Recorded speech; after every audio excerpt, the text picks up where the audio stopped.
He in the chat. I see y'all already. Mic check, mic check. I want to make sure my levels are good.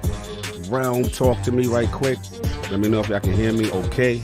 I see Lydian Master in there. I see Pop Knop 2 in there. Brewski Boy. All right. ILP LFG. Okay. G Park. Okay. Galveston. Okay. Galveston said I sound good. G Park here. G, can you give a mic check to the people right quick? 10, 9, 8, 7, 6, 5. That's 4, professional. 3, You hear that? That's that 2, Washington 1. Post right there. Woo! That boy professional. Let's go. Yeah, he good. Y'all heard Gene okay? What's up, Live Supremacy? All right, cool. No doubt. I appreciate it, y'all. I'm doing a new setup right now. So Lord Addict helped me set something up for the first time. So we're trying to get the stream better on the back end. So that's why we're doing all this. But we got the legendary Gene Park in the building. We will talk to y'all in a minute. Lord King, Lord Saul, everybody's waking up and pulling up. So we're going to talk to y'all. But we're going to have a good show today, man. Have some fun. Don't tell me to fix my face. Honestly, what's wrong? You fix your face. Stu Jersey, what up? I see you. So look, we will be back. We got the legendary Gene Park in the building. Yeah, I'm hyped too. We got some fun. We're gonna talk some games. I'm excited. So anyway, see y'all in a bit.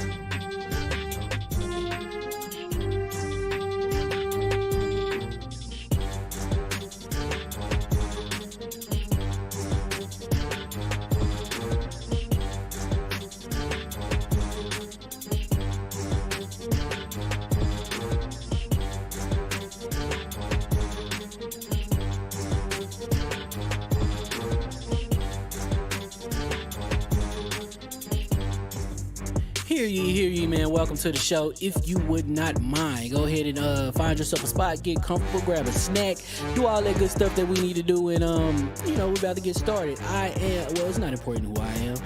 What's important is that you are pulling up to the Iron Lords podcast right now as we speak, and I guess I'm here to keep you entertained until it's time to get this show started. So look.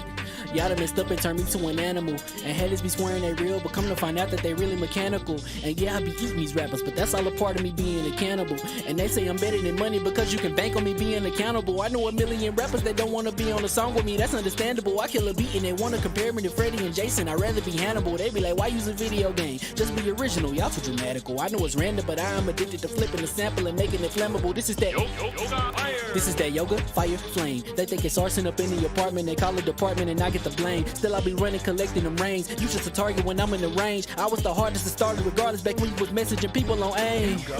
Check my vocals, all on Twitter, but I'm anti-social. Love my city, but I'm still bi-coastal. Let's switch that up. What is you doing? What I want to do. Don't stop. Nah, that was dope. I'm doing some super Keep that going.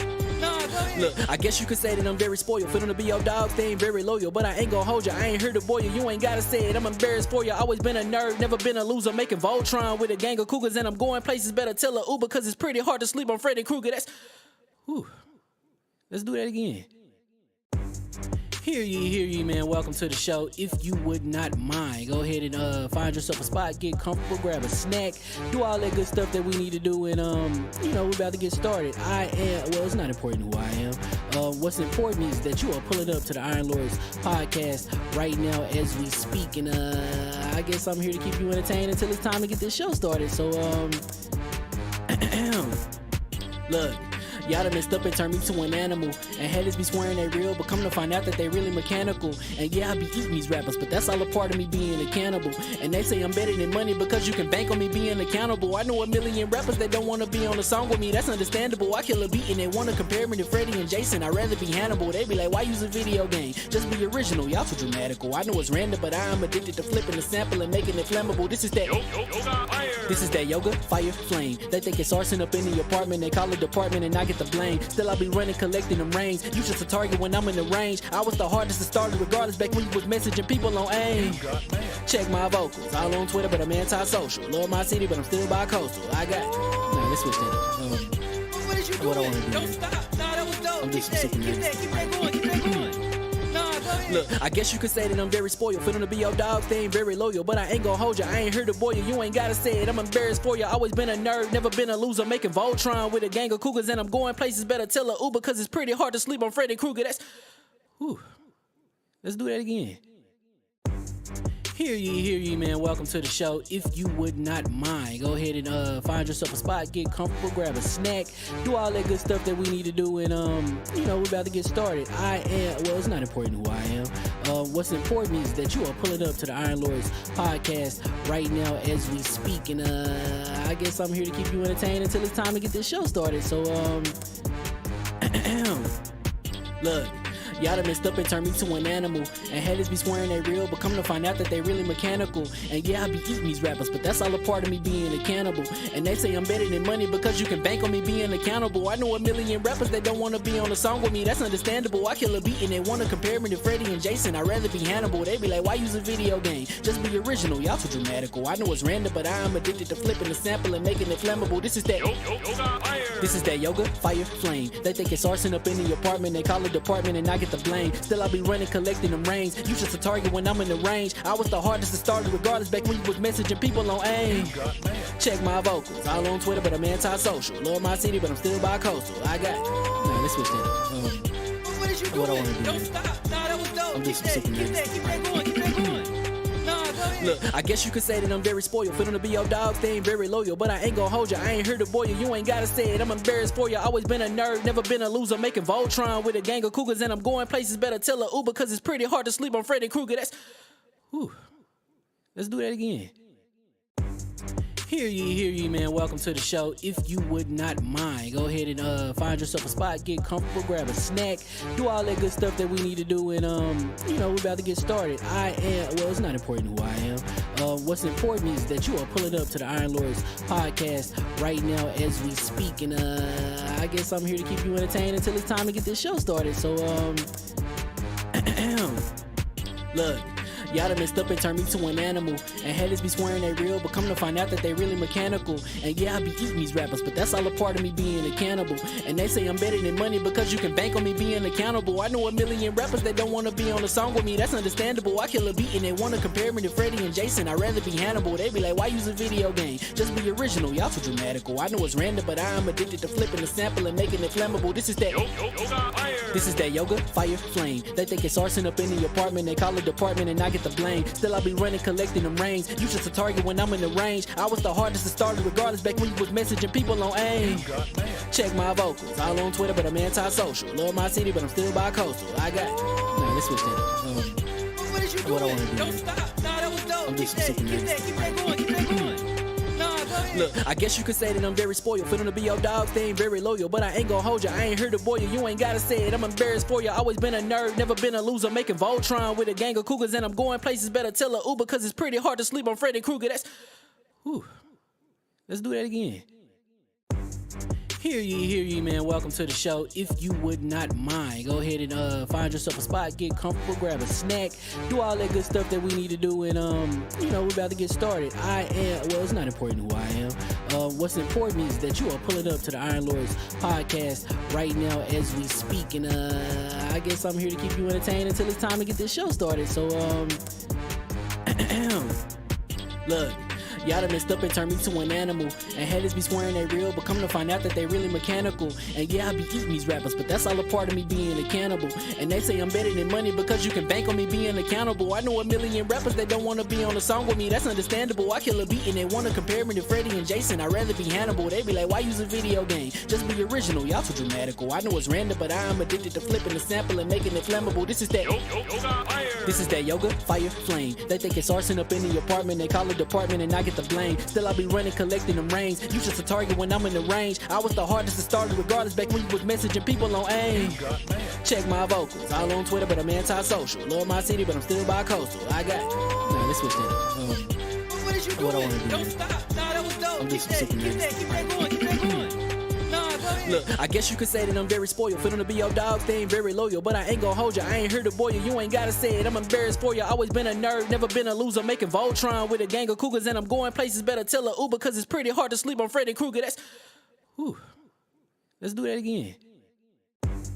Hear ye, man. Welcome to the show. If you would not mind, go ahead and find yourself a spot, get comfortable, grab a snack, do all that good stuff that we need to do, and we're about to get started. It's not important who I am. What's important is that you are pulling up to the Iron Lords podcast right now as we speak, and I guess I'm here to keep you entertained until it's time to get this show started. So look. Y'all done messed up and turned me to an animal. And haters be swearing they real, but come to find out that they really mechanical. And yeah, I be eating these rappers, but that's all a part of me being a cannibal. And they say I'm better than money because you can bank on me being accountable. I know a million rappers that don't want to be on a song with me, that's understandable. I kill a beat and they want to compare me to Freddie and Jason. I'd rather be Hannibal. They be like, why use a video game? Just be original, y'all too dramatical. I know it's random, but I am addicted to flipping the sample and making it flammable. This is that yoga, fire, flame. They think it's arson up in the apartment, they call it department and I get the blame. Still I be running, collecting them rings. You just a target when I'm in the range. I was the hardest to start regardless back when you was messaging people on AIM. Check my vocals, all on Twitter but I'm anti-social. Love my city but I'm still bi-coastal. I got let's switch that up. What is you doing? What I wanna do, Don't man. stop. Nah, that was dope. I'm Keep just that, super keep nervous. that going, keep that going. Nah, go ahead. Look, I guess you could say that I'm very spoiled. For them to be your dogs, they ain't very loyal. But I ain't gonna hold you, I ain't here to boil you. You ain't gotta say it, I'm embarrassed for you. Always been a nerd, never been a loser. Making Voltron with a gang of cougars. And I'm going places, better tell a Uber. Cause it's pretty hard to sleep on Freddy Krueger. Let's do that again. Hear ye, man. Welcome to the show. If you would not mind, go ahead and find yourself a spot, get comfortable, grab a snack, do all that good stuff that we need to do, and we're about to get started. It's not important who I am. What's important is that you are pulling up to the Iron Lords podcast right now as we speak, and I guess I'm here to keep you entertained until it's time to get this show started. So look. Y'all done messed up and turned me to an animal. And haters be swearing they real, but come to find out that they really mechanical. And yeah, I be eating these rappers, but that's all a part of me being a cannibal. And they say I'm better than money because you can bank on me being accountable. I know a million rappers that don't want to be on a song with me, that's understandable. I kill a beat and they want to compare me to Freddie and Jason. I'd rather be Hannibal. They be like, why use a video game? Just be original, y'all too dramatical. I know it's random, but I am addicted to flipping the sample and making it flammable. This is that yoga, fire, flame. They think it's arson up in the apartment, they call it department and I get the blame. Still I be running, collecting them rings. You just a target when I'm in the range. I was the hardest to start regardless back when you was messaging people on AIM. Check my vocals, all on Twitter but I'm anti-social. Love my city but I'm still bi-coastal. Let's switch that up. What is you What I doing? wanna do, Don't man. stop. Nah, that was dope. I'm Keep just that, super keep nervous. that, keep that going, keep that going. Nah, go ahead. Look, I guess you could say that I'm very spoiled. For them to be your dogs, they ain't very loyal. But I ain't gonna hold you, I ain't here to boil you. You ain't gotta say it, I'm embarrassed for you. Always been a nerd, never been a loser. Making Voltron with a gang of cougars. And I'm going places, better tell a Uber. Cause it's pretty hard to sleep on Freddy Krueger. Let's do that again.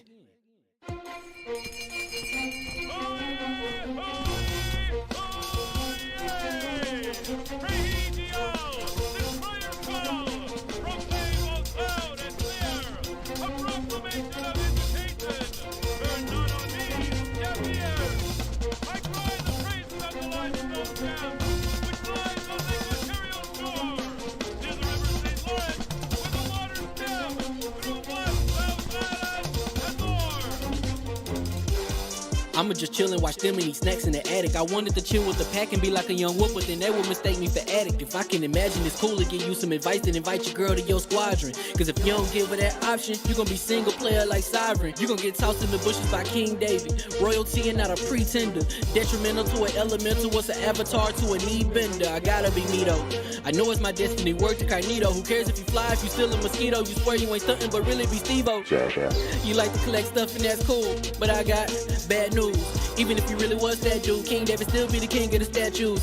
Since a juvenile, I've been cursed with a curse to be musical. And if you hate it, we'll meet in the crucible. Other than that, then it's cool and it's beautiful. We let you know that your dreams are pursuable. Whatever you wanna do, then it's doable. If you got work on a Sunday, it's suitable. Cause you can listen to this in your cubicle on the Lord's Day. Woo. If you got work on a Sunday, it's suitable. Cause you can listen to this in your cubicle on the Lord's Day.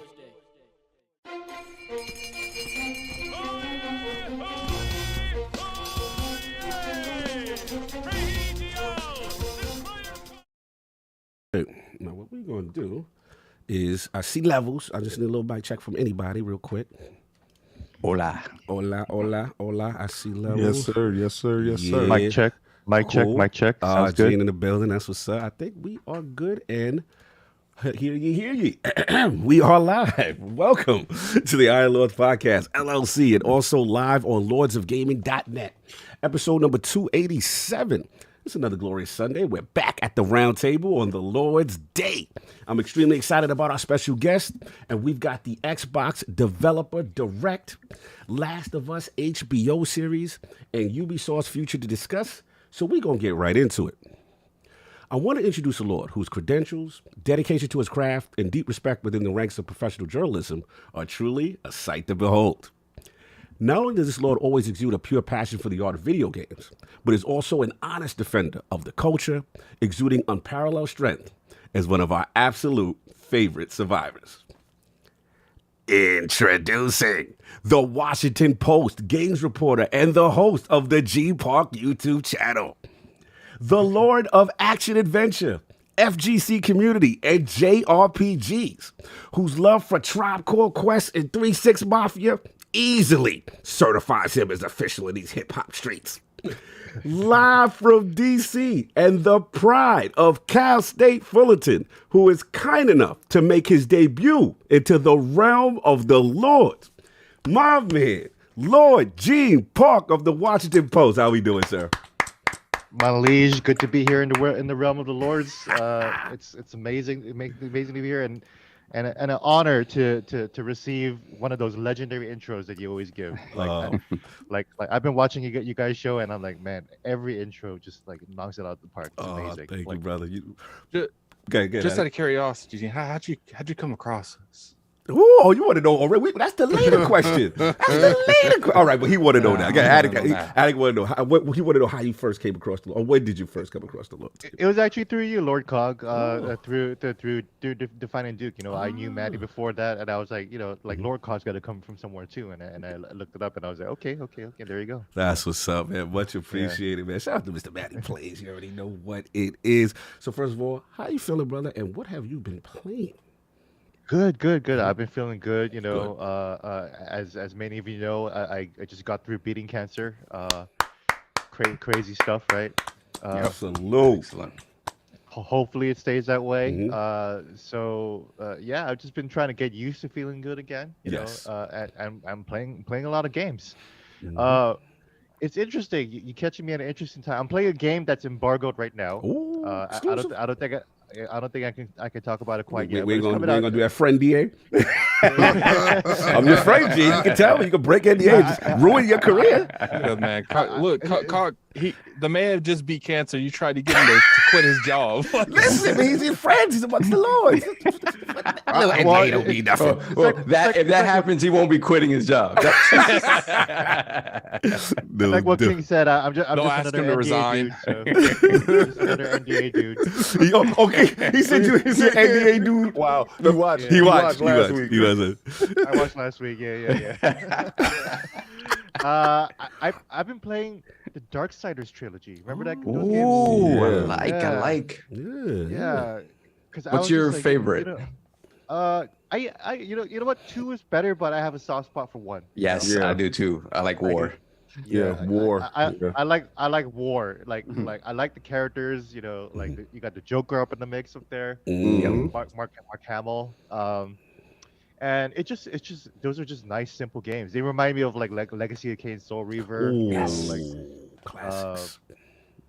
Open world puzzle games. Yeah. So it's Kind of Zelda-like, especially that first one. Yeah. very Zelda-like. So and we haven't had a good Zelda in a good while. So I was like, okay, well, I can do some Darksiders. Hopefully we get one this year. Yeah. Exactly, that'd be nice. Yeah. The NDA dude was Just saying don't put Starfield right next to it. Kill with Starfield. Stop running from stuff.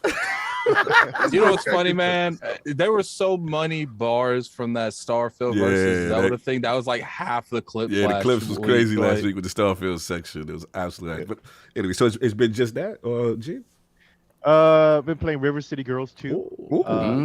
You know me, I'm huge into FGC, but like as part of the FGC, you usually are into also brawlers too. Yes. Yes. Beat 'em ups and brawlers are part of are kind of like part of that lineage too, like Final Fight. For me, River City Ransom is like one of the first games I played back in the NES days. Yes. I was like, it was like Grand Theft Auto 3 for me back in the day. It was like you could just walk around, like punch dudes, get money, and like eat and like take a bath and like do all kinds of stuff. Like that's crazy. I was like this is the metaverse right here. Bro. So the fact that we're still getting like River City Girls games, like River City games, that you could still do that. You can still walk around and beat up dudes and like just go to shops and stuff like that and level up. Like it's so addictive. So I'm with you, bro. We come from that era. I mean, since we saw with the Double Dragons and the the final fights, the side scroller beat 'em ups, man. That's what it was. Absolutely. I love that. Love the choices there. You already know. Then we got the 4 horsemen of gaming, those original Lords of the Realm at the round table. Kind of abbreviated intros because we want to get as much in. We got a big show today. Addict. Not King. Don't come in for Addict. It's really actually it's King. King is Addict be good, man. You'll be like, Addict. You know you better give me your time, Addict. Yeah, that's what it is. He makes every goal gotta go quick, and then he takes their time. Gene, it's always Addict and solve. Yeah, you know me.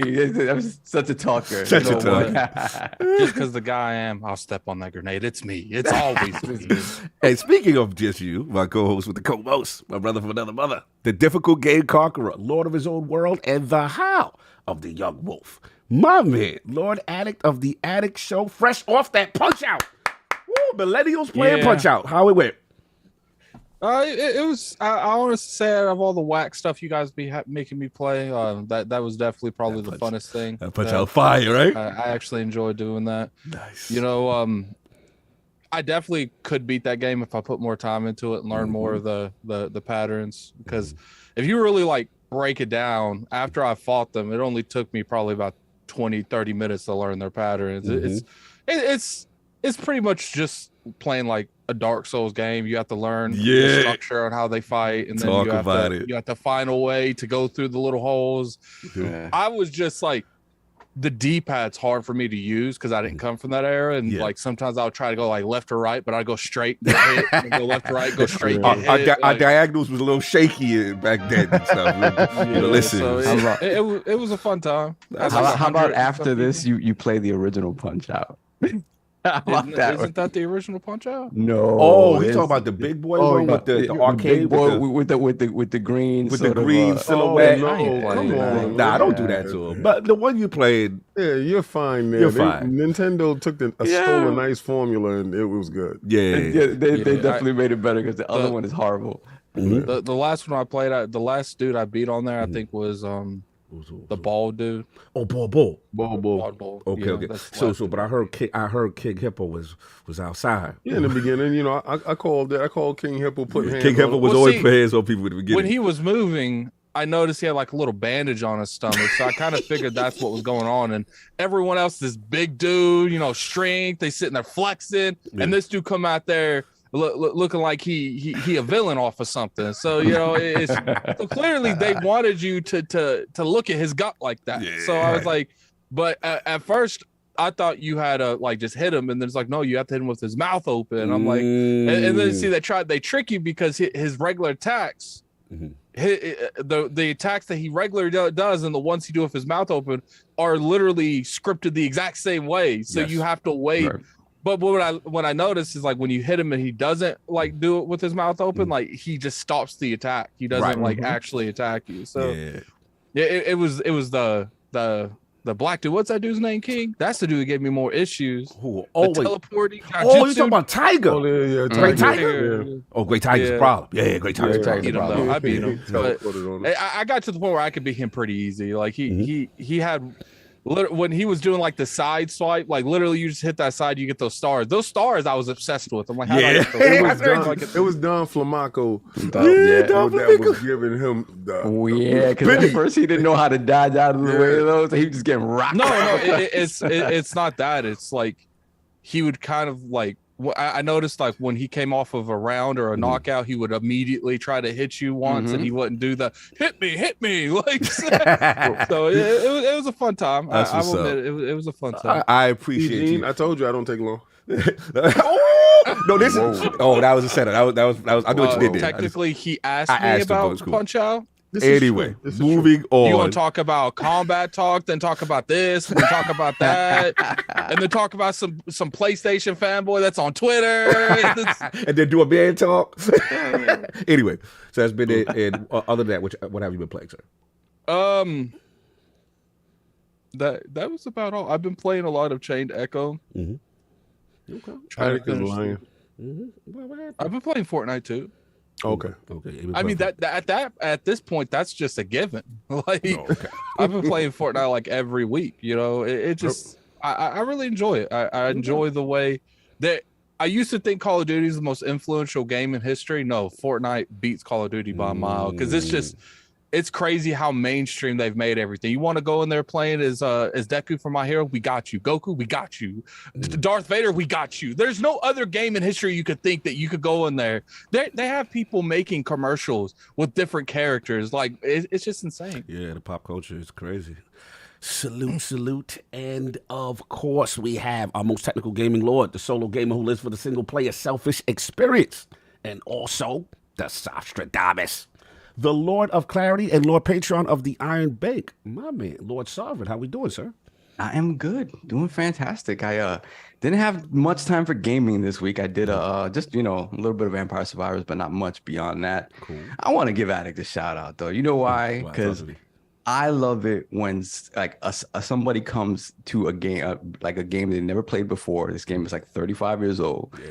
And you have that first experience because there's nothing like that first experience, no matter how old the game is. Yeah, that's another thing. People in the chat was like clowning on me, and I was like, "Dude, you played this like for 5 years straight, never beat it." Yeah, So but it is like it's all in good fun because again, 35 years when we were sitting there as young kids playing that game the first time, we're getting smoked by Glass Joe, getting smoked by Von Kaiser, and it's this thing of like to see somebody going through that for the first time all these years later is so much fun because listen, I try to do that. I try to guinea pig my nephew all the time. Like, hey, try this game, like because they don't care about it. No, they don't. I'm like, try this game, is awesome. He's like, it's not Fortnite to you. I want to play Fortnite, and I'm like, you're killing me, kid. Yeah, I know. So it's fun when somebody does that because again, it's a new experience to them, and it's like being back there again in that moment. Yes, yeah, and then you recognize the greatness of the game, right? Exactly, because that's a game that holds up. It holds up. Like Addict said, some of the other stuff that he's played, some of the stuff that he's played, even Ninja Gaiden and stuff like that. That stuff hasn't aged as well. It's tough. I like Ninja Gaiden. That was an okay game. Yeah. I really enjoyed Punch Out, but the one by far I didn't like was Shinobi. I would have had you play Ninja Scroll for Turbo Graphics instead. Oh, Ninja Spirits. Ninja Spirit. Yeah, TG16. Yeah, that's a tough game. That's a tough game. Anything else, well, that's been it. Or last night I got to extend the birthday festivities once again. You know how Puerto Ricans do. We sell 8 days at a time. 8 days. 8 days of birthday. Damn, the birthday was last week. All celebrations are at least 8 days. So I went out with Lord Marlonius. Salute. Shout out to Marley. We were in Jersey. We had some fantastic Cuban food. That was amazing. Yes, sir. And then we went to a place I guess you New Jersey guys would know about it. It's called Retrocades. Yes. Retrocades is awesome because it is like a classic. It's like a big family environment. It's a huge arcade sort of space where you have a bunch of old school games. You have pinball games. You have pool tables. I mean, they had a Pong. Whatchamacallit? Wow. A huge Pong. Sort of a what do they call it? I forget what they call it. It's like the huge Pong table. Pool tables. They have a space for like birthday parties, air hockey, and then they also have multiple television setups with different consoles on each, like retro consoles on each. So you could be playing PS5 and Xbox Series X on one. The one right next to it will be like an N64 and a PS1, and you could just pick between them and sit on a couch and play all these old school games. And going there with Marlon is fun because Marlon again he fell off pretty much at the PS3 generation, huge gap. So he's seen some of these games. He's like, so they were playing New Super Mario Brothers U or something on the remaster or the re-release for the Switch. Yeah. And he's like, what game is that? I'm like, that's on the Switch, dude. Like that's, and he's looking at it like in awe. Like I can't even see. So and that's another thing. When I see Marlon play games, I enjoy that because you know, again, he's so far behind that it's all brand new. It's to him. brand new to him because he missed out a couple Facts. generations. It's so much fun. But we were getting a retro on yesterday. It was fun that we were talking about those beat 'em ups because we were playing. We played Captain America and the Avengers. We played X-Men. They had the X-Men 6-player cabinet there. Although a lot of the sticks were busted or whatever, but it was still fun to play. They had Turtles in Time, obviously. They had all this other stuff. Alien versus Predator. Old school NBA Jam. We love. I love this stuff. Capcom, Oh my Capcom God, yo, was that on point. I forgot how good that freaking thing It is. was so good. Oh man, what they didn't have was Final Fight, and they didn't have the Punisher. Was the Punisher's another Punisher, great yeah. title. The Punisher. Oh. Yes. So, but I got a little bit of my Which one? You talking about the Tekken one from Capcom or the one from Sega? No, the one Sega from did no, Sega did the 3D one that Yeah, was 3D one, on the yeah. Xbox, right, and PlayStation 2. Yeah, no, this was the arcade one, and that was fun too. That's So so they, that in the cabinet as well. yeah, they didn't have that, but it was just a fun time. I got to play a little bit of Tekken, arcade Tekken. I still had it. I you pulled still up the had it? Rolling Dead Cradle, man. You pulled out the Rolling Death Wow, Cradle that's in the beastie on arcade. That's beastie. I'll give you credit. It's like it's muscle memory, man. It's muscle Yeah, I memory. give you credit. I would have been mad as hell. I'd have been mad. Yeah, We did that too at arcade. We had to fight. Nah, in the house when he used to Yeah, do that. This the guy, cat. yeah, Once he you put the catches, controller down. yeah. this Hate guy. was Saw. Like Saw was a beast with the character King in Tekken, and he'll get you in those wrestling locks and those links, and you'll just watch your energy. Irritated. Oh, Yeah. but playing against a master King player, and you just see your energy bar whittle down, and you can't escape. I remember that one time Helpless. that I'm fighting him, and then I managed to get out, and he got me in right Back after. I broke out. He grabbed me up and did it again. I said, oh man, the hell with this dude.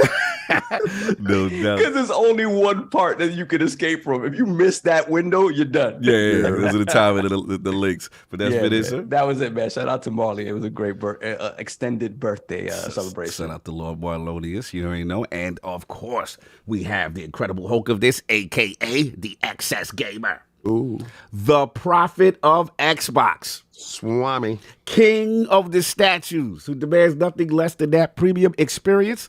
It is the leader of the fraud alert movement. Ooh, Beloved Lord King, how we doing, sir?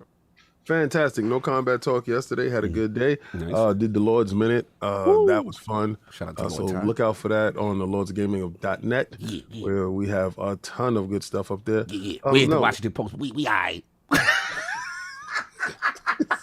I gotta talk my talk. Good. Oh no, nothing. This week I've been playing Sonic. Shout out to Everborn calling me on that Monday with the. I heard you was talking greasy about Sonic talk. Oh yeah. He the Sonic police. He pull up. He don't care. We got And G then, here. G Sonic too. Yeah. I gave him my arguments for why it was the wackest, most boring, disjointed Frankenstein of a Sonic that I've ever seen. You ain't gonna like G. I don't know that. G gonna come at you. He got a nice review Strong up. statements. Going hard on. Going hard for Frontiers. I'm gonna tell you why, and it's Oh. very simple. Sonic is not drab and boring, and that overworld is just that. The sound they could have. I know it's a dystopian argue with world, but that it just felt so disconnected. And then when you have the going in the like the Sonic Adventure levels, those are really tight. But it feels like when they took Zack Snyder's Justice League and gave Josh Whedon it, and it was a Frankenstein of a movie. This feels like a Frankenstein of a game. Like it was two different ideas going on with the game, and it disconnects the player from the game because all you want to do is get to the Sonic levels where you bursting around and you want to avoid the hub world, but you can't avoid the hub world because that's where you get your powers, and that's where they're trying to take Sonic. So it just felt so disjointed. What I've seen on that Sonic game is it feels like that's the right direction. Just do something different with that foundation. Poorly executed. Right direction, poorly I executed. gotta let G get his balls off. He got a great article about it. G, do you have any counters to this Sonic slander? No, I actually have to agree. You know, like the music in the Sonic, the adventure stages are W. You know, like they're absolutely amazing. You know, like it's just all dance tracks. It's amazing. You can play that in the club and then people won't even notice, right? Yeah. but the music in the overworld, like he said, it's kind of an L because like the energy just leaves you, you know, and you like you don't feel it anymore, and it's not like supposed to be fun. So yeah, it's a little weird, but you know, like for me, like I just like running around in Sonic in an open world, like I don't even have to do anything, so that's just fun for me. No So doubt. it's like for Sonic fans, like the bar is lower for us. So it's like, you know, Oh my God. Gee! You're willing to accept. You're this. willing. there's a lot we're willing to accept. Okay, you know, we can move forward with this one. Let's just move forward with this one. That was funny. I'm sorry, kid. Good. You was finna Nah, go. so just playing that. Downloaded a couple of games on Game Pass, but Fortnite mainly, and it's between Monkey and Attic. Attic has this thing now. What? He makes sure that he calls me at 9 o'clock, no matter what it is. 9:30 every morning. I got a timer on He my knows, phone. and I know exactly it's going to be him because as soon as I pull up into Hollis, Queens, Yeah. my phone goes off. I'm like, how does he know I'm pulling into Hollis? And we're talking 'cause- from there, and It's he's because you have a schedule, and that's when you go there. It's at 9:30 every morning. and he goes, but it's like he's securing the bag. Yes. Yeah, so what you doing today? What's going on? What's going on? Yeah, just putting in my bed. We going Fortnite. How long is it gonna take for you to get home? It's like, Yeah, put it in. So as soon as I get in, it's Well- either him and then right after is Monkey. Or so See- I've been like Fortnite out right there. To be honest, with I've like picked up a lot of like personal stuff going on. Like I help like my mom get back and forth and stuff. And like during that time is where I don't have to do nothing. Like it's Yeah, like the like, only let's time game. in the entire day that I don't have to do nothing. No doubt. So that's been pretty much it, King. that's it. Waiting for these fights to happen, and you know this R&R with the Lords. We having a good time. Salute. And of course, we have the gaming ninja himself, the Shinobi, LordCognito, spreading that realness in the realm of the ILP, not telling you what you want to hear, but what you need to hear. Shout out to Mr. Matty Play. Shout out to Fine Duke. Had a good one talking about the developer direct, the announcement, all that good stuff. You know what I mean? Shout out to my man Ebontis. Shout out to Ty Guy Travis. The Last Word, talking that Destiny talk, Season of the Seraph, and a lot of quality of life changes that Bungie's making prior to Lifefall to make it accessible to players. Salute to them. I thought that was really cool. For me, game-wise, I've been playing, obviously, Destiny Season Seraph. I'm doing a Revision Zero quest. And then I restarted Crisis Core because I was like, you know what? I was playing Midnight Sun so much that I'm like, I forgot what I was doing in Crisis Core. So I was like, let me just start over. So I just started. I don't know how I feel about Zach voice, G. I'm a little bothered by it, but he's winning me over. He's just such a good person. He's like, He sounds like Sonic the Hedgehog, so that's why I like him. yeah, he's The thing just about yeah. the thing about him is if you better get used to that voice because I have a feeling he's gonna have a huge role in these new. Yeah, the way the remake is going, we gonna see how this thing gonna go. But yeah, I've been rocking out that. But other than that, just gotta pay the bills. I know we got G's been patient. We gotta slow mo. Zach's voice is awful. Yeah, I am not feeling his voice. He's just a little too like Sonic a little bit. But anyway. Yeah. So we've got some updates real quick. So shout out to our good lords in the EU. You guys have been very patient. Valari time, man. You gotta get your gaming pillows. We gotta get your Valaris going. You guys have been very patient because you want to get your I'm gaming. not carrying mine. Mine's on the bed. There you go. Get your gaming posture. Prevent that gamer lean, y'all. You know what I mean? You put that thing right around the west. Put your controller down with those long gaming sessions, and this way you don't stress your back out. So look, U.S. guys, we're good. But actually, for our EU and UK, you guys have been asking. They are now available for pre-order. So go to the site. It is up in the chat. Oh, thank you. Studio Plus. Yes. Studio Plus.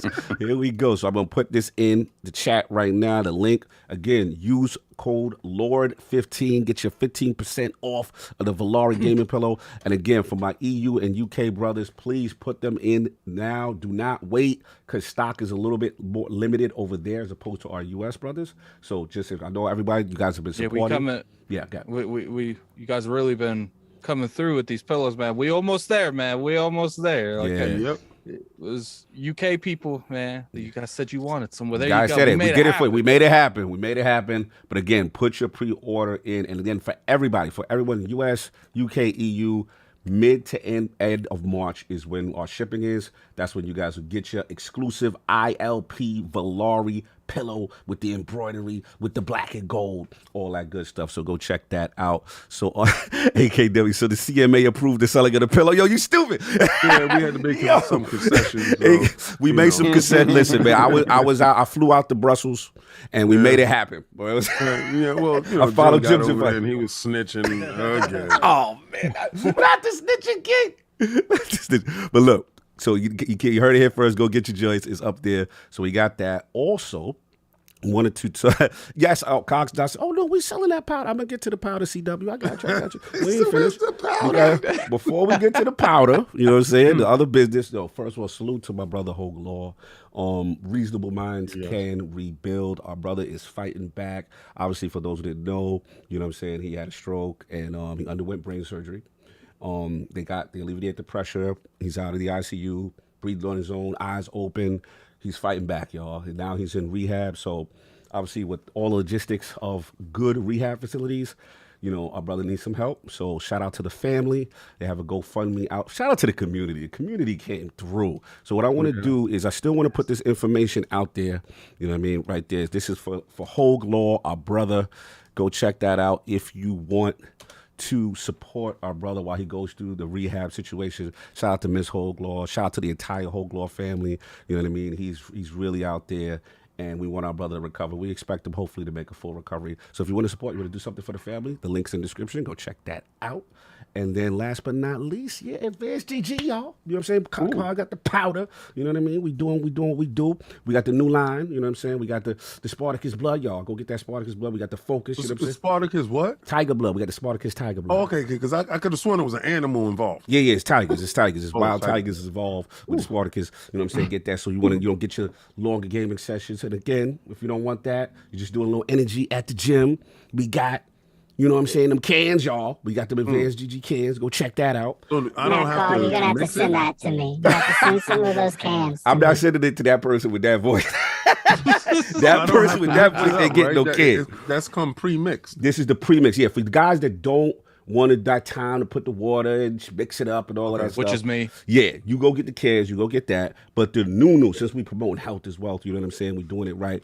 We got the gummies, y'all. Yeah, King, this for you. I got you, bro. We got our multivitamins, you know what I'm saying? Get your multivitamin on. Again, for guys like me, we old, so we need that turmeric, you know what I'm saying, for the inflammation. Yes. You know what I'm saying? Get your turmeric on. And then, of course, you hit the gym a lot, you doing a lot. You know, them joints be aching, man. Get the joint support, man. Go do that. Man. So my again, whole body's aching. I think I gotta get to your house. Yeah, bro. I got you. You know what I'm saying? Advanced GG. The link's in the description. I'm gonna put that back up for y'all right now. Again, 30% off this weekend until Monday. So 30% off. Use Iron Lord 30. I'm just gonna put that back up in the chat for y'all. It's pinned to the top, but I'm gonna put it in there one more time so you guys go support the Advanced GG movement. Yo, Slover. He said, "Cog pushing all these products." Listen, man, we doing our thing out here. Let me copy this right here and go check the take the gummies. There you go. So links at the top and in the description. Go check that out, and it's up now. But that is all I got as far as the business. So we good, and Gene's been patient. So we gotta now that we got to what? I'm sorry, soft. Oh, super chats. You want me to get these? Yes, please. Super chats. I forgot. I'm sorry. Okay, cool. Let's do that, and that way I'm just behind. So we got Matt Without Fear, member for 12 months. Lord Silver, great to see Lord Gene in the realm and in good health. Just celebrated my ILP membership anniversary. Happy to help support my favorite gaming podcast. Thank you, sir. Salute. Appreciate you. Then we have Matt Hotright, member for 1 year, $20 super chat. Nothing special to say, just happy to be here on the Lord's Day with the Lords and the legend, Gene Park. Yo, Cog, go Niners. Go Niners, baby. You already know. Yeah, y'all out. Glock Purdy, let's go. Bang, bang, Niner gang. Early. Woo. And we have, let's put the crest in the chat for God's Soul. You was member of the realm, Lord Silver. Love that name. I like God's that name. Soul. We have Hargeet Shani, member for 1 year, $10 super chat. Watching Addict play Punch-Out made me pick up my Switch and play while watching Addict. Got to Soda Popinski with only one match lost to Bald Bull. The memories from that game, so good. Yeah, that game holds up, man. That game really holds up. Piston Honda was working at it. Yeah. Piston Honda was getting off. He was getting it. Yeah. He was smoking Addict for a little minute there. It don't matter. He still went down. Then we have free R. Kelly. Oh man, he back. $20 super chat. Been gone since Sony neutered God of War and Callisto Protocol flopped. Last of Us show getting 10 out of 10 reviews from journalists is a red flag. I'm gonna watch it, but I'm expecting Neil Druckmann to mess it up. I'm gonna watch it. But keep in mind, everyone in the chat, me and King will be talking about the Last of Us episode 1 this Tuesday on R&R at 5 p.m. So yes, sir. Definitely go into that. No doubt, no doubt. Then we have under NDA. Yeah, NDA, meaning we haven't seen it yet. I know, right? Yeah. We ain't seen it at all. Listen, I tried through back channels. Did that happen? No, Time on the acquisition of how you got the stuff. Continue. He said he tried. He didn't say he did it. I wasn't successful, Moving on. Then we have Phase 23 BKNY, $20 super chat. If the Activision Blizzard deal doesn't go through, Twitter is going to be hell for Xbox fans that day. Twitter's going to be hell for Xbox for that year. For that year. That don't go through, y'all gonna have a parade. Oh my god. Continue. Then we I have will log out of Twitter that day, like on the real. It'll be messy. It'll be messy. Then we have Malcolm W, $5 super chat. What do you guys think Hogwarts Legacy is going to do first week, and where do you think future of that franchise is headed? Stay blessed. Hogwarts Legacy is going to kill. I think it's going to do very well. Isn't Very, it the very pre-orders the top selling? It's crazy. Steam is just Yeah. at the top. That's what I'm saying. You got like a little bit of like a canceling thing going on there, but what It's I've not noticed is like the working, really. people that don't support the cancel culture stuff like that will support it even if they had no intentions on buying it, just because Just to it's bother just them, people yeah. trying Just to putting. Oh yeah, speaking of that, shout out to you and Cog and Maddie for right before the holidays. There was somebody wrote in talking about my mini rant about Hogwarts Legacy, and you guys had a discussion about Yeah, it. And I I guess hold you down. in the most recent episode or so, you guys talked about it again. Maddie had a mini rant on it as well. Yes. We will be playing that game day one. Yes, That's yes, it. yes. We were playing that, and I had to hold you down. I had to hold you down. Thank you. Appreciate Which that. version? Appreciate that.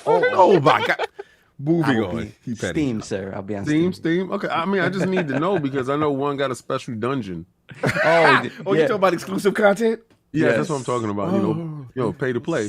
So petty, so petty. Let me see. Then we have one more. We have So what you call it says Malcolm W says we missed his super chat. No, that's the one I just read, didn't I? Okay, just want to make sure because That's the Hogwarts one. Right? okay. Or Just you, want to make you sure. have another one. No, I don't know. I just Malcolm, just make sure we got you because I saw it at 1:30. He said we missed his super chat, but okay, just make sure we had him. That's cool. No Okay, doubt. hold on a second. Shout out We to Buddha have- Time. What up, Buddha? We have Brick House Arch. Yeah. $7 super chat. Love the health is wealth mantra and earning the right to game. Yeah. At the gym right now, listening to my favorite podcast. Man, no doubt. Hey. Yeah. I went to the gym like 5 days last week and literally could not go yesterday before. I can't move my arm above. That's good. This. That's a Break good house sign. arch. That's Make a sure good you're sign. getting that advanced GG in there. Get the multivitamins, bro. You know what I'm God. saying? He got to be There out we there. go. You got to You get gotta him push right. it. Don't You hurt gotta the push joints, it man. down. Yo, use code Iron Lord 30. I'm telling you, 30% this week, bro. Anyway, Yeah, that's right. Then we got the Angry Therapist MD, $10 super chat. Can't stay, just stopping by showing love. And King Addict, remember, it's official. Master Cheeks. oh man, That's an R&R joke. that's another joke. Then we have Matt Without Fear once again, £2 super chat. Just pre-ordered my ILP Valari pillow to the my UK. man. He used code Shout out, Lord sir. 15. Let's go. Yes, sir. That's right. Beautiful, beautiful. Thank you. Appreciate that. Appreciate you. Hollywood Rules, $5 super chat. Good afternoon, my NYC video game cousins. Cog, I see your 49ers. King, heard you on with Boom yesterday. Have a great pod. As always, best video game podcast. Thank you, sir. Bang, bang, Dynasty Oh, gang. there Early. you go. Early. Y'all know what it is. Y'all know what it is. Oh God. Continue. Then we have THX1138, $2 super chat. PS fans watching movies, Xbox fans playing games. Oh no, here we go. I'm Gene, sorry. I don't know if you know, but we've been accused of being an Xbox Yeah, Gene podcast. knows. I don't know why. I don't know. Why. Could it be the green that I'm wearing right now? Could it be the chain that says green? You sound like Dion. Could it be the buddy? They really do think it like Microsoft sponsors us to No, say they the stuff don't. King They keeps saying. absolutely do not.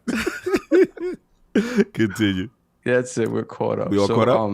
Yeah. So Brick House, let me know. Was it Brick House? Oh, No, Malcolm Malcolm W. said he's good. He said we read his it, connection was slow. And Oh, he it didn't took realize. Okay, Yeah, cool, he said cool. he back. So we all caught up and all that good stuff? Yes, sir. We're good. All right. Thank you. Now we got what's playing. The business is out the way. Gene has been patient. We have to switch our focus to Lord Gene.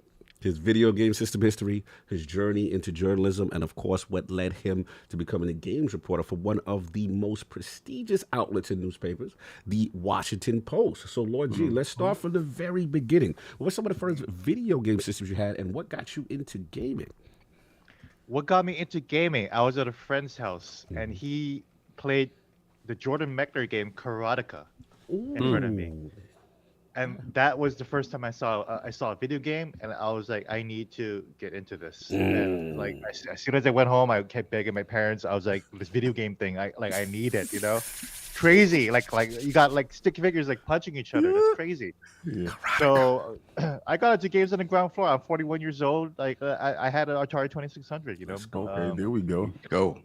I was playing, Yar's Revenge. You know? Let's go. If y'all remember that, you know. Yeah. Love that game. I even had the old school Pac-Man, the infamous Pac-Man port. The port? back in the day. Yeah, the Atari Pac-Man port was not the greatest. That's when we learned there was a difference between the arcade and the home. We But continue. we had it though. That is exactly when we learned that there was a difference between when you get in the ice cream store and at home. So Yo, Gene, when you got the art box was exciting, and you put it in, it was like, oh, what the hell? I saw actually yesterday at Yestercades, I saw the cartridge. They have it because they have stuff for sale as well, but it's exorbitantly priced. But I just remember looking at that cover like, oh wow, he looked cartoonish, almost like the Saturday morning cartoon. I was like, oh wow, Pac-Man. You throw it on, it's like, yeah, Pac-Man. it looks as good as like that Adam Sandler like movie, like that poster. It's like you think you're getting that. And No. So you had to have it. You had the 2600. So they acquiesced and they got you the 26. Yeah. My grandmother, bless her heart, Bless she got me a Nintendo, and like a grip of games, like 30 games. Whoa! Wait, chill. Grandma came out. She pulled up. Those games cost a lot of money. Yeah. Like old. Grandma games, was rich. Like Legend of Kage. Yes. Okay. River City Ransom. We were talking about earlier. Yes. Double Dragon, of course. Of and of course, Yeah. at all the Nintendo games, Castlevania, all that stuff. It was great. Nintendo was so good, man. It's so good. So my console history, I was a Nintendo boy. I even have the issue of the Nintendo Fan Club magazine. The last issue before it became Nintendo Power. So I was a subscriber for that, and then I was a subscriber issue number 1 for Nintendo Power. I still got that too. Nice. Yo, Nintendo Power was so influential back then, man. Yeah. So influential. So in conjunction with- influential. Oh yeah. I'm sorry. Continue. It's how I started. It's how I started reading. And it's like how I start kind of. I'll get back into it, but like it's how I started kind of getting into like media and stuff like that. So I went from Nintendo to Super Nintendo. Never had a Sega Genesis, but I know. But my buddy had it. Okay. So I grew up on Guam, and Sovereign, you're from Puerto Rico. So we're from the colonies too. So salute. Other side, Guam games were so expensive. Wow. Because it was import prices. So I used to pay like over $99 for like. Oh, grandma was really rich. Grandma, well, she actually got it from Japan. So, okay. So that was good. Yeah. So that was fine. Wait. We got a pocket watch. After that, it was $99. Yeah. It was $99 back in the day. Wow. I paid Street Fighter 2 Super Nintendo. It was like $130. Yeah. Well, yeah, that was that. You know what? That's going rate because I spent $150 in New York. Import it. Yeah. Yeah, import it. Well, I mean, he was paying import prices, so that's basically that's going rate. Yeah. Yeah. Wow. I had a Sega Dreamcast and I had a Sega Saturn. Okay. Ooh, let's go. Because I always wanted a Sega, I always wanted a Sega. My buddy had a Sega Genesis and a Super Famicom, so I used to go to his house all the time. His older brother used to cook meth, so it was Yeah. So that was He was moving out here because we was pocket watching. We wasn't know what was going on. I mean, that's how he had the Sega Genesis and the Super Famicom. Not even Super Nintendo, you know. Saul is dead. Yo, that because it just almost went over my head, and then I was like, did he just say that? Yes, Yeah, he did yeah, say yeah. it. And it was very smooth. It was with very This is smooth because you know what's this funny? Is what was happening Because over King, here.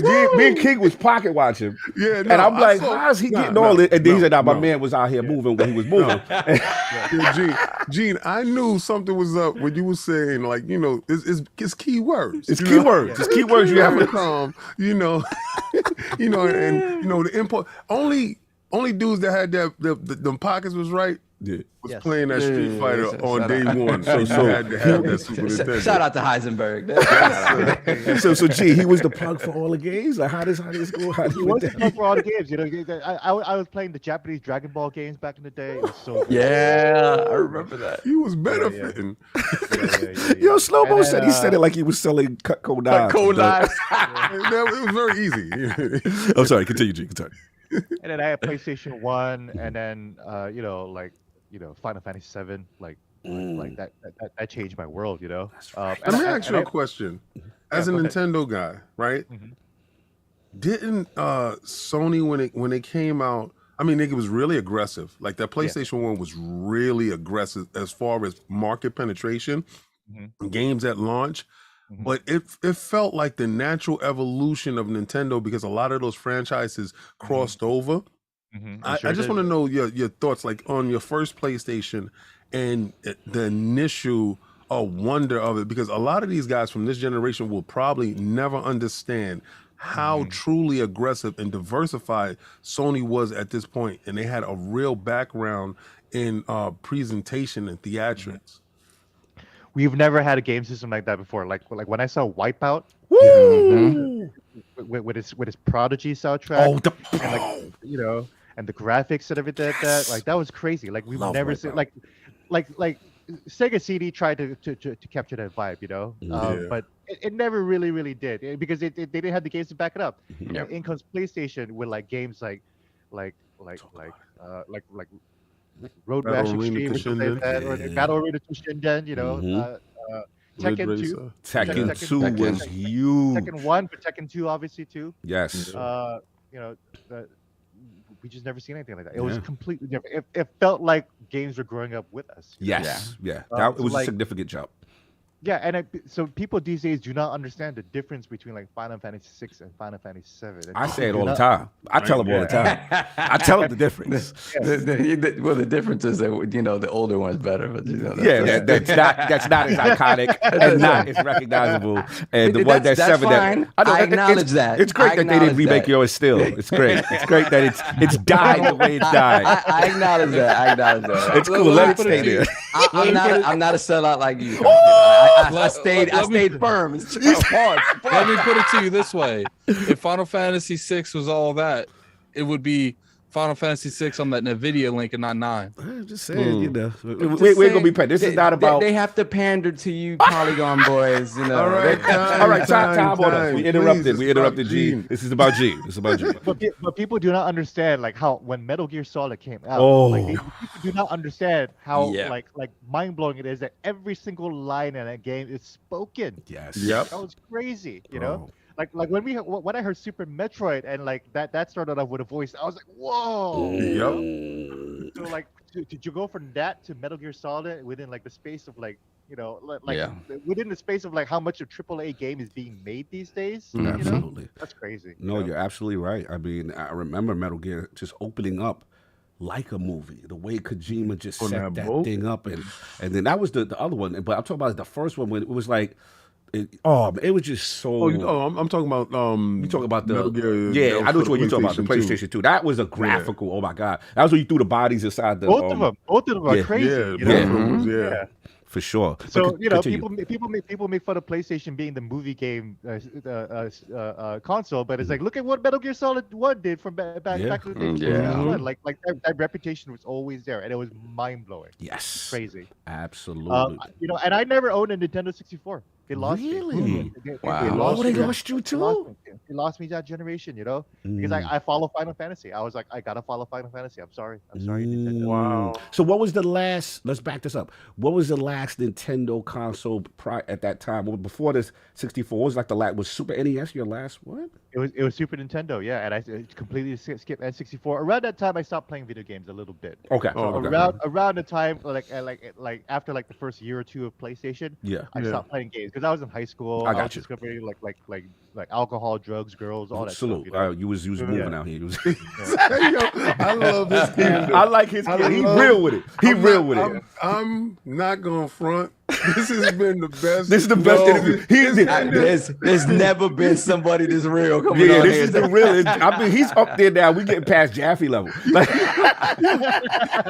right now, he's bringing it. Let's not get that far past Jaffe level. Yeah, he's outside moving. I was playing video games, and then I realized sex, drugs, and rock and roll. Listen, he was moving.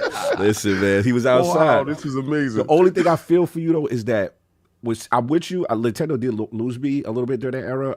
I will say though, the analog was huge for me when I saw that, and then I remember, Mario 64. I was like, okay, King showed it to me. I mean, I still played those. I rented the console at Blockbuster. Okay. Yeah. And if you was a wrestling fan, I was still diving in whenever I could. Yeah, and the wrestling games were amazing, the Aki games were god tier. Like they had by far the best wrestling games, period. Like on that console, just in general. But anyway, so you did that. You was moving and shaking. And then you came back because you said you're going to follow the Final Fantasy series. So then PlayStation kind of got you back? PlayStation had me. Okay. So it was PlayStation 1, PlayStation 2. I had a Sega Dreamcast too, of course. Nice. It was like, come on, man. Like it had Shenmue. That was crazy looking back then. Yeah. Shout out to the legendary Yu Suzuki. Put your And hands together. also, you said I'm an FGC fanatic. Like I love Virtua Fighter. So like as Soul Calibur, those games back in the day. Let's go. But Virtua Fighter 4 came to PlayStation 2, so I was playing that like crazy. PlayStation 2, PlayStation 3. When Xbox came out, like I wasn't on Xbox day one, but when I heard about Halo and I saw Halo, and I was like, that is the game that I need right now. That is I need that experience right now. I need an Xbox. I don't care what else is on it. I need Halo. Yep. It worked. No, And then so Xbox had, so I was Xbox 360. I got a PlayStation 3 later than the Xbox 360. I mean, everyone did because the 360 came out first, right? Yeah. Give me some 360 love. Give me some joints from 360 that had you. It was a Bethesda game. Wait. Are you implying that they've been there? The relationship has been that long? Because people think that it's like it's a manufactured Organic relationship. Are you saying that this was organically on the cut? Let me just stop. I'm being messy. Excuse me. Continue. Which Bethesda game? I'm saying that. It was Oblivion. It was Oblivion because I played Morrowind, and I was like, Morrowind blew my mind. I was like, I never played an RPG game like this before. Yes. And I was like, Oblivion looks crazy. Bro. So Oblivion was an exclusive for the Xbox 360. Yes, it was. And it worked. So that's why, we're going to come out and talk about it. But Starfield is such an important exclusive for the Xbox, Yeah, absolutely. Yeah, I remember playing Oblivion with my cousin Storm, and at the time we was like big into RuneScape. It was like an MMO. And we would take turns for who's playing RuneScape and who's playing Morrowind. I remember the first time Cog and I found this game called King's Field. Ooh. Yes. From Software. I didn't know it was a From Software game. OG, yeah. It was From Software. I remember because I imported it, and because we didn't brought everything there. So I was like, what should we get? And we looking at the box art and we were looking at the back, and Cog was like, we should get this. I was like, all right, let's get it. And we got back home, and that was our introduction to dungeon crawlers. Even though the space was moving really slow and stuff like that, but when we got Oblivion, that was the next step. And I hope I have that same feeling with Starfield when it does come out. That sense of wow, newness and expansion and growth. So I hope so. Yeah, for Western RPGs and just what it was doing, I was just amazed by like the levels of systems that the game had. So that you would go into a town and Bethesda games lets you interact with, pick up everything. Everything. Yeah, like Everything. look at somebody's house. I'm in somebody's house looking at their books and then it had a red icon. I'll never forget this song. And it was like, would you steal that off this table? And I'm like, you know what's funny? If you crouched on your where it says that you're aiming for, it would be an eye that would be open. It'd be the eye open up to let you know. Like, if it's open, it's like people see you do this. So I said, yo, this game recognizes that I'm really being shiesty. And then when you when you had the item, it was red in your inventory. Yeah. And then I came outside that person's house in the village, and the cop said, yo, right there, you. And I said, oh, what's going on? And he's like, yo, you paying the fine or it's justice. And I was like, I ain't paying it. And they slaughtered, they murdered me. Yeah.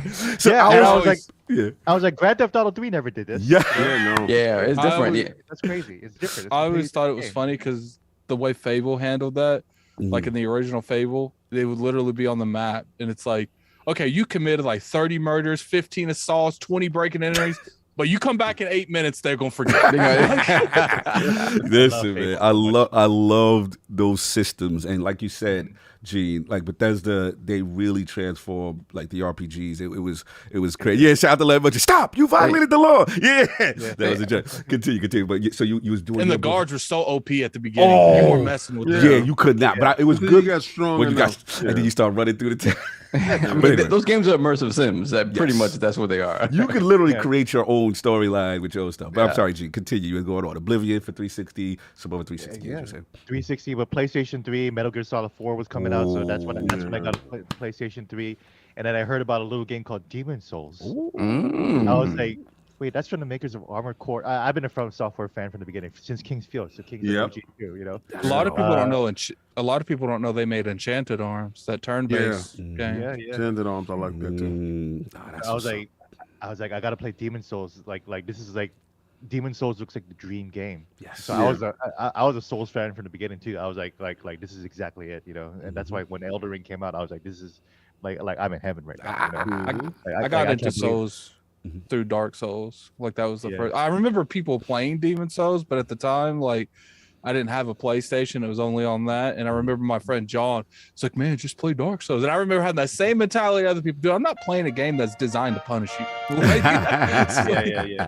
And now here I am, like 15 games later. So that's why when Bloodborne came out was announced for PlayStation 4, I was like, well, I gotta go PlayStation 4 again now too. You know? Makes sense. And Xbox you go where the games are. Xbox One did all that back in the day, so like they lost me. Yeah, I did not return to Xbox until they released the Xbox One X. Oh, that's for the Scorpio. That's a good console. And when I heard that Red Dead Redemption 2 was 4K on the Xbox One X, I was like, Red Dead Redemption 2, I'm sorry, it looks garbage on the PS4. Like, I need that 4K. I need that 4K. But I got the One X. I got Red Dead Redemption 2. I got what I needed. It was beautiful. It was perfect. Yes. You know? Who did that for you? Yeah. Here we go. Here go the film talk. Dominus Maximus Aurelius Spencer. This is during the film reign. This is when he started. He came back. You know what? And I'm glad he said that. I'm glad he said, you know, I didn't waste my time with the underpowered, diversified console. I went with the OP Xbox One X. And I think that's when Phil put his stamp, like, you know, I'm here, you know, type of thing. You know, he kept the power narrative. I think Phil knew when he took over that there was a lot of bad stigmas, and he knew even if he continued that and didn't correct any of them, the next console would just get those bad stigmas. So he had to fix them before the next console came out. They knew with the, like Jill was saying, with the Xbox One, how it started off, and not only was it the more expensive console, it was less powerful. So they wanted to try to work on getting the power narrative back. And exactly. Yeah, the Xbox One X was that. I'm sorry, continue, Jim. Yeah, the fact that it was more powerful, like reiterated to me, okay, Microsoft is still into gaming. You know, like they really needed to showcase that, and I was like, okay, well, I'll get back to investigate. You know, played Gears 4, loved it. Played Sunset Overdrive, loved it. I was like, wait a minute, Xbox One had some amazing exclusives that nobody is talking about because it was on the Xbox One. It's sad, you know. Yeah, absolutely right, and that's the unfortunate. I remember the launch lineup, and I had both, and me and King we had them all, it was just like we were like, yo, they actually had was it Dead Rising? Dead Rising. Rise They Center had Rome. Yep. Resident Evil is dope. Yeah, and they really showcased the system well. So the launch lines were better, but then again, the TV focus and a lot of the mistakes that were made. And then when we find out, obviously, about the whole that was during the 1080p era, and who was doing 1080p and not, that's when you started to see, and we realized they didn't have control a lot of these great IPs, the Sunset Overdrives, the Quantum Breaks, and whatever. And that's when you're like, okay, I got to see if they're serious about gaming. Then Phil comes in, and I'm kind of aligned where you were, because I was in the same boat with them at that point. Yeah, look, like I am the internet's #1 defender of Crackdown 3. Crackdown 3, Crackdown 3 is so good to me. Yes, to me, it kind of reminds me of Doom. I do feel like it deserves a fourth one. Like, look, I think a lot of the issues that game came with is the overpromising of the multiplayer, and I feel like if they would have took the resources they try to make that with and put them all into the single player, we'd be having a different conversation right now. Exactly. I wasn't part of the hype cycle though, so that's why when I played Crackdown 3, and I heard that Joe Staten of Halo, he worked on that game too. Oh, that's good. Yeah. I think the tech demo that they showed with the cloud computing, I think that hurt that game more than anything else. Yep. Yeah. No, I agree. Totally. So G had everything, man. I love to hear those stories. I'm surprised you didn't slip in. He was with the #1 meth dealer. Guam, yes. That was able to get anything they wanted. No, man, he was okay, Don't sir. fucking watch him like that. Don't fucking watch him like that. I'm just saying, everybody need that big homie. At least he gave big homie crazy respect, and he threw it out there like it was casual, like the town knew big homie was doing this. Kid can relate minus the drugs. Like, big homie, man. Not the millions. Oh man. Anyway, so you got tremendous history. I was surprised you didn't mention Resident Evil, because I know you're such a big Resident Evil fan for PlayStation. Saying that like Resident Evil, like I needed to play it in PlayStation 1, and then again that was when I dropped off of gaming, and so I didn't even hear about Resident Evil 2 until like 2 years later. Oh wow! Like I went to a friend's house and it was like, whoa, they made a Resident Evil 2, and I played that, and I was like, okay, I gotta get back to the game. You and Addict share a lot of Resident Evil love and Kingdom Hearts love too. So salute to y'all on that. Now, you got this tremendous gaming history. Obviously, you talked a little bit about having Nintendo Power before Nintendo Power. So my question is like, okay, what was it always journalism for you? Like, or was there anything pre, what we know you for now? Like, what was getting your career started, trying to figure life out? What were you doing at that point? It was always pretty much journalism. On Guam, there's a paper that used to be owned by the same company that owns USA Today, LOGNET. And so I interned for them during high school. Like I was into writing, my full Christian name is John Eugene Park. The Eugene is named after Eugene O'Neill, the playwright. So I was always kind of like interested in writing, like it was like predetermined for me. And then so when I saw the internship for the paper, my mom was like, why don't you just apply? And I was like, okay, why not? Nice. And then I did it, and after a year I was like, you know what, I'm pretty good at this. It taught me how to talk to other people, because I am forced to interview people, So like it got me out of my shell. I used to be the kind of kid that would just like stay quiet, look at the ground, and just not say anything. But after I started getting into journalism, I was like, I started to literally find my voice, So I interned for the local paper there on Guam. Like I even when Bill Clinton came through on Guam, I covered that. Wow. And I even got to meet Bill Clinton back in when I was like 16, so that was crazy. And then so I went to school, Cal State Fullerton. Nice. Studied journalism there, Orange County, California. I interned at the Orange County Register, the San Gabriel Valley Tribune, and I worked at the Daily Titan, the school paper. Never really thought about games media at all. Like I did freelance during college for a small website, and that was like I went to E3 back in 2002. Whoa! Wait, you went to E3 because he went when the common people could not. Yeah, we can't let you gloss over that Yeah. because King is yeah, right. yeah. That was a period. E3 is definitely not open to the public. I remember at that time, King, weren't we still getting videotapes? And Yeah, we was getting VHS tapes. We find out later what happened. At E3. I remember you talking about that last week, and I was like, yeah, I remember getting those VHS tapes too. It was like those tapes and like one tapes and like porn tapes were like the only tapes that we. That's the only thing that we had. Factual. And shout out to them and one tapes. Hot sauce. So you was privy to a lot of those after parties. Yes. I went to the Xbox, like the original Xbox launch after party. The Chemical Okay, Brothers the were one that there. got us It was banned. crazy. Yeah. All right, don't let slip out what happened there, but that stuff was scandalous. Shout out to Aaron. But okay, so you're in the know because at that point in time, I mean, people don't understand, like, because now they get a chance to go to E3. They take a lot of this stuff for granted. You guys were in the know. Yeah. Like the stuff that happened there, and remember, the internet is not popping like that as far as getting information to you super timely, like in seconds. It takes a little bit. You guys really got a chance to see the magic and the wonder and the stuff in the background. How was that atmosphere at the E3, for you as a journalist going through with those wide eyes, seeing everything, behind the scenes, seeing the magic? I was fascinated. I felt like I was like some kind of magical land, especially from Guam, like Guam Guam is we got nothing there, Right. So for me to travel to LA, go to school in LA, and just meet all these different types of people that aren't just brown, which is crazy. But then to go to E3 to see like the trailer for like Metal Gear Solid 3, like the debut trailer for that. Like I was in line to see the debut trailer for Halo 2. Oh my god! Oh my god! That famous, the Halo 2 had that documentary where they had they showed the Joe Staten playing the demo. Yeah. Like I saw that demo live. And wow. I was like screaming my head off. I was like, I can't believe this. Wow.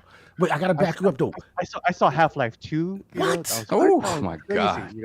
So what was the energy? I gotta ask you this because Halo 2 was so huge. Like, what was the energy in the room? What did people really feel the way they feel now? Like, was it like, yo, this is something special all over again? Yeah. It was crazy. I've to this day I've never been like anywhere near that kind of energy before. That kind of hype for Halo 2. People were screaming as we left the theater, and like even before that, it was crazy. That's insane, man. You're at a time, and what I remember, the only person I think kind of back in them days that I used to was shout out to Mike Mullis and NLG. He used to go a lot of the trade show stuff and the E3s and stuff like that. But it was a different energy, and it was obviously more corporate, more business, more executive focused. Like, I guess my question for you is, I know like my first E3 was like 2014, 2015, and my question is like, was the energy still like? I know there's little fanboy aspects of it, and people act silly sometimes, immature. Like, were executives acting that way? Like, I want to know how was it very more, reserved, clean cut. What was the? I would say it was more reserved, but this was back in the day of the booth babes. Remember that? Like remember, like this was like a car show back in the day. Yeah. So that's what I was talking about. Exactly. So we had like half naked women like everywhere. Like it was like, and I was like 20, 21. Oh, it's over. Yes, sir. It's over, G. I was still in my prime. He said I was still in my prime. It's a video game. What coverage was you getting? Was you doing the right coverage? I had friends that came from out of town, like other writer friends, and they were like, oh man, I got blue balls and everything. So I took them to the strip club. I took them to the Spearmint Rhino in LA. Wow. Yo, I'm gonna tell you right now, if y'all not sharing this out, hit the like button. Ridiculous. So question, Gene. I'm gonna roll it back a little bit. So you said your first E3 was 2002, right? So around that, so did you ever go to a CES? I've never been to a CES ever. Okay, because you know what's happening simultaneously with CES, right? You know. Yeah, it was wow. What a time! What What a a time! What a what a time! time! What a time! What a time, man! But I'm leading the witness. yes, he definitely was leading the witness there. We This gonna. guy here. I just wanted some stories if there were stories to tell. He just wanted to see how deep the rabbit hole can go. Well, like, shout out to G for doing the Lord's work, helping out his friends that were going through a tough time, dealing with some issues while they were He was there. such a Let me good let you friend, know man. I'm something. sure they I was appreciated the local. everything you did. I was the local guy, you know. So I showed him around, you know. Gene, They were like, this is ridiculous. Oh, dude, that's ridiculous. I got something for you. what I can discern is, Yes. Gene, wherever he is, he's gonna have a good Oh, time. G gonna have a good time. G He gonna have a good it in time. Guam. Yeah. He gonna have it in LA. it's He lit. gonna have it in Florida. He gonna have a good time. He gonna have a good time. Salute to G. So okay, so we got that, and then obviously you're doing that. So then now, like, what then? So what leads up to what we kind of know? Working in journalism. Okay, Yeah. well, Yeah. so I couldn't get a job in California after school. You know, I was not really homeless, but I stayed in my friend's garage for like 6 months before I realized, like, okay, I can't find a job. So I guess I'll move back to Guam. So I did, and then the paper hired me back there. I didn't want to do that. I didn't want to go back to my hometown, you know. I got you. But I did that. I did that for 3 years. Hated it, you know. Got into some trouble for myself, and then I met a girl who was living in Hawaii, and then so I moved to Hawaii for her. Oh, okay. And then this was back in like 2006, yeah. So I lived in Hawaii from 2006 to 2015. Okay. And so I became a reporter there in Hawaii too. So I've covered crime. I've covered like small business, military movements, and like I've covered court stuff too. I've never covered video games. I've never covered video games professionally. You know. Wow. And then you know I got laid off in 2009, and like I worked in like health insurance for a bit. You know, like, and then like they hired me back, but like that layoff taught me like, gee, you got to learn some other skills. You know, like you can't just be reporting and writing out here. You know, because like you got to make yourself invaluable. Yes. So I started to learn like all kinds of other like trades like within the newsroom, and I started to really get interested in social media. Like you know, back then I was like, you know what, like this internet thing, social media, like we need to get on it because like, you know, like we're behind the times. Journalism is, right? So I became like the first social media editor in Hawaii. Nice. And then like I did that for the paper, and I did that for a small like news website after I quit the paper. I worked in government for like a month and a half, and then like Pierre Midyar, the founder of eBay, he was starting up a small like news website. And he was like, "Hey, I heard you're the best in social media, like in news in Hawaii." And I was like, "Yeah, I sure am." So you know, he hired me. Nice. And then it was through my work there at a small website that I applied to the Washington Post out in DC. You know, it was always my dream to work at the LA Times, the Los Angeles Times. I really wanted to work there. But you know, I never even got an internship there. I never even got a call there. But for some reason, the Washington Post was interested. So I was like, okay. I was like, I was like, I guess this is a moonshot. I'll give it a shot, right? Yeah. And then they liked what they heard. You know, the Washington Post interview process was difficult. It took 3 months, and it was 18 interviews. Damn. Yeah. 18 interviews. Most I ever did is Like, 6, but 18. Yeah, like most people do is like 6 or like maybe like 10 at most or whatever. Like, Right. 18 was crazy, but I got it. Like they were into me. So I was a social media editor at the Washington Post for almost 5 years, from 2015 through 2019, and then around that time we started to the Washington Post management started to look into covering esports, and then because the managing editor, he used to be our sports editor, and he said one of his biggest regrets was sleeping on MMA. You know, like he was like, you know, like this MMA thing isn't gonna last, whatever, right? Yeah. And Everybody said that. Yep. yeah, everybody said that, right? And then so he learned his lesson. He was like I can't make that same mistake again. And the esports is obviously huge, right? So he started to form a committee within the Washington Post to kind of study like what would an esports section look like. Okay. So I was brought on board because of like my background in gaming and everything like that. Right. I advised them, esports is great. Do not only cover esports. Covering only esports, that's not going to work because that that field already has so much coverage Right. within the teams themselves, within Right. the influencers themselves. Like it is a direct source of information. So like I don't think we can contribute too much there. Right. But if you cover gaming as a broader culture thing, that would be a much bigger play, and that would gain a lot of general interest readers, a lot of young readers. Blah, blah. So I was advising that, and then during that time, I was also kind of practicing writing for different sections. I was writing for like the feature section. I was writing for the news section. You know, the Washington Post, like they need to trust you. They need to trust that you can do the reporting, that you can be edited. So I was trying to build up that trust. I was being edited by other people. I was getting good traffic. So you know, when it came time, and Emilio, the editor, who was like thinking about MMA and like thinking about esports and now thinking about broader gaming coverage, he was like, well, now we're gonna do this. We could just hire someone. Say, well, fuck, why don't we just hire Gene? Bro. And that's how I got it. That's how I got it. Like I didn't apply for it. I wasn't looking for it. It was just something that I helped out do at the Washington Post, and I was like, yeah, this is it. And you can attribute that to feeling that you felt before by you had to make yourself indispensable. So when you got to the Washington Post, you was at so many different stations and so many people heard your name, and you built up a level of credibility, and they respect your work. Yeah, I mean, they gave that to you. The thing too is very inspirational because his hustle, his grind, and we've all been there with setbacks and layoffs. And the frustrating thing is when you have a passion for something and you have a dream, but no one's giving you opportunity, right? And you just and then it's like the thing that you said that really resonated with me was having to go back to Guam, right? Because as men, sometimes it's like defeated attitude, like we really want to make it. It's not popping for me right now. I got to go back because we gotta put food on the table. We gotta survive. We have to live somewhere. And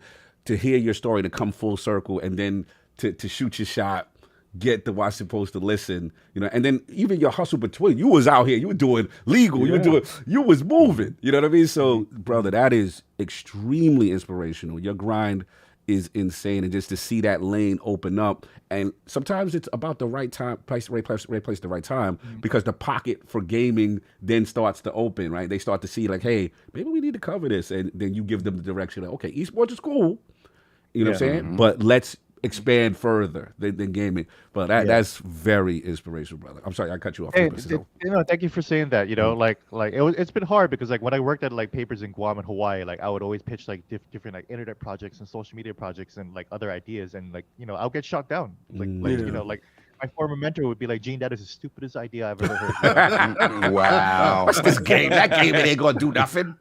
Yeah, so it was real bad. So that when I got to the Washington Post, I was like, these people are actually listening to me. They actually trust me, And but I had to work for that trust in the Washington Post too, I had a weekly email where I would like give advice on social media and how to like write headlines and all that stuff. And then so through that, like King said, like everybody got to know my name within the newsroom, and like I was playing politics within the newsroom. Yes, sir. Like you can trust me. You can trust me. I can deliver this for you. And I did. So I would work for like the foreign section. Like the other day, I tweeted about like how, like we did the first ever news live stream out of North Korea. Wow. And that was dicey because like her handlers didn't even know that she was gonna do that. So it's like this is North Korea. That's dangerous as hell. It's dangerous. It was really dangerous. So I was like, so I used to do stuff like that, like for like all kinds of different sections. So like it was like building that trust within the Washington Post, which is a very, very large organization. And then for them to trust me and say, okay, Gene knows what he's talking about in this regard, and like we trust his writing. Yes. Like you said, like I was talking about, like I really tried to make myself invaluable, learning all these skills, learning how to talk to different people. So I was able to finally get to, at the age of 38, I became a games journalist. Salute, brother. That's crazy. It's inspiring. Yeah. Circle. And I'm sorry, get off. It's like that's the day and age when you like, if you want to really impress somebody that's resistant to the change that's coming, this wave of like the internet, and this, show them the power of SEO. And I know you did that. I know you said, okay, let's change this title around a little bit and look at how many people look at this as opposed to before. And all you got to do is, and once they start seeing dollar signs, it's like every single door opens up. That's what I did in the Hawaii small website with the eBay guy. They wanted to be like investigative and like cover government and stuff like that. I was like, okay, well the stuff that we're doing isn't really getting traffic. Why don't we like take that kind of lens and then look at like the wider life of Hawaii, and like explain things about the wider life of Hawaii that people might not be thinking about, but they want to know about. So I pitched a story I did because everyone in Hawaii likes to park backwards. They like to park the car backwards. So I was like, why don't we do a story about why everyone in Hawaii likes to park the car backwards? That's it. It's interesting. Let's just talk to old people. Let's just talk to people who made parking lots back in the day, and let's figure this out. Boom! Within like 3 hours, it became our #1 story of all time. Wow! And I was like, that's what I'm talking about. That's exactly what I'm talking about. Like you need to broaden. You need to broaden out. You need to make these stories interesting. Yeah, interesting. That's a good point. It's a good point. You're absolutely right. These are lessons, to be learned, and then, like you said, having that ability for your thoughts and earning that trust to be heard is super important. So, want to salute you there. Another thing I want to salute you, and Sav kind of alluded to it. You kind of alluded to it. Is I know. You viciously defend games culture, which we love about you. You're willing to mix it up with a debate every now and then, you know what I'm saying? Which also respect about you.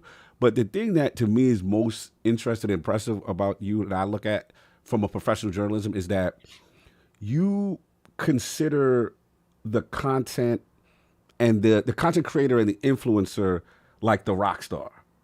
And to me, that's unique because in this current climate, I feel like there's a divide right now, right? Where the journalists, most of them don't respect us. Exactly. Where the journalist is like, hey, I went to an accredited school. I got my degree. I'm a journalist. You are an influencer. We're provocateur.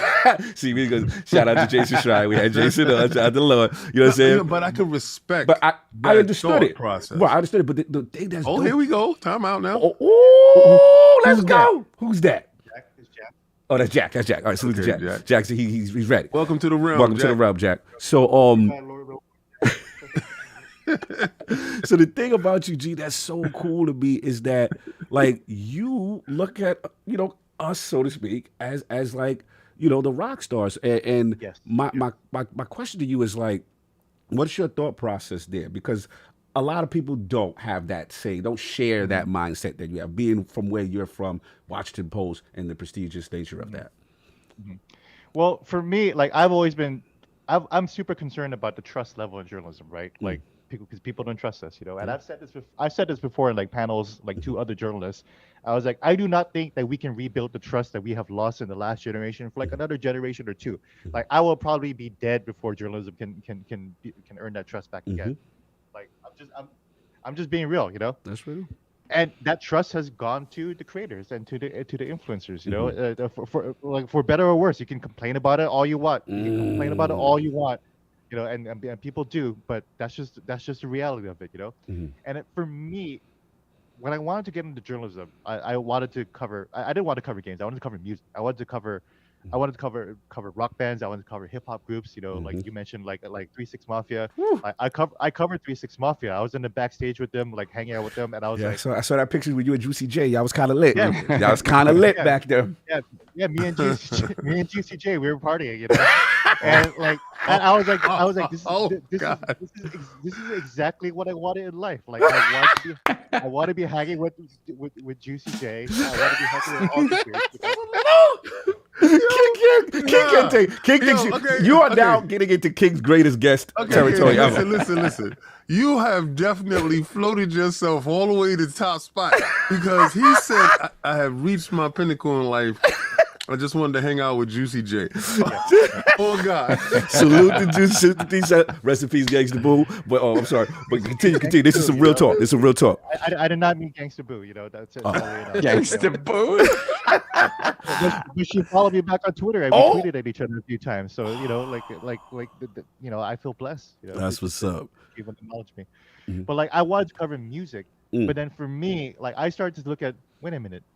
The real rock stars in this day and age are the creators. You know, nobody wants to play guitar or bass or and be a lead singer for a rock band anymore. They want to be on YouTube. They want to be on Twitch. And like you look at all these cohorts, these groups of creators in California, you guys, like Last Stand Media, like there are groups of creators everywhere. That is like like cliques of like just off the top of my head, like Jay-Z and Kanye or whatever like that, Yeah. But back in the day, so it's like for me, like I see that I see that happening. Nobody wants to become a rock star anymore. Everyone wants to become a creator, and that's been the case for like the last several years. It's not changing. So before I give it to you, Attic, I just got one quick question follow up, and then I'll give it right to you. Do you think are we in? I'm kind of calling it the Great Divide, right? Where again you have the traditional journalist, and then you have the rise of the content creator, the influencer. So do you think it's the older regime kind of holding on to traditional ways and not trying to accept them? Do you think there's any way we bridge that gap though? I don't know, man, because I would love for the gap to be bridged, but like broadcast news isn't going to do it. Broadcast news isn't going to do it. Like CNN isn't going to go on Twitch ever. Because those numbers on TV is what matters to them. Right. That is all that matters to them. Yeah. Like I look at the New York Times, like they're barely getting it. Like the Washington Post, like I work at the Washington Post, and I'm still struggling within the Washington Post to get us to do certain things. And like I have to say that it's a personality driven information market right now. And to be quite honest, like journalists for decades have been trained to like get rid of their personality. Robotic, robotic. Yeah. They say, I'm live here reporting from the Iron Lord's podcast. It sounds like Kermit the Frog. Hey, this is Kermit the Frog. So Gene, I have to ask you because you specifically say loss of trust, right? Yeah. And that would indicate that something had to happen to lose that trust, as opposed to just things changing and new people doing things differently, kind of moving into place, and journalists losing influence. So specifically, like, where do you think the loss of trust comes from? Because that's just different than losing influence. Yeah, I think it's because we keep fretting. We keep pretending that we don't actually like know anything about, like, we don't have any actual feelings about the story. Right. And like people are dumb. Like we could see that you're pretending to not to do this or that, and like pretending you're saying one thing and then another thing says, no, I'm fair. And it's like everyone knows that you're not right. fair, So and then the way they cover certain communities, whether it's communities of color or just even white people too, that either way, or like. It's always about parachuting in and parachuting out. Like they never really understand the communities that they're in, especially in the national news. So like when people cover gaming, like they just say, oh, let me just check out like a subreddit, and then I got it all. Like, you got to immerse yourself in the culture. And that's the thing, right? You have to be part of it to get that sort of respect. Whereas I think, again, a lot of people that work at these bigger outlets do have that. Like you have that. But it is the thing, like it's different that if you're reporting on like, the war in Ukraine or whatever, yes, it's understood that you're reporting on it as objectively as possible from a distance. You're not in it for the most part. So this is different because this is a hobby that requires that. Like you have to be part of it. Yeah. No doubt. Attic, you had a question. I'm sorry. Yeah, I think a lot of it has to do with too is they see like journalists and stuff. They don't see the individual journalists. They just see the website they're working for. Yeah. Like when you see a review on IGN, they don't see it as that individual person. They just see IGN reviewed such and such. And when it comes to like Kotaku, Shots fired. And when it comes to like influencers, you're seeing them. You're seeing streamers like I know, like Valkyrie, Aiden Ross, like all of them. Like you're seeing them play the game. You're seeing them review the game, and I think that's why, because it's more intimate. It's like you are actually seeing the person. And for the most part, you look at like IGN reviews, any kind of review, like even video reviews. You don't see the actual person most of the time. It's just some gameplay, some voice. And then, not to mention you have stuff that goes on where you find out this person wrote it, but this person voiced it. And then it's just like, exactly. All that goes down. And then it's just like, that's slowly, it's like, well, this review might have been written by this and voiced by this, but I know this person did both. Yeah. Yeah. No, it's real. It's like I said. I wanted to commend you on that because it's rare that I see the way you embrace it. I think it's different from the majority of your colleagues, and I think, to be honest, it is rare. No, I see that too. Yeah, it's part. I think it's part of your success and the way you handle yourself. I think people really gravitate towards you because of that as well. I've heard people like journalists say that they don't even think like influencers them deserve to be at like E3s and stuff. Like I've heard conversations like that go down. I will say this, right? Because I can see both sides of the fence. I can see you struggling, you're breaking your butt, you're doing everything that you possibly can to get into this business. You're going to school, getting into debt, you're doing intern services. You done got this guy coffee for so damn long, and he's still not looking at the piece that you put on his desk. Those type of things, and you're putting up with a lot of stuff. And then you look over and there's this kid on YouTube who covers the same story that you left on the desk, and he's getting a different type of light. And I can see he didn't earn it in your eyes. But you took a different approach. You looked at what made these individuals special, right? Because it is some form of craft to be able to get up and to get on a microphone and to carry a conversation and to bring across some type of your personality to the piece, because it's a piece giving from that person. Not necessarily the same way that you would give a piece. So that's why I give you guys reverence, because you did go through the stuff. You went through the mud. And, I do accept some of the titles that are given to us, but I do love the fact that you embrace us in that manner and you give that respect right back. And not to mention, I do feel like journalists have a better safety net than like a lot of YouTubers and streamers. Unless you're like huge and you got plenty of money back, you've invested money. YouTube goes down, there's a lot of people just gonna immediately. That's true. At least like a journalist or someone that actually has a backing, like a degree or something, like they can use that leverage to go somewhere else. Maybe not in the gaming industry, but something else. Like YouTube goes down, it's just a wrap for a lot of people. Like it's over. Yeah, well, the thing about journalists is that a lot of us are getting laid off, whether it's in the game space or even in the regular news space too. Like there's a lot of that. But King, I'm glad also you said that. I'm glad you mentioned that it takes a lot of talent to do what you guys do. It really does. It's exhausting. I tried to stream regularly, and like you don't really know until you know. So it's like I said earlier. It's like you can't really. Like you can't judge it, but like you really know when you give it a shot, when you're in it, when you're really trying to make that hustle, when you try to get when you try to earn every single viewer, when every single viewer counts, that's so much work, So I have to respect it so much, I always say like I have a controversial question for him. Okay. Well, can I say mine before you go to a rabbit hole real quick? Yeah. I mean, because this is a deep question, I saved this when I knew we was gonna have you on. Okay, so I always say like the hardest mental barrier to break down in YouTube is speaking into a mic and talking to no one. Like, because it's hard to like visualize. That's why I always say like streaming and solo podcasting is some of the hardest things you'll do in this content. Yeah. That's why Combat Talk with the King is crazy. Salute to you. Continue, King. Your question. So, my question to you is, how do you feel about the rise of artificial intelligence and in many of our... That's a concern. Yeah, our artistic and journalistic avenues are being given to this AI. Like, because I've seen AI write pieces. I've seen AI make art.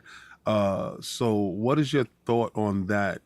Because I deal with the logistics of newspapers and stuff like that in the same area, right? So I know when we were at our peak and where we are now, and jobs are being cut at an astronomical rate, right? The production of papers are not as high as it used to be. And these magazines and papers are diversifying by going digital as well to keep the writers and stuff like that, like you guys on. But with the invention of AI, that threatens that market. How do you feel about that encroaching on your livelihood? Well, it's just interesting you say that because the Washington Post has been using AI to write some stories. There's sports stories, Right. just game scores. This game happened. This is the data. It just crunches it down, and sometimes that's all you need, and that's all we use it for. And to what we've been talking about, that's why personality is so important.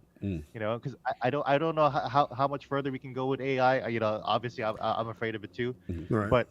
but that's why personality and being yourself and being a person is so important. You can't just be because think about the mentality it is where it's like, we could just replace that reporter with an AI because that person had no personality. Nothing to offer. Nothing. That person went to the football game, wrote down the scores, came back and wrote a story. Do we need to do that, or can we just have an AI do that? Right. Do we need to pay that person health insurance to just do that, Right. or do we need to do AI? So there are ways to use it smartly. But again, that's why being Gene Park instead of just being a reporter for the That's Washington right. It's Post important. is important. Absolutely. I got to be me, no matter what. Absolutely, and like you said about being indispensable and skill sets and other things like that. Another question, a couple questions I want to follow up before we move on, is one thing that I really respect about you is how you kind of, besides the content creator, the respect you have for that, you have a very passion for like music and video games, and I think me and you kind of share that. And I think a quote you said, video games are closer to rock and roll or hip hop, a living culture in which about 2 billion humans on Earth participate. So tell me about this. Like, why does this resonate with you? And then also specifically, why does music in general resonate with you in gaming? And then also specifically, you're a defender of hip hop in gaming as well. Because some people are resistant when they hear hip hop in gaming sometimes. So tell us about that, your thoughts on both of those. Well, I mean, I grew up in the era of I grew up with other people, and I probably said it myself, where it's like rap is crap, And then like when you act you probably haven't heard that in years before, but I still remember when people used to say that. And then so when I finally started listening to hip hop, I was like, this is just actually like a new kind of music. And low end theory. The low end theory. Let's go. Like Public Enemy. Like I met Chucky before too, So, I was like, this is the energy that's good. That's going to bring about change. This is the energy that culture is built around. And that's the same thing with gaming too. That's why I look at influencers like rock stars. Like for me, it's just a different kind of vibe. And even hip hop isn't what it used to be. It's changed. It's crazy out there the how much you have to hustle for like every single Spotify stream, and that's why there's a modern culture happening in the music too, But in that space too, in the creative space, they are using AI, like the AI rapper that they use, and like we're never going to see artists hit that milestones of 1 million albums sold. Artists will never go diamond again off of sales.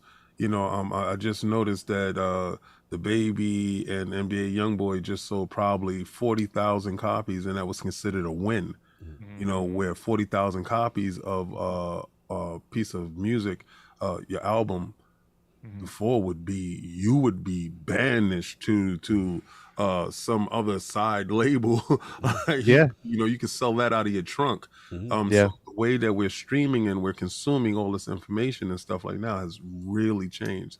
So music is definitely a part of it, but the way we consume it is completely different now. And imagine a game selling 40,000 copies. Oh my God. Well, I think we will probably get there as far as physical copies, right? Because and what I'm saying is, we know that streaming is definitely up through the roof, right? So people stream the album completely different opposed to, and they get a la carte. So those throwaway songs that, people will put on an album that you would skip, you can't do that anymore. You got to have like 7 good songs that you could put out so they can stream all at the same time. and the album sales. So we'll see a decline in physical copies, but increase in digital, because Yeah, that's how it's coming now. that's why there's so many EPs these days too. Yes. You do see so many albums with only 7, 8 tracks these Yes. days. Yeah. No, it's dope, and what you mentioned, and how you kind of champion in that as far as the gaming and music and the importance and significance to it. And it's funny because I'm kind of the same, and I want to see more of it, and I'm excited for quote unquote Project Shaolin and some other things. I remember the Def Jam James from back in the day. You know what I'm saying, guys? So I was following your timeline. You had shouted out the E from Rough Rider joint that you remember, and connections with Street Fighter and stuff like that as well. Yeah, So I thought that was exactly. I've been talking to the rappers that did the Street Fighter 6 song. So I'm hoping to do nice. something with them too. Nice. So yeah, so like I'm deeply connected to like music and games. Like I've interviewed, like one of my career highlights is I've interviewed RZA and Jizza. Oh, Jizza. They were doing a fundraising stream of playing chess. So I talked to them about their chess game, and like what they got going on, and it was just a dream come true for me. Oh, that's fine, brother. Salute. You don't see this. So last point question I have for you is it's more of a serious note. Obviously, you gave the community, a serious time to reflect last year, and we saw a video. It was called A Cancerous Gene. And it was very touching. A lot of people rallied behind you, when you kind of brought forth to the public your diagnosis. Since then, you made the announcement that you are now cancer-free. So I wanted to ask you, though, just like that journey from obviously being diagnosed and just the physical and mental strength required for you to come back to where you are and go back to the post and do what you love, because that was tremendous, brother. It's crazy, like I went through so many body changes in the last 6 months, and the fact that I was able to have surgery in late November to revert all those changes back to, my body just being kind of normal, So like I lost a foot of my colon, so like the food travel's a little shorter.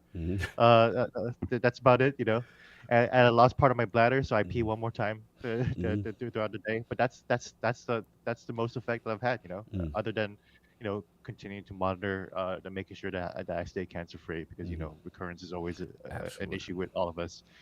So, but yeah, I can't even.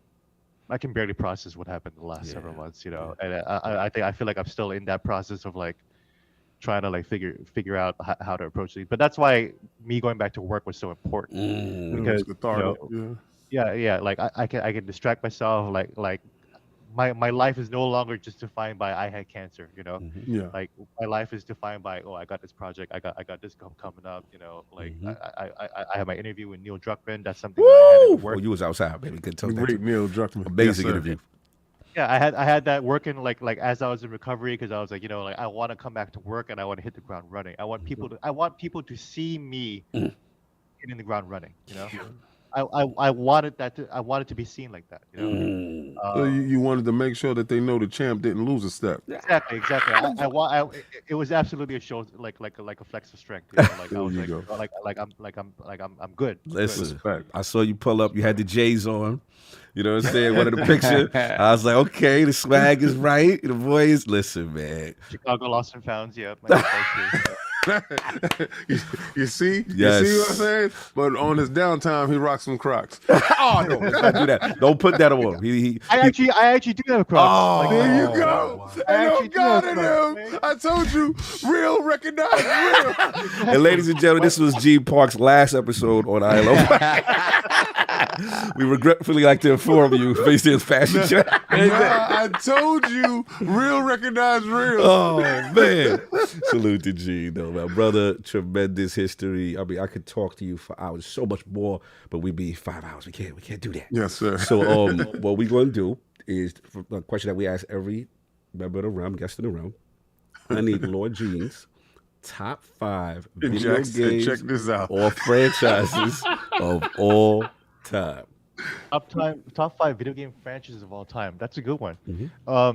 Number 1 would be Resident Evil. Woo! And that's surprising for me to say, because I would be like, oh, Zelda or Souls, which are like my number 2 or 3, right? But like when I think about it, I have played more Resident Evil than I played anything else. It is series I go back to like every few months. Mhm. It is a series I go back to whenever I'm feeling down, depressed, whatever I need to like distract my mind. Mhm. Like I know like the Resident Evil puzzles, and like for me, like that comfort of like just being able to like put things where they need to be. Like that's what Resident Evil. That's what Resident Evil always is, right? Like you got to put the green jewel into the table. You're right. Like so like that. Like just that's just comforting. Also, like, the pop of a zombie's head, Oh, like, yeah. that's always satisfying too. So we got Resident Evil. Resident Evil. I would say number 2 is the Soul series. The FromSoft Soul series, Demon Souls, Dark Souls 1, 2, 3. Elden Ring. Elden Ring, of course, too. Again, those games are like therapy for me. Where it's like like especially Dark Souls 1, where I know like exactly what I need to do in Dark Souls 1. Like it's like I still like Dark Souls 1 more than Elden Ring, because Elden Ring is just too damn big. There's just too much to do, where it's like, okay, like that's not comforting, because I know like, okay, there's like 10,000 miles ahead of me. Yeah. Whereas in Dark Souls, I know the journey from beginning to end. Gotcha. That's exactly how it's gonna go. All right, so we got that. Number 3 will be Zelda. Okay. What more can be said? Let's go.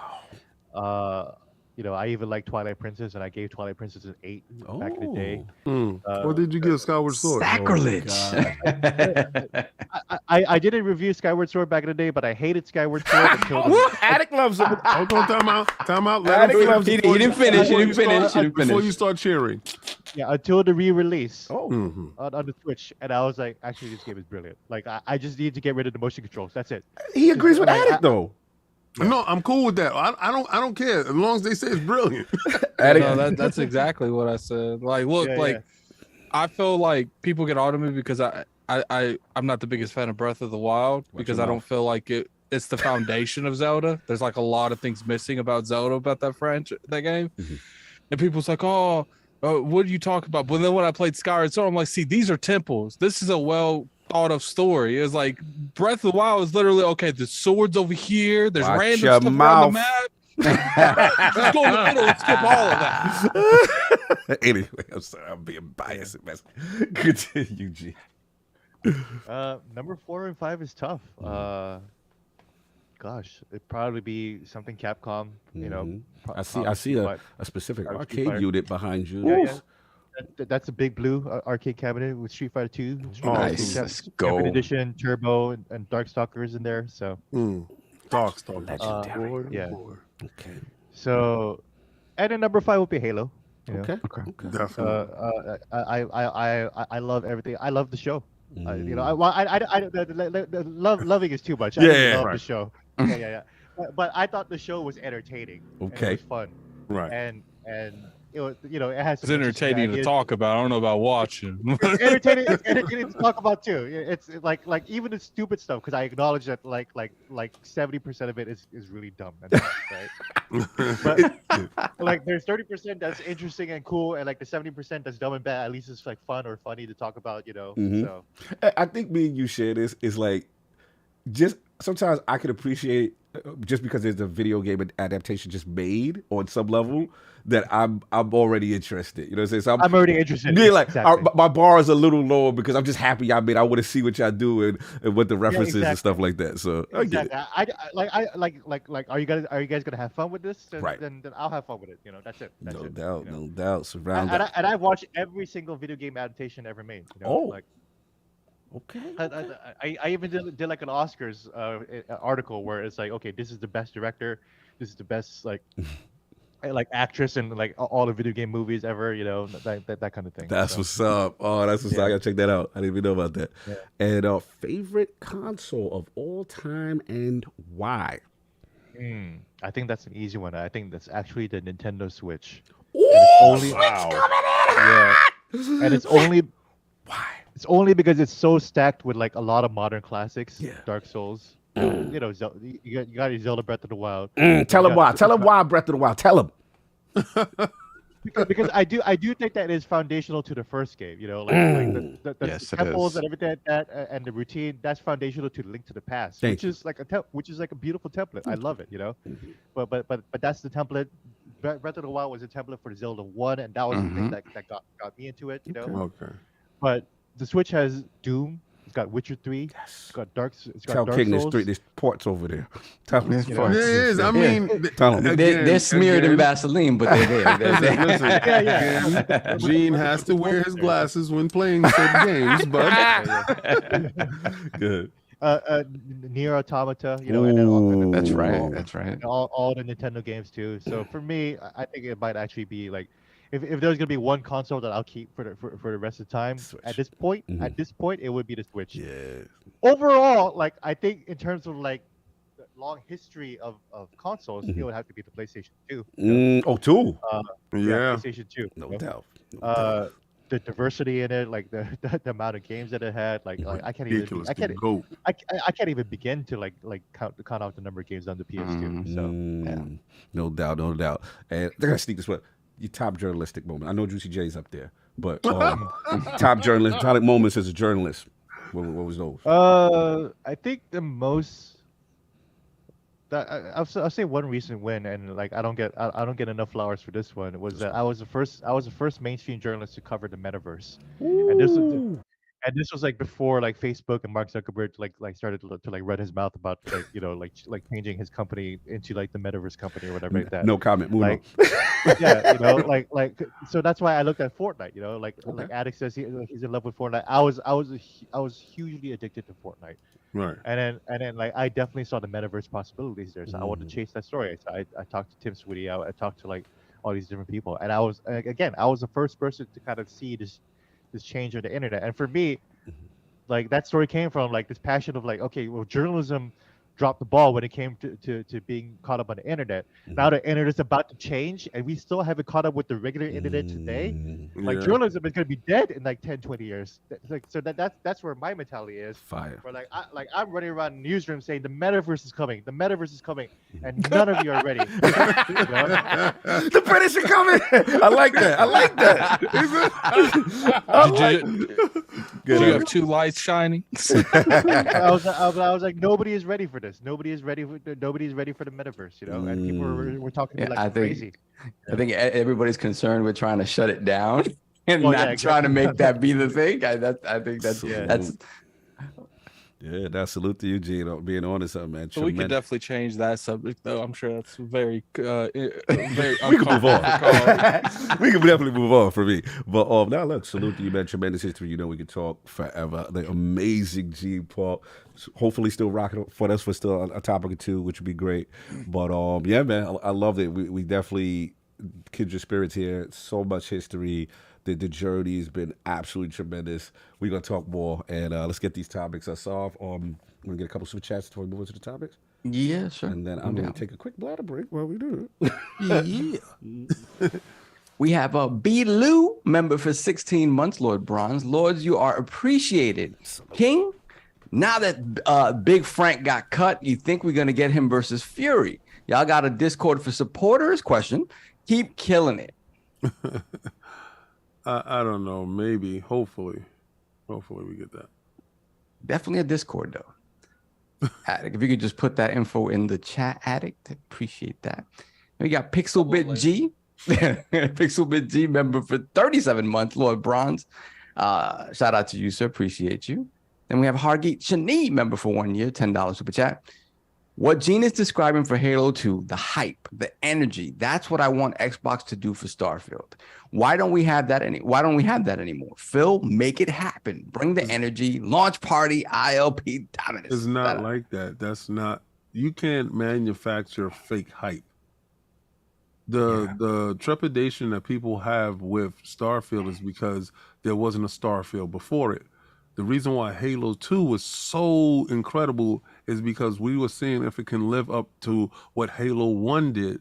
So maybe Starfield 2 will generate that hype, but Starfield 1 has to be Halo. Yeah. So in order to get It's equivalent to like the new Zelda and the new God of War. Like, can it relive what it did a couple years before? the difference between, and I can tell you exactly why God of DLC fell flat. Oh, Lord. No, I can tell you exactly why. Halo 2 did stuff different. Gave you some of the same dual welding, they just went above and beyond. The world seemed bigger, more vibrant, better.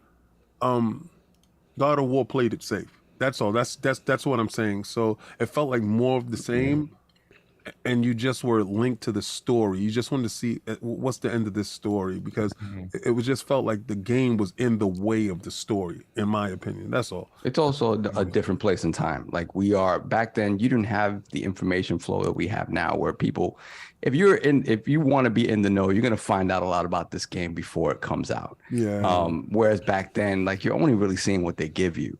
And so, yeah, the ability to build up hype and the desire for people to go out and stand on the line and be part of an event is different than it is now.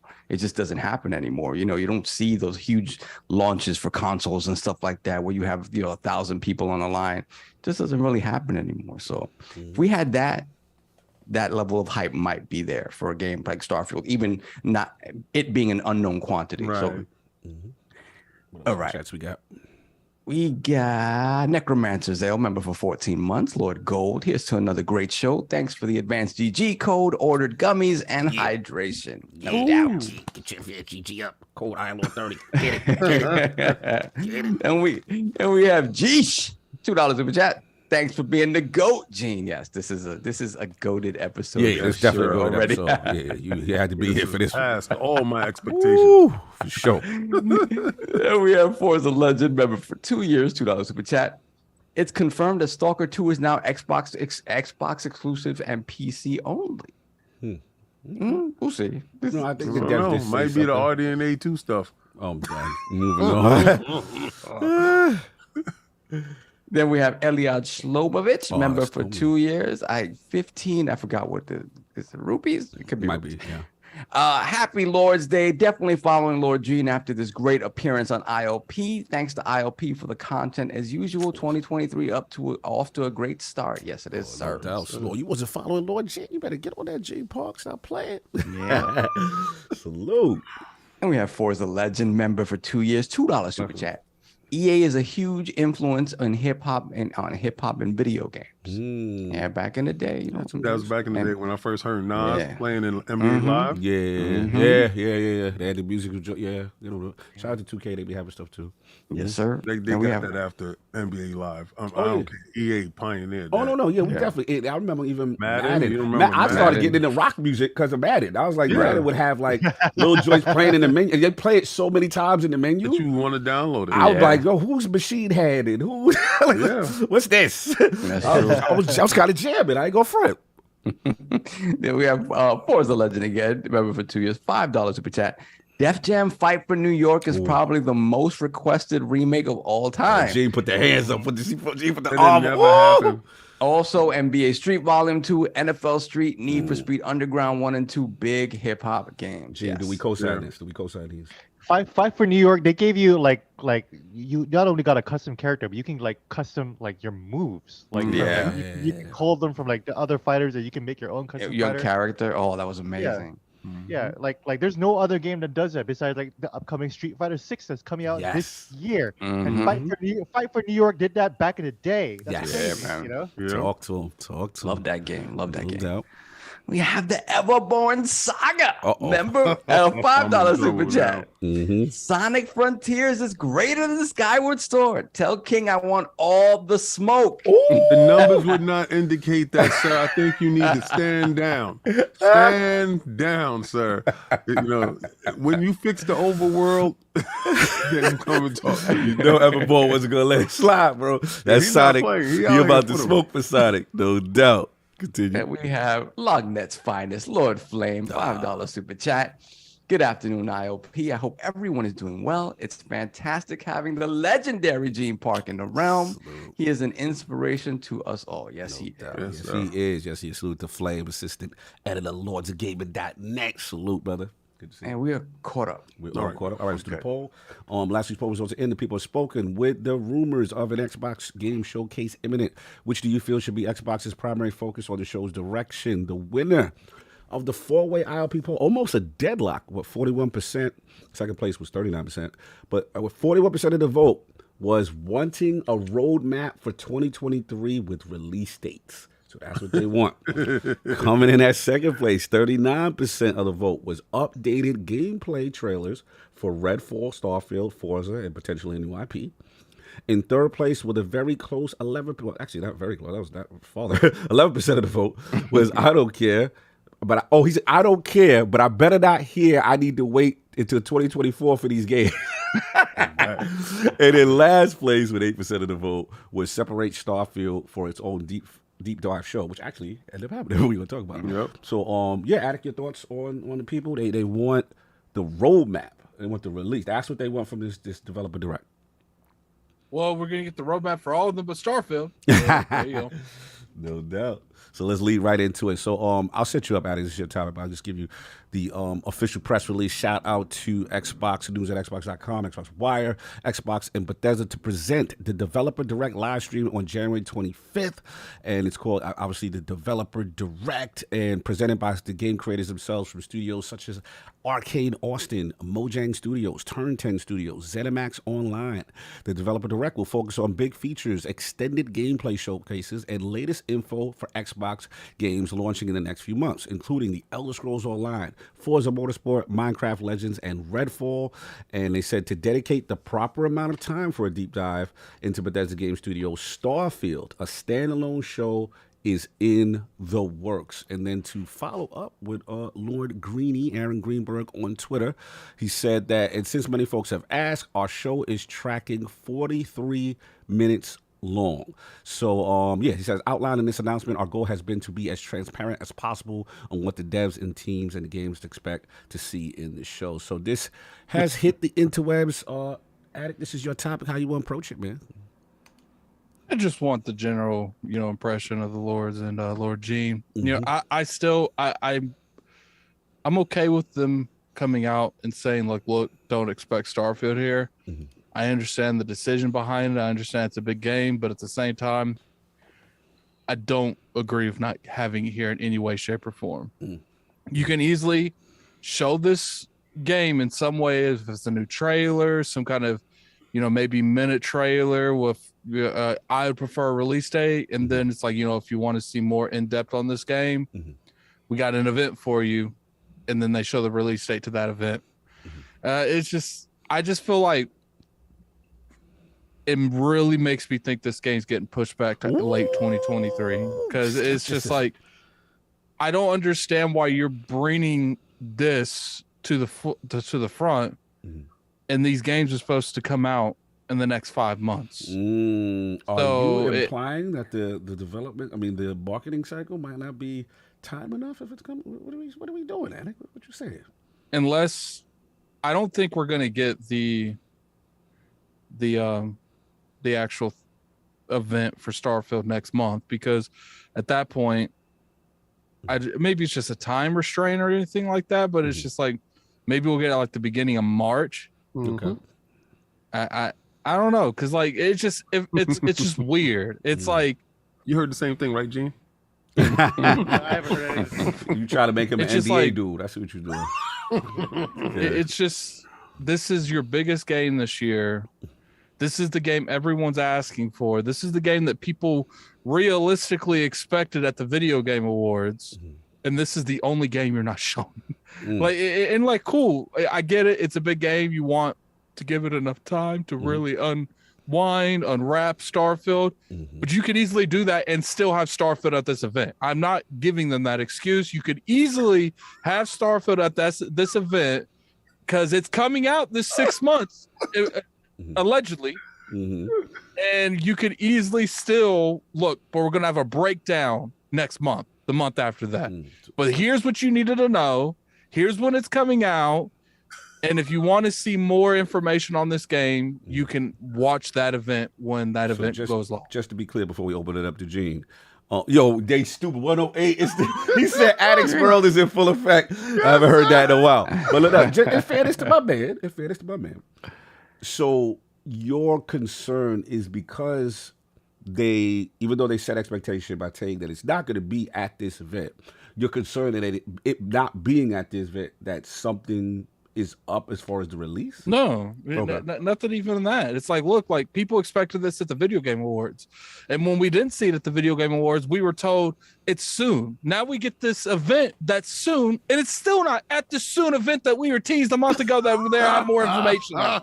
In fairness, they didn't say no. Starfield was going to be there. But No, in but fairness. they said we will show you more, and everyone is looking for Starfield. Sure, people are excited about You Redfall. not hype Sure, about people are Minecraft. excited about Minecraft Legends, but everyone is looking for Starfield, and they came out there and they said we will have more information on you guys shortly. Mhm. And then when we get more information, but we gotta wait longer for that one. Like, nah, like it would be different if this game was coming out in November.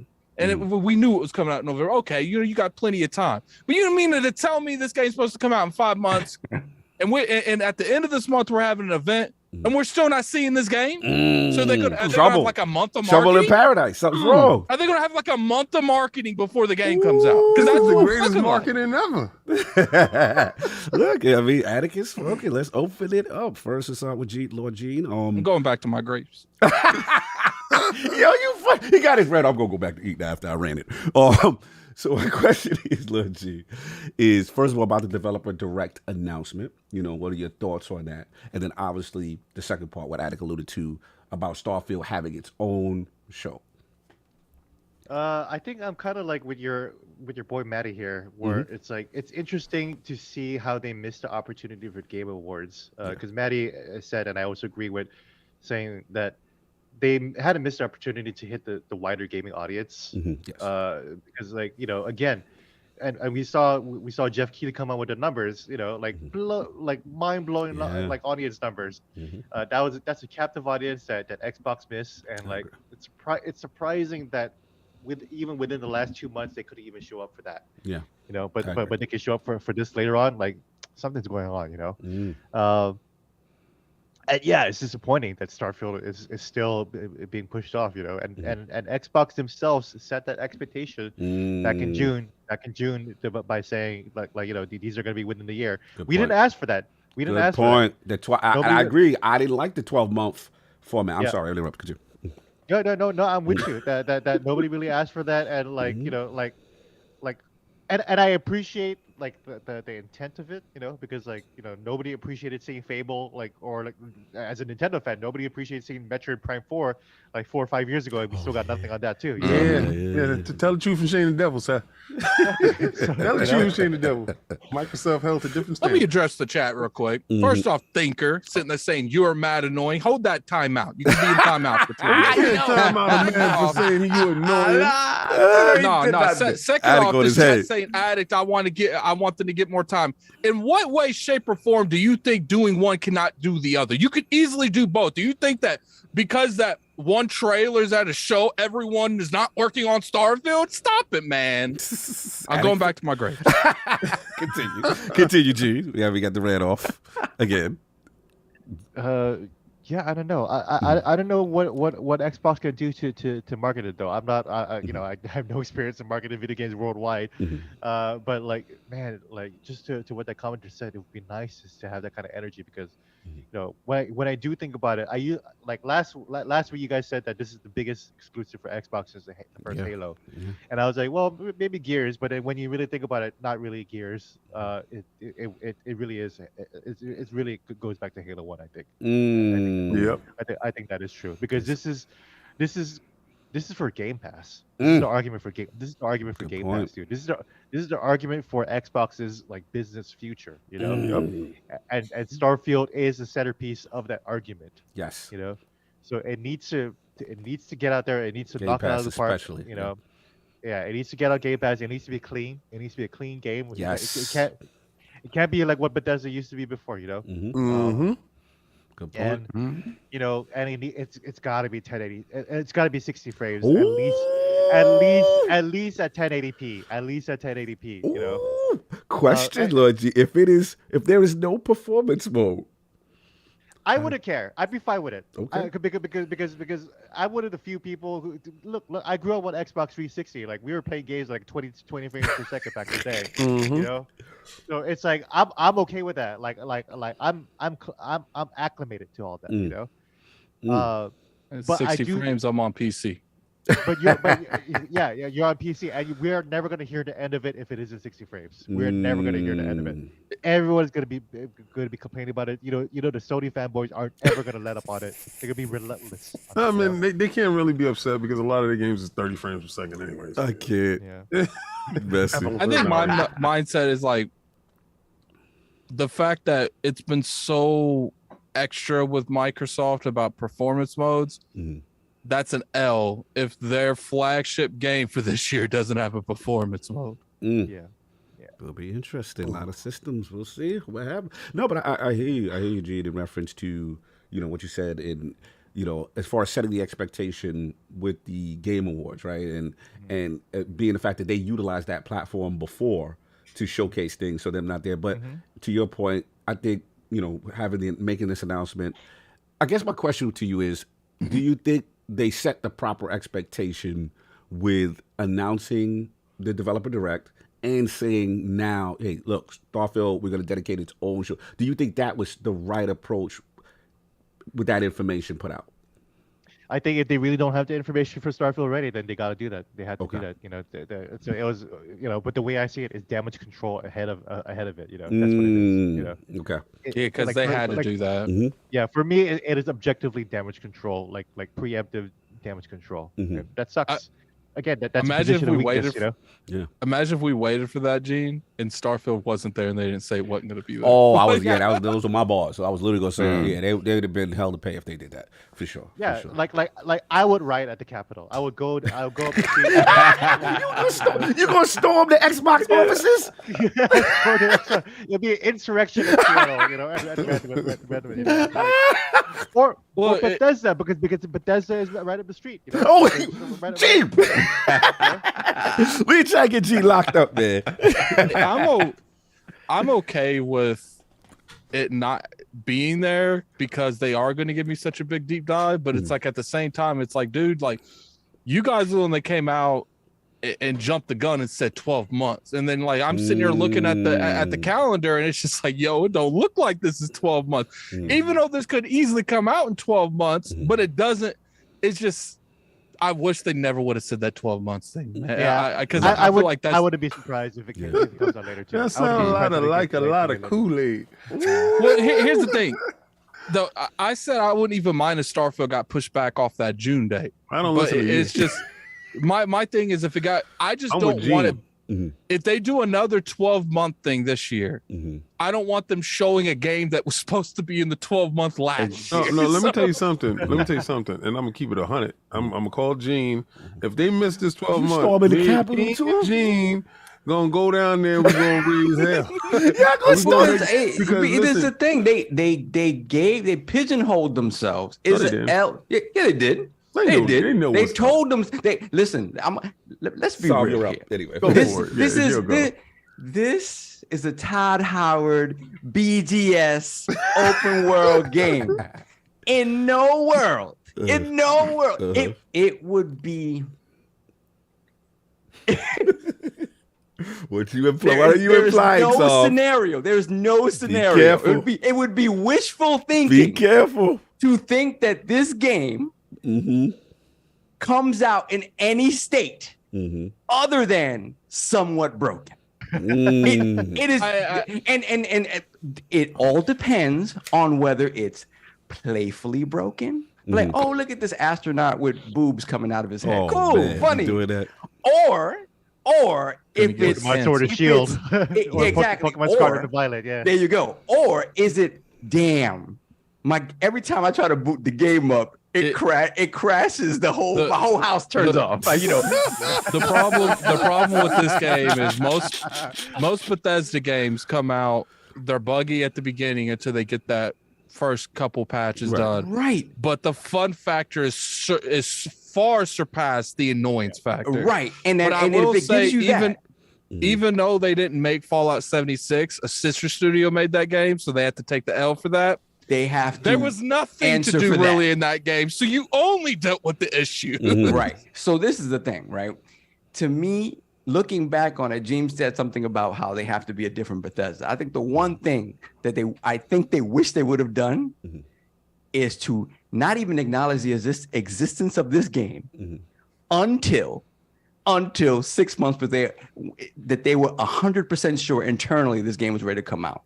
You pull the Fallout 4, you don't acknowledge the existence of the game. I don't even care if it is a new IP. People are going to be excited about it, no matter what. It's a new BGS game. Now, to Addict's point, they had the stumble of, we have to answer for 76, right? We have to answer for 76. So the next thing we come out, we have to talk about it because, hey, we have to make sure people are confident in what we're bringing to the table. We did that to ourselves. My thing is, look at all the conversations we're having. It better be 60. It can't. This hypothetical window that they created for themselves, which is an unnecessary rake, right? We're all arguing about how much of vanilla it is if it goes past the 30th of June or whatever. What happens if they never said anything about this, and then at E3 they're like, "You'll be playing the next BGS game in November." Okay, King. Why did they come out and like you being told behind closed doors? We can have this out. And hold up. Yeah. Okay, so NDA, dude, you're being told. You're being told, yo, it's up to you, King. Do I release this in May right now? 30 frames, or do I release it in July, 60 frames?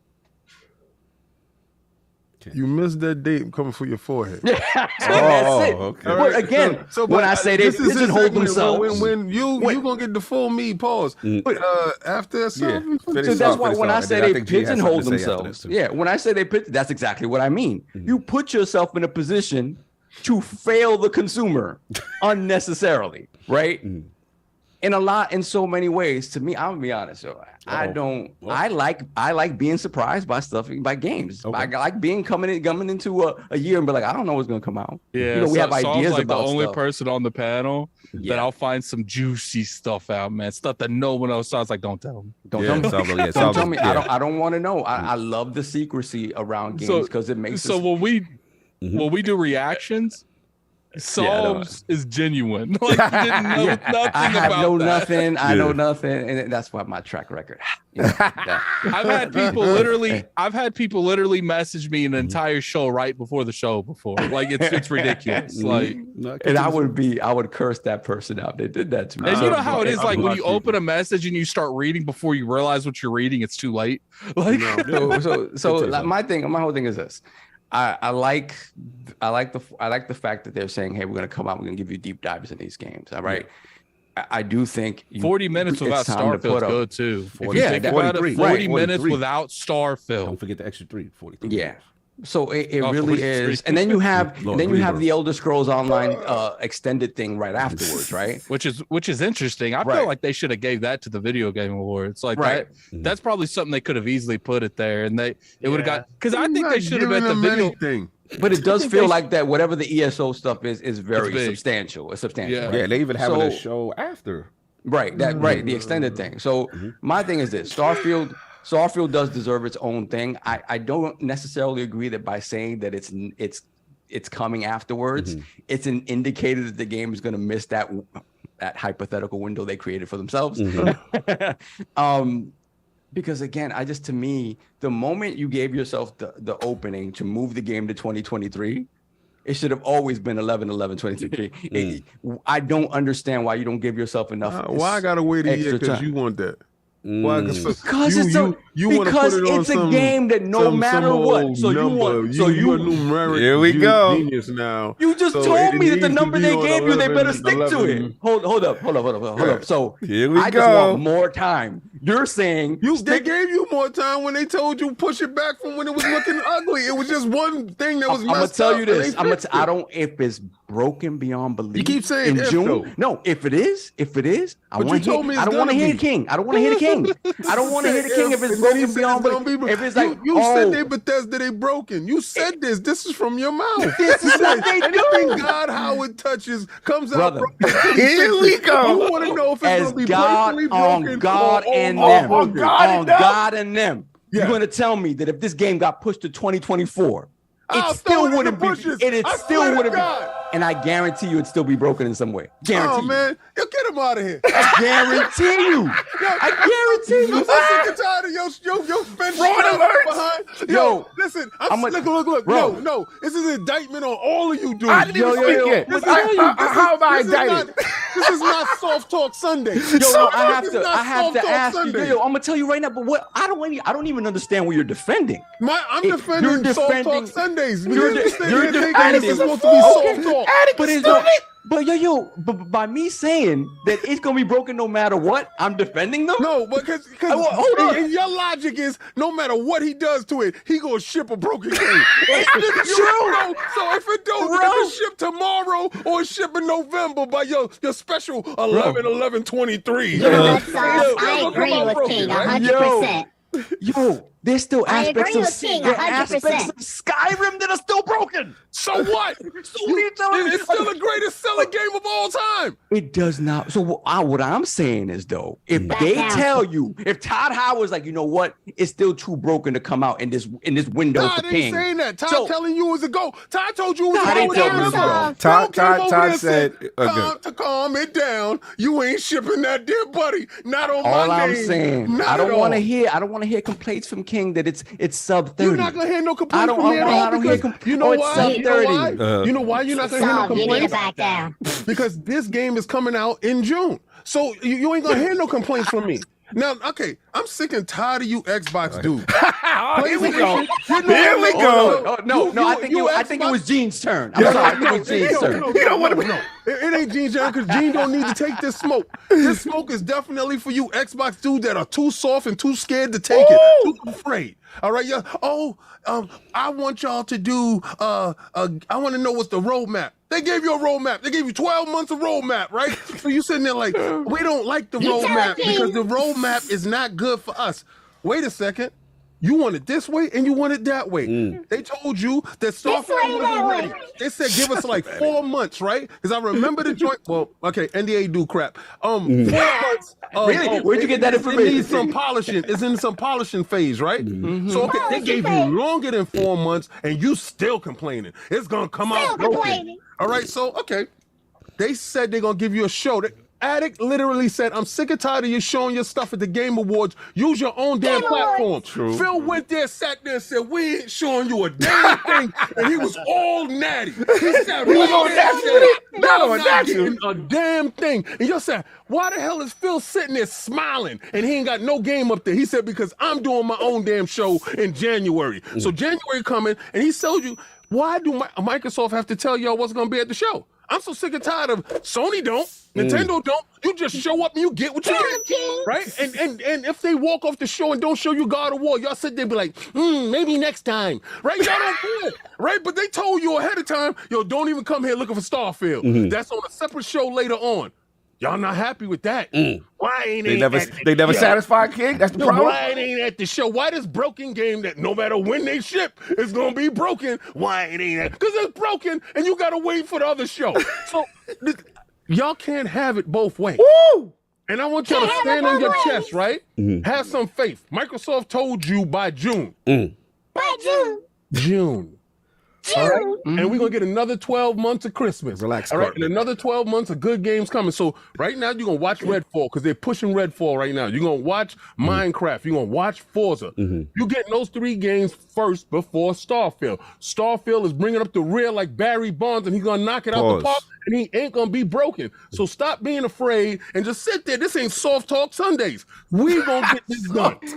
Yo, Sorry, Gene. All right. every time somebody puts their neck out first, they die. Die. Hey, you know what? I die so you can live. Yeah, that's fine. That's fine. But let's just remember, Leonidas walked into that little alcove with 300 buttons. He didn't make it out. He didn't make it out. He did get murdered. The craziest thing is they know exactly who he is and they know his story. Your story will never be told because you're sitting there. So you want a glorious death? Afraid. I need you to go tell my story. Go tell my story. Tell them how I stood on this and I stand on this right now. I'm with Phil. So the Starfield have to die for something else. You know why? You know why? Ahead, they have to be able to succeed. You have to have faith, right? I got faith. He hasn't proven me wrong yet. Who is that? He said, When Phil told you he's not going to ship a broken game if it's not ready, he don't care. He did it with Halo. It was millions of marketing dollars. He's not going right to do there. it, but he did it with Halo. Yeah, but you know what? It was better than shipping that broken game in a state. Well, wait that a minute. was. This flies in the face of everything you're defending. You're about to say you're going to give them the smoke if they don't meet that June deadline. Because he said, that, listen. Let's go. You don't tell me here, pay this for this Game Pass. This is gonna be this is gonna be that. We thought that Starfield and Redfall was coming out this year. I'm paying Game Pass. I didn't back off of that. You said 12 months, right? So I'm gonna sit here with this 12 months that you said. I'm living up to my commitment. My commitment is support and being a consumer. Live up to your commitment on delivering on your promises, like you said, right? So your promises, like you said, is 12 months, right? 12 months ain't up. I'm not bothering you. TikTok, buddy. TikTok. Okay. Because that June come in and you didn't fly right. I don't care if Redfall hit. I don't care if Forza hit. I don't care if Minecraft hit. If that Starfield ain't out, you are mine. So 12 months. I'm here. I hope you did too. And what I'm saying is this. I think if hindsight is 2020, they're like, we should have never said anything about this damn game. I agree. Ever. I agree. Ever. Gee, you sound like you went before I get my bars off. I need to. I know you sound like he was ready to jump in. I just want to make sure he had any thoughts, or he just listened to us go crazy. Honestly, but I think my biggest question with Starfield is what kind of Bethesda game are we gonna get? Because like we were talking earlier about how in Oblivion and Skyrim you can like pick up anything. You can pick up literally like every little thing like on the desk, right? Right. I have a hard time like seeing a game like that running at 60 frames, at 4K, right? So like complexities. So are they gonna peel some of that back? Where it's like like do you really need to pick up everything in Starfield? Right. I don't know. Like what kind of Bethesda game are we gonna get? Because like, God, you look at her, like you look at Horizon Forbidden West, and like that is a gorgeous game that runs at 60 frames per second. And like that kind of reminds me of like a Bethesda game, except that you can't really just pick up everything. Like it's more of an action game, right? So it's like when I look at Starfield, I'm like, okay, this kind of looks like that kind of game where you can have conversations. And the conversations and the action are the centerpiece of it, and not so much like, "Ooh, am I gonna steal this space food?" like it's stuff like that necessary. I don't know. No, I mean it's a good question, right? Based on their history and the scope of their games, how extensive is it going to be in that regard? And I'll jump in. This is fun. That would have just to comment on that. If they roll back on that. The Maddie's not gonna be happy. I mean, the DGS faithful, if they roll back on that level of interaction, there's gonna be a conversation. Around that. All right, let me flip. Yeah, because we're still talking about Fallout 4 and how they roll back so many like conversation pieces and everything too. Good point. No, very they didn't good. even really have dialogue trees much in that game. Right. Well, the thing that I think that they start off with a very good start is no voice protagonist. Right. Because I actually like that, where it's just like, me too. I can, in my mind, this is who I want it to be. And when you kind of pigeonhole into a voice, and I think that was one of the major mistakes, major reason why people don't receive Fallout 4 as well as 3. And then a lot of to your point, Gene, the peeling back of the systems, right? It is not as, in depth as 3 was. But look, first let's talk about the Direct. I thought they did a fantastic job setting the proper expectation. For me personally, I feel like first of all, Gene is 100% right. I was completely upset that they did not show at the Game Awards. I think that was a missed opportunity. I've said before ad nauseum, they set the expectation by being at the Game Awards. They showed the Series X at the Game Awards. They showed Hellblade at the Game Awards. They showed Perfect Dark at the Game Awards. So they've opened themselves up to an audience that is not familiar with the Xbox brand and has the most eyes, right? They didn't show up in there. I thought that was a mistake. Now it's course correction. They come out with a tweet after the Game Awards. Hey, we've got something cooking for you guys soon. Okay, cool. Now Greedy comes out with a tweet. Hey, we're going to have a show, Developer Direct. I like the name. You know what I'm saying? I don't mind it. You know what I'm saying? Developer Direct, developer focus seems to be less personality focused, which is one of my issues with Inside Xbox. Just show me the games from the devs. Let's get to it. Love that. Obviously, Redfall is going to be big for them. I know people hating on Minecraft's a huge game. I hate to break it to y'all, but Minecraft is Minecraft's the biggest game there. It's the biggest game going. Like I know people that's what it is. Forza is going to be there. Very interested. No one's talking a lot about Forza. Forza to me is going to tell me a lot about this release cadence. Because if we get, according to the German Xbox Direct, Developer Direct information on the German Xbox site, they said release dates. So that to me now, you're setting the expectation. Forza's going to let us know, okay, where does that fall? The rumors allegedly with Redfall is May, right? Does Forza come before that, right? Where does it fall in that pocket? Then you got the Minecraft Legend. And then surprisingly, I didn't expect to see Elder Scrolls Online. So I thought that was interesting. And then, you know, to the point where we're going to get a new chapter, and then we do know ZeniMax is working on another MMO slash, you know, live service type IP. Does that get revealed? You know, I'm curious, but I think the expectation was right. And of course, Redfall is huge. This is arcane. This is a huge deal. This is co-op. This is in a different space for them. You know, I know some people have concerns, but I'm starting to hear, like you saw, like, people kind of more low-key excited for Redfall. You know what I'm saying? I gotta shout out Maddie now. Maddie, I love you, man, but you sounded like the old man yelling at the cloud. He's not letting go. You can only do immersive sim in a small controlled environment. No. Far Cry 2 and 3, Zelda Breath of the Wild, it can be done in arcade. Shout out to Maddie. I understand his concern. I understand. From a person who loves the studio for specific things, and when you start to see them alter a little bit. Yeah. But what I tried to say is the bag and how now they're critically acclaimed for like Deathloop and all this new stuff. There's a whole new audience, and he's holding on. It's like in hip hop where we just want people to sound like Rakim all day. Yes. You know what I'm saying? It's like I feel you, the bars, the guard MC. I feel you. But yo, you know, people like Nas, like that mumble rap. yeah, you know what I'm saying? They don't like certain. That's what it is. So I get where he at. So let's get to the main event. This Starfield situation. Very interesting. Very interesting. First of all, salute to them. Because if Attic is so right, if they would not have said that, and we showed up to the Developer Direct, watched a whole 43 minutes of Developer Direct, and there was no the next one, Starfield. Bro! But wait. There's no more.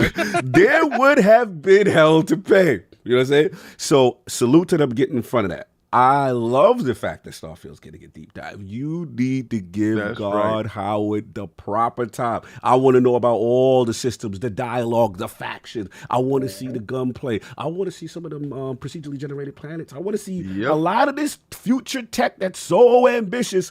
I want to know. So, yes, give them their date. I love it. And I need to see God Howard come out with the jacket. That's just me. But anyway, I need the brown leather. I need that in my life. That's when I know it's official. It's real. Anyway, back on point. So now, the question that Attic is talking about is interesting. I got to be real, King. Last week, I thought about it some more. And even though the official page says first half Starfield release, the only question I have is, where in the hell do you fit it if it's first half? Because here's the thing. All right, let's just say May is what you call it. Redfall. Minecraft Legends got to get a date. What month is that? Forza got to get a date. What month is that? I think Forza's out first. You think Forza's first? You think Forza's going to I think Forza's probably in February or March. So you're going to say, let's say March. Right. So then you have the direct for Starfield in March. Okay. So then you're saying Starfield April, like? Oh, when you say Starfield? Starfield is in June. Oh, I think Starfield. You still say the whole of June. You think it's June post E3? I think it's before E3. Oh, I think it's E3. Okay, so and let me explain why I think it's before E3. Break it down. These are the only people that still holding tradition. Right? I mean, Nintendo shows up to E3. Sony just, they figure that they're going to sell anyway, so why waste money singing to the choir, right? Microsoft is still trying to gain ground. How do you nullify what anybody does during E3? Put out Starfield. Control the narrative. Do you hit them with the God Howard come out on stage, and right now you'll be playing it. Like we doing one of those. Well, what I think is What we doing on that Starfield Direct, you get a date. I think you have to put the line in the sand, right? You give them a date because anytime a company puts out a date, that's a direct line to whoever, right? When This your gangster talk. I know you doing. When Sony put out the date for God of War, it's like I dare you put your stuff over there. So when Nintendo put out Breath of the Wild date, they said I dare you. I know what you got coming. I dare you come close to this date, right? So now you're up to that. As a company, you have to strategize. Right, you already seen the first opening salvo for whoever it is. I think Microsoft can put it that week just to gain the mind share. It's gonna sell no matter what, right? But how you nullify whatever big announcement somebody else's does is by having actual product in hand. So they have product that they're playing. And you're talking about something in the future. Like, yeah, we'll get to that. But right now, though, this is on this. So June before E3 or after E3? I say before E3 to take away whatever thunder preemptively. So like June, like the 4th or 5th or something like that? There's this beautiful thing called Diablo. It's June. That's if you don't own them. If you don't own them right now, you can't cannibalize something at that pace. I think Diablo's going to do what Diablo's going to do, right? Huge. I know, but you can do probably at the end of the month, probably in the beginning of the month. I'm with you at the end I don't know how flexible you are with it if you don't want to cannibalize that IP. Top of June. I will say this, though. There's a big success story of a game coming out, and that's Last of Us. Last of Us came out 2013, the week leading up to E3. See? And so again, if you have that level of game, right, then yes, because all of a sudden people are like, damn, okay, we seen all this new hot stuff and that's amazing, but we got this 10 right here waiting for us, and it does something because again, Last of Us, it could have easily gone generate hype going into the conferences too. Yeah, for the level of quality of stuff you're gonna show, because like, hey, look, everybody questioned us. Look at this, the biggest game that we have coming out. We hit the nail on the head. We got it done. So it gives people a reason to be excited for what's coming, right? Now it could backfire if you try to do that and the game is a 7, then but if you hit that Last of Us level of hype going into an E3, I could see it. Now, if it's what King is talking about, so that means you're gonna show it whole twice in your shows and everything on the floor, Starfield. But here's the thing, King. Like they literally said they're gonna do a standalone show. Right. So that means a separate show. Okay, you talk, and then you're gonna show it again at E3 then. No, they said you don't show it. They said that they're going to show it at that event, and the hype from playing it is going to carry into E3, right. And then release at the end. That's where we go. Yeah. Okay, I just want to see what you're about to say. But I think Starfield will come out before E3. Before E3. Okay. So I don't know how they feel about Diablo. That Diablo though, man, it's the first hit or something like that. Like, where can you like strategically place that with Diablo popping out on the 6th of June? Yeah, I don't because if you pop it out at the beginning, then it's just gonna Diablo might take its shine away. If Diablo's good, and Diablo will be good. Well, we're gonna see. I mean, it's interesting. I think that's the interesting part about the separate show. But I will agree with my brother Sov before I give it to you. Is that look, God Howard, don't listen to King Dave. I love you. Do not listen to this man. Do not worry about trying to prove and be tough. You know you gangster. You ain't got nothing to prove. Soft talk Sunday. Live to fight another day. Listen, don't listen to these software lineup gangsters. Right? You will get folded in these streets trying to the software lineup. All they want to do is they just want to play list games. They want to put their bars versus somebody else's bars. They want something to put up on. Look at all the games we got in the first half, bro. Don't get caught. Here's where I think. Hold on, let me Here's where I finish think my- these let me games are finish coming my- out with. Damn, Okay, man, they won't even let me So- finish my bars. Can I get my bars off? Thank you Finish. for tuning So in to all Soft I'm Talk saying- Sundays. Where Listen. our heart pumps cooling. Do not listen to software lineup gangsters, right? You drop it when it's ready. If it's out of the first half, if it's out of the first half, 11/11/2024. He gonna drop one disc record. He gonna be over it because when it come out, whenever it come out in the second half or whatever, It's gonna everybody come be out over broken. I'm gonna roast you harder. so you better come out in June. Okay, just now take at it. one whooping. Just take one whooping, Go ahead. and that's it. it. Good. January, February, March, April, May, June. All right. So I think obviously nothing in January. Do you think they launch Minecraft or Forza in February? I don't know. Like a Probably couple so. of weeks? Here's the thing though. Mhm. I feel like if you a month of marketing for this is crazy. Like if you really think They about didn't it, tell A like, us- month of spot. marketing for Minecraft is good. 2 months of So- marketing for Forza is better. so that means you'll have Minecraft come out in like late February, Yeah, early let March, Minecraft and then come out. Yeah. and then Forza comes out in April, and then you have Redfall coming out in May, Uh-huh. and Starfield coming out in either June or July. No. See, Todd, Yeah. don't listen to him. Todd, He don't gonna listen get to you that. bodied in come the out- street. You come out in July, me and Gene gonna pull up. Listen, they gonna pull up. Gene, They gonna be hold on, mad. hold on. Let's They'll get let's over get it. it from Gene. Yeah, get it, Gene. Would you be upset if Starfield came out like the first week of July? I'd be okay with that.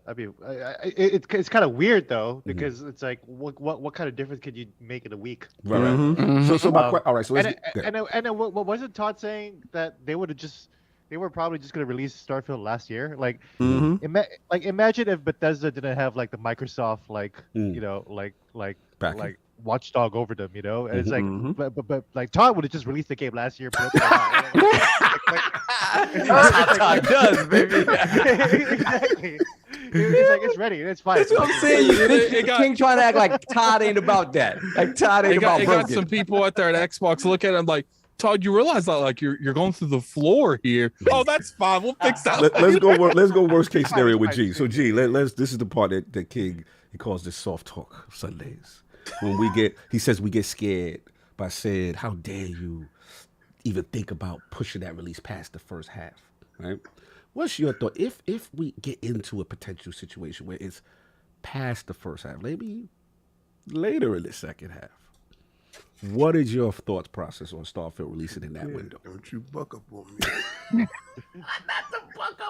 I mean, You buck up on me. I don't even know what to say. He's gonna turn that fraud alert on any second. Man. I mean, I'd be kind of upset, like we need this for the first half of the year, like You just Xbox- scared our guest into submission. No, I didn't. He said it way before I said anything. I mean, I would be upset because like Xbox has been dry, man. Like Here we and go. look, I use the Xbox a lot for. But let Like, me I play all my third-party games on Xbox. All my So- third-party Here games. we go. But we're under the impression, Gene, before June, you're getting almost an That's what I'm Xbox saying. game every month. You getting Like- Forza? Gee, you gonna get Forza. You gonna get Minecraft Legends. You gonna get Halo, Redfall. Halo Infinite Season 3 too. Yeah. You know what I'm saying? That should be The good. only Those are I'm okay blockbusters. with it. If it does get pushed back past that 12, I'll be annoyed, but I'll be okay with it as long as they don't show that damn game again at E3. Because I don't want to Kid see a with 12 soft month. talk. You know why? You took they told You say soft talk, I say realistic. They told okay, no, well, because they told you 12 months. Mhm. For 6 of those 12 months, you ain't get a damn thing. Mhm. Where's that though? You get- So we're in the next year. I don't It's in want July. you That's need where an that extra at, though. month. I don't care about you need an extra month because you took 6 months from me and delivered me nothing. Now for these last 6 months, I want nothing but hits, baby. I want But one what if every it's not a month. hit? If it I come know, out in the but you know what? We have what is that? Monster Hunter Rise in January, February. That's in a couple So days. we don't care about the health of the game, so you can have your gangster list. Listen, I got it. listen. We don't Monster care about the Hunter game. Rise in You January, need to have bars for the February. PlayStation. Hey, hold on. Minecraft. Chat. Chat, put a 1 in the chat I if get you it. believe King and Gene, and put a 2 in the chat if you roll with us. Yeah. Forza. 1 in the chat for King Let him and finish. Gene. Let him finish. Let him finish. 2 in the chat for the rest of the Lords. Yeah. Nah. Let me hear Gangsta List Sunday. Gangsta So List. Let's March, go. Forza, with the show, May, Redfall, and then in June you come out with Starfield, and you fulfilled your 12 months of what you said you was going to do. All right, so I don't care You don't about care. that. You don't stuff care that about you're the talking health of the game. Got it. Well, the health of the game is fine. Yeah. We already know that Todd said it was good to go last year, and Phil said put it in the baker, and we're gonna bring this bread out a little bit later across to where we want to release it. But So to be if they don't fair- come out in the first half, you're not gonna buy it. I wasn't buying it to begin with. I got Game Pass, You got sir. Game I Pass. paid for it already. My money's in the bank already over there. They've been taking my money, but they haven't been delivering. Okay, but All the right. other 4 or 5 games in the first half be absolutely I don't nothing. care about that. Give me what I said. You said you was gonna give it to me. Give it to me, please. Pause. So wait, so finish. if any of those other 2 games don't make it in the 6-month window, you're not gonna be mad? What are you talking about? This guy here. If What for game? whatever reason Which one? Redfall or Which one? Forza, if Pick Redfall or one. Forza happens not to make it, you don't care? So what they said, every game in this show is gonna be 12 months, right? Right. Let something slip. Let something slip. Let something slip. Forget about All right, game let development. something slip. King needs his What list. He about, needs to like, get his if- bars if off. Stalker doesn't make it or replace some second party or third Doesn't party matter. thing. Stalker's gonna make it.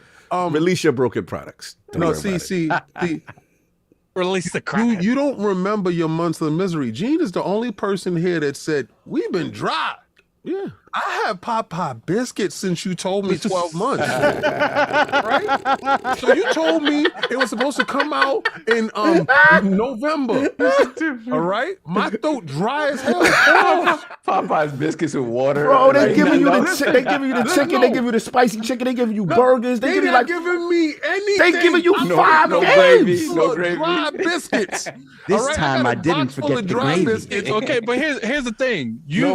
You want them to give you undercooked Yeah, you want burgers and undercooked stuff. meat. You don't. Thank I'm you, not Addict. getting no Thank salmonella you. chicken. My chicken gonna be cooked fine. You trying to make Yeah, if me? it comes out in July. You know what? You can't have it both ways, dudes. Okay. You can't sit there and cry and say we dry as hell while the competition We keep ain't releasing saying games. that. I never cry. Y'all was crying. But see, I the told thing them is- that this game got to be I'm gonna delayed. Cry. I'm Okay. gonna cry. The competition can bring out games, and I don't care if they. The competition all got delayed. The competition all got delayed. All right, so here- Wait, hold here- on. here's Let me what get Kid my Smith joint said. off too. Everybody acting like this is only an Xbox problem. When They nobody gave 12 even know months. when Zelda Fears of the Kingdom This was is delayed true. bad times. Every game from PlayStation's list from a Yeah. first party is a delayed game that they did not reach their dates. You're right. So why is that? I understand. Listen, I should say why. And I'm gonna tell you I why. understand the Xbox first party situation, right? But And I'm gonna I tell you get the why. frustration. Why? I want why it they fixed get though. I that. don't want a permanent. I don't want a temporary issue. I want it fixed. Fixed. So I get it. All I'm saying is, to your point, Kingwood, this is where you're right. This is self-inflicted. Thank you. And you are right. That's the Well, only who's part we disagreeing align. on that? In the sense Not at that all. 11/11, you said it was coming out. Now it's not coming out. Then you do a show, E3, right? And then you say everything you see here is for the next 12 months, right? So you now self-impose, inflicted on yourself that Starfield comes out between that time and this time. It's E3. I get you. All I'm saying is, like we said earlier, this is literally the most important new IP in Xbox history. If you botch this game, you could be out of here because this is one of the major drivers to your service. So my point is, let's not do the list game. Gamers will get over it. Because the same way Ragnarok hit you with we're sorry to inform you that we need a little bit more time. The tweet gonna go out. Yeah, I'm sorry to inform you. People gonna be mad in the month. No doubt they're gonna get the smoke, rightfully so, King. No doubt. But when the game comes out, and God forbid, it's a 90 Metacritic, gamers gonna forget, and gamers gonna get over My it. thing is, I'd rather tweets go out saying how well polished the game is than tweets that going out to say this should have been delayed. Bro, if I see Craig face, look at King, he's got his head. go ahead, King. Okay, I've talked. I'm just saying, right? Because, basically, right? Because since this is soft talk Sunday, Stop doing that. I was watching and I was listening to Sharvin, right? And Sharvin has said, no matter what, it broken anyway, right? It's true. With Sharvin's logic, Stop talking like with that. Sharvin's logic, June makes no difference than November. So, with King's logic, save face and release in June and keep your word. Because, see, just like Gene says, you have to build credibility. And if you do not build credibility and establish loyalty, you are expendable, right? So, you said June. Stick to it. Thank you. Someone says this your biscuit voice. You don't even have a. We not even using the device, and he got that. This is all biscuits that I was eating since June. Oh, this is soft talk Sunday because you dry. It's soft talk Sunday because I have eaten Popeye biscuits. And The first party been so dry, your voice is that way. back. I'm waiting for the game, sir. It's your fault. You only went to Popeyes. I was eating good everywhere else. Yes, I was good. Listen, sir, You're the one sir, that said, "Oh, sir, Popeyes is it, and that's it." Sir, That's a you problem, Sir, King. That's a you sir, problem. do not watch my pockets. That is a you problem. If you go to Church's Chicken, they have nice honey-covered biscuits for you. Thank you. You're done. Anyway, and I'm the, on a fixed income. Thank you. and the final point I'll say. Do it there either. We're moving on. Soft Talk Sundays was hilarious. And the last thing is we'll see how the Activision Blizzard thing plays in this, because that could also play into a factor. This is hilarious. We got to move on. This topic is crazy. Let's get to super chats. But we'll see what happens. I lost track here. Yo, everybody's die laughing. They said King needs some milk. He said, I can't with y'all. Oh, shout out to Anonymous. He got the ILP drip. Salute. I see you, bro. I see you. Salute. Thank you for buying the Put classic your name tea. in there. Let me know who did that. Leave a message. All right, we got to get this going on. So We got Guankus. $5 super chat request for the new showcase Cadence. This is what they want. Month 1, quarterly general preview. Month 2, quarterly Game Pass preview. Month 3, premiere game showcase. That's the cadence that he wants. Yo, Silly Geek said King needs to start a Soft Talk Sunday podcast. I can't.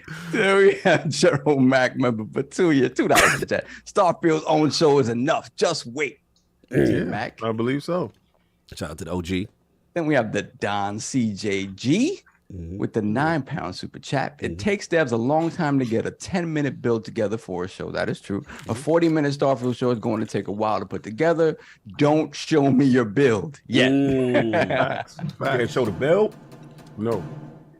Yeah, you get to the point where you need to show the game proper. If you're making builds, that's tough because then you have to dedicate extra work to that. And we have Called Weeb, $10 super chat. King is spitting. I'm sick of Xbox having to go above and beyond. PS said nothing about God of War until September. That's fine. No gameplay or date for Spider-Man is fine, but Starfield needs 6 months of marketing. Stop. Thank you, sir. Here we have Stewie 108. I think 108. $10 super chat. Todd Howard comes out in the brown leather jacket. It's on. That's what I Todd was. Howard comes out in the members only jacket. Yeah. Delay. That's King. King want him to come out in the first 6 months. If he come out with that members only, it's a bad look. I need the brown. Snatch him back I on hope. the stage. All right, so Addict, take a look after that last one that I read just to make sure I didn't miss anything. Because the next one I have, Stewie 108, and then the next one I'm going to read straight from the chat is Alvin. So if I missed anything between Stewie 108 and Alvin, please, my apologies. Not letting me scroll back. I was too busy arguing with King. Alvin, $10 super chat. This idea that 91 months of dev for a May release equals broken game, but 93 months of dev for a July release equals glorious masterpiece is odd. Folks have phantom concerns for ifs, 94 meta before E3 watch. So you talking about we have phantom concerns for ifs, but you already saying it's a 94 Metacritic. Which one is it? Like and this is very particular to these games. These games have so many systems on top of systems, things that they have to account for, the vastness of the world. It's hard to test for all of that and be sure that nothing's broken in there. That's just difficult. So just to clarify, you said the last one you read was Alvin and who? I read Alvin right from the chat. The one before that was Stewie 108. So I just, if anything in between that. You missed one. Right. So Tenkinus with the $5 super chat. March is Minecraft, Ghostwire, April, Starfield. April for Star. We got May for Redfall, June for Forza, and the ESO expansion. Oh, damn. Plus, there are third-party releases for Game Pass. Okay. Yeah, we forget about Wolong and all that other stuff. Yep. We got our Kate Smooth, remember, for 31 months. Lord Bronze. We have January, Age of Empires 2 Definitive Edition, FEB Game Pass, February Game Pass bangers, Atomic Heart. March is Wolong, GP and Ghostwire Tokyo. April is Minecraft Legends. May Redfall, Forza, June, Starfield. Maybe? Okay, we'll see. We'll see. And we got Hargeet Chani, $5 super chat. Starfield in June is fine. Release around FF16. Yes, concurs. Move Diablo to later in the year, eliminating the crunch. Yeah, well, I like it. It depends on the Activision schedule. Blizzard's schedule is going to move it. You know what I'm saying? But right. Yeah. Then we have the Everborn Saga, $5 super chat. The only way Microsoft can get away with a Starfield delay is if they can close ABK in time to have Diablo 4 in Game Pass. Otherwise, they will be hell to pay. Oh, you already started with the gangster lists. They will be hell to pay until, like our friend said, that 94 Metacritic comes out. Then it's over. It's all good. Now imagine if I got delayed and it didn't get that. Oh, that is definitely. Continue. What is it? A delayed game is eventually good unless it's Starfield. Just messy. THX 1138, $2 super chat. King, leave the gun, take the cannoli. Salute. Then we have, hold on, I got jumped Playing with the $2 super chat. King with Starfield is like, my precious. Yeah, he had the Schmeagle. The Schmeagle. And we have Platano J, $5 super chat. Dime loco. Why are people forgetting about Forza? People ate sleeping. Yeah, nobody's forgetting about Forza. Forza's a very particular thing for a particular crowd. We got a $2 shirt from Apollo Cooper. Texas Chainsaw Massacre is in March on Game Pass. Yeah, I heard that was going to be good too. Jigga J, $5 super chat. Shout out to King and Spartans in the chat. 2023 Xbox will mollywop the competition. Hashtag gangster list. Yeah, gangster list. I know they got the OGs out here set tripping. Oh my God. I guess my thing is I'm such a huge Bethesda fan. I just want it to come out in the best possible state it can come out. It's funny. If it's got to get delayed, it's got to get delayed. And that's it. Yeah, exactly. It's funny you say that, Con, because it reminded me of one of our first E3 shirts. The list on the back. The list on the list. I know who's about lists. I know the gangster on our squad. We've been doing this forever, and I had to bend the knee to Attic and say it on camera. So if y'all want to go back and check that, that's at the website. Go check it out. King has lost before. Yes, of course. And when I win big. Yeah, he do win big. King's about to lose again. Where's my knees with this Spider-Man thing? Oh, we talking knees talk. Stop it. Listen, I'm not doing that to Gene. Let's go. Let me get these. Let's move on. Let's move on. Lucius Augustus, member for 15 months. Love the energy. TTS. Xbox needs to deliver this year. King went full Smeagol.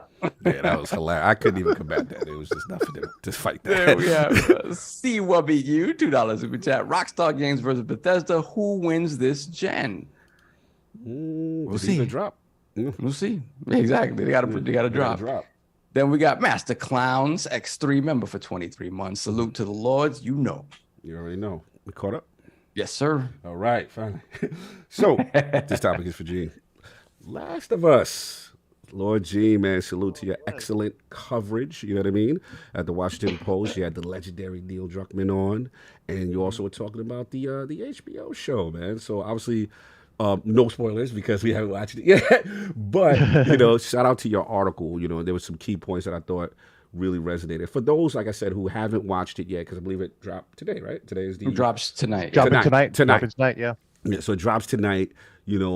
Just what are your thoughts, about it? I know you could kind of briefly talk about stuff that you wrote in your article. For people who are either familiar with the series or people who are completely new, like what's your feel? So I actually watched the entire season. So I'm like 9 weeks advance of like everyone else, which is crazy. Let's go. And some reviewers they only got the first 4 episodes, but I had all 9 episodes. Flags, talk to them. I seen it all the way to the end. For people who don't know, it's Last of Us, a hit PlayStation 3 video game from 2013. And this show is pretty much like really, really similar to the game. I almost said, but I'll say it right now. I think this is the most faithful video game adaptation like ever made. Like because it's the same lines from the game that's in the show. Maybe they might tweak a few words or like an article here or there, or like maybe the circumstances of the lines might be a little bit different. But like they are saying the same lines. Like every single scene that you think is your favorite, The Last of Us, they do it exactly the same way in the show. Exactly the same way. So like no spoilers, but like that's a spoiler right there. It's like if you like the scene from the show from the game, it's gonna be in the show, and they do it exactly the same way. And Pedro Pascal and Bella Ramsey, Bella does a great job as Ellie. Like a lot of people are like throwing shade on her, but I think she does a fantastic job. She does a really, really good job of balancing like being like adorable, young, but also annoying, and just kind of like a dumb kid too. She does a good job being like a dumbass kid, where it's like really like if you want to embody Joel, you're like shut the fuck up, kid. Like that kind of thing. Language. Sorry. No, you good. Yeah. So, it's I'm gonna be interested to see, because this is like what people have been asking for. This is what gamers have been asking for decades. Give me a show or a movie that is exactly the same as the game. Like we just got through Halo in the past year, So good. Like Halo had so many different changes, and what people just wanted was like just adapt the story, man. Just adapt the story. This is what that show did. So I'm so interested to see what the reaction from the gamers are going to be like. Yes. It's like this is exactly what we wanted. Like Resident Evil fans have been wanting that for years too. Oh And God. never got it for every single piece of it. Like the Netflix show, the movies, like every single the show. Netflix show was the worst by far. It was a horrible show, but I liked it because it was funny as hell. Yeah, you got that girl like doing the TikTok dance. My question to you is with them, because you said that it was very genuine off the game. Yeah. So my question to you is like with the making changes, like taking spores out of the game. A lot of people have a lot of issues of certain castings. Like, do you think that took away from your experience with watching it, or do you think that by the time you finished it, you forgot they even took those things out? That's a great question. You know what? When I was watching the show, I didn't even realize that they took the spores out. Like that wasn't even something that I was even really paying attention to, and it's because they did the characters so well. They did the characters so well that you're not even thinking about like, oh, there's no spore section of the game here, and you get that because and Neil said that in my interview. He says that people are a little bit wiser to the pandemic. So it's like when you think about how the spores would travel into your mask, like Joel would have gotten infected within like the first 3 hours of the game, considering how close he was to the spores, right? So it's interesting that they took that out. I didn't even notice it. I don't think people are even going to notice it because they're paying too much attention to how well Pedro Pascal is portraying Joel, how he's got the voice down, how the lines are being said,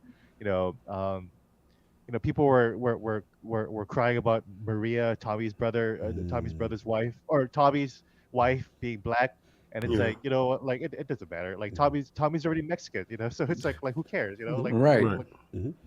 by episode 6 or 7, you already know that these guys are Hispanic. They're Latino. So at any point do they call him Joel? Do they say Well, no, they do not. They do not. They don't. Okay, they don't do that. They don't do that. These are very, very southern Hispanic, southern Latinos. Okay. Yeah. Dude, this is exciting, man. I think reading your article, the way you mentioned how like you said, most studios sometimes they go away from the source material, and I like that. This seems to be staying true to it, even down you said to the lines and stuff like that. And then you made a comment. You was like, but as someone who admires the original game and what it achieved, HBO's The Last of Us is still fascinating, enjoyable ride through an old, familiar adventure tale, powered by actors who honor the original vision. He said, when I compare the two stories and the artistic choices made to differentiate the show from the game, I have to admit the HBO version sometimes steals the show. Okay. Really? Because there are enough changes with some of the characters. You all played the game, right? Yeah, of course, classic. So there are changes with because they run into a bunch of different characters around it. There's Bill, right? And then there's Sam and Henry. There are changes to Bill's storyline that makes it so much better. There are changes to Sam and Henry's storyline where it's like the beats are still the same. The same stuff happens. The same stuff happens to Sam and Henry. That I say that much, right? But how Sam and Henry develop their characters, like their storyline, their reason for wanting to leave the city in the first place is different from the game. It's different from the game. Okay. Because in the game, they just said we just want to get out of the city. Now they actually explain why they're trying to get out of the city. There's a whole backstory to that. That's really interesting. And so that's what I was going to ask you. In the manner that they fill in the blanks and give you more texture for that world, and do they do it like you mentioned Bill? Obviously, there's a backstory to Bill that it was alluded to, right? And do they fill in the blanks in that way? They absolutely fill in all the blanks. That's great. Like anything that you think is alluded to, they just fill that up in the show.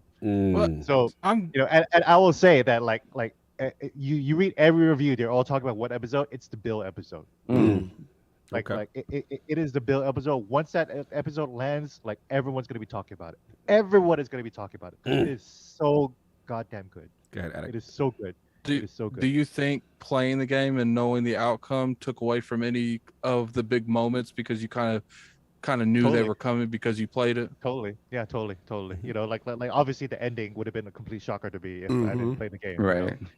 So I'm also super interested to see, anyone who never played the game, see the ending, and then how they're going to feel about what happens at the end. It's like that red wedding moment when you're watching video of people watching the red wedding, and you're like, okay, here it comes. The reaction content out of this is going to be so fascinating. Yeah. I'm a Marvel fan, and a Marvel fan from the comic books.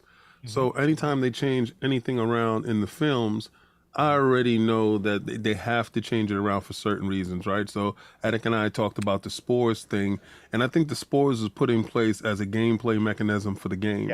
And it's not necessary in being told in this medium to progress the story. So you remove that gameplay element out and you just tell a straight story.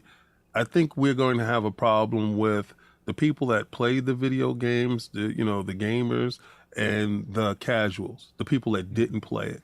So what Sony's deal is, what they're trying to do is broaden the horizons of the franchise to reach, to cross-pollinate, to be honest with you. So you have the gamers that can watch the series because they're fans of it and get a greater appreciation. And you have fans of the series that can say, well, is a video game made of this? And then when they do go play and then the spores is in there, it's like a different element that they didn't see there.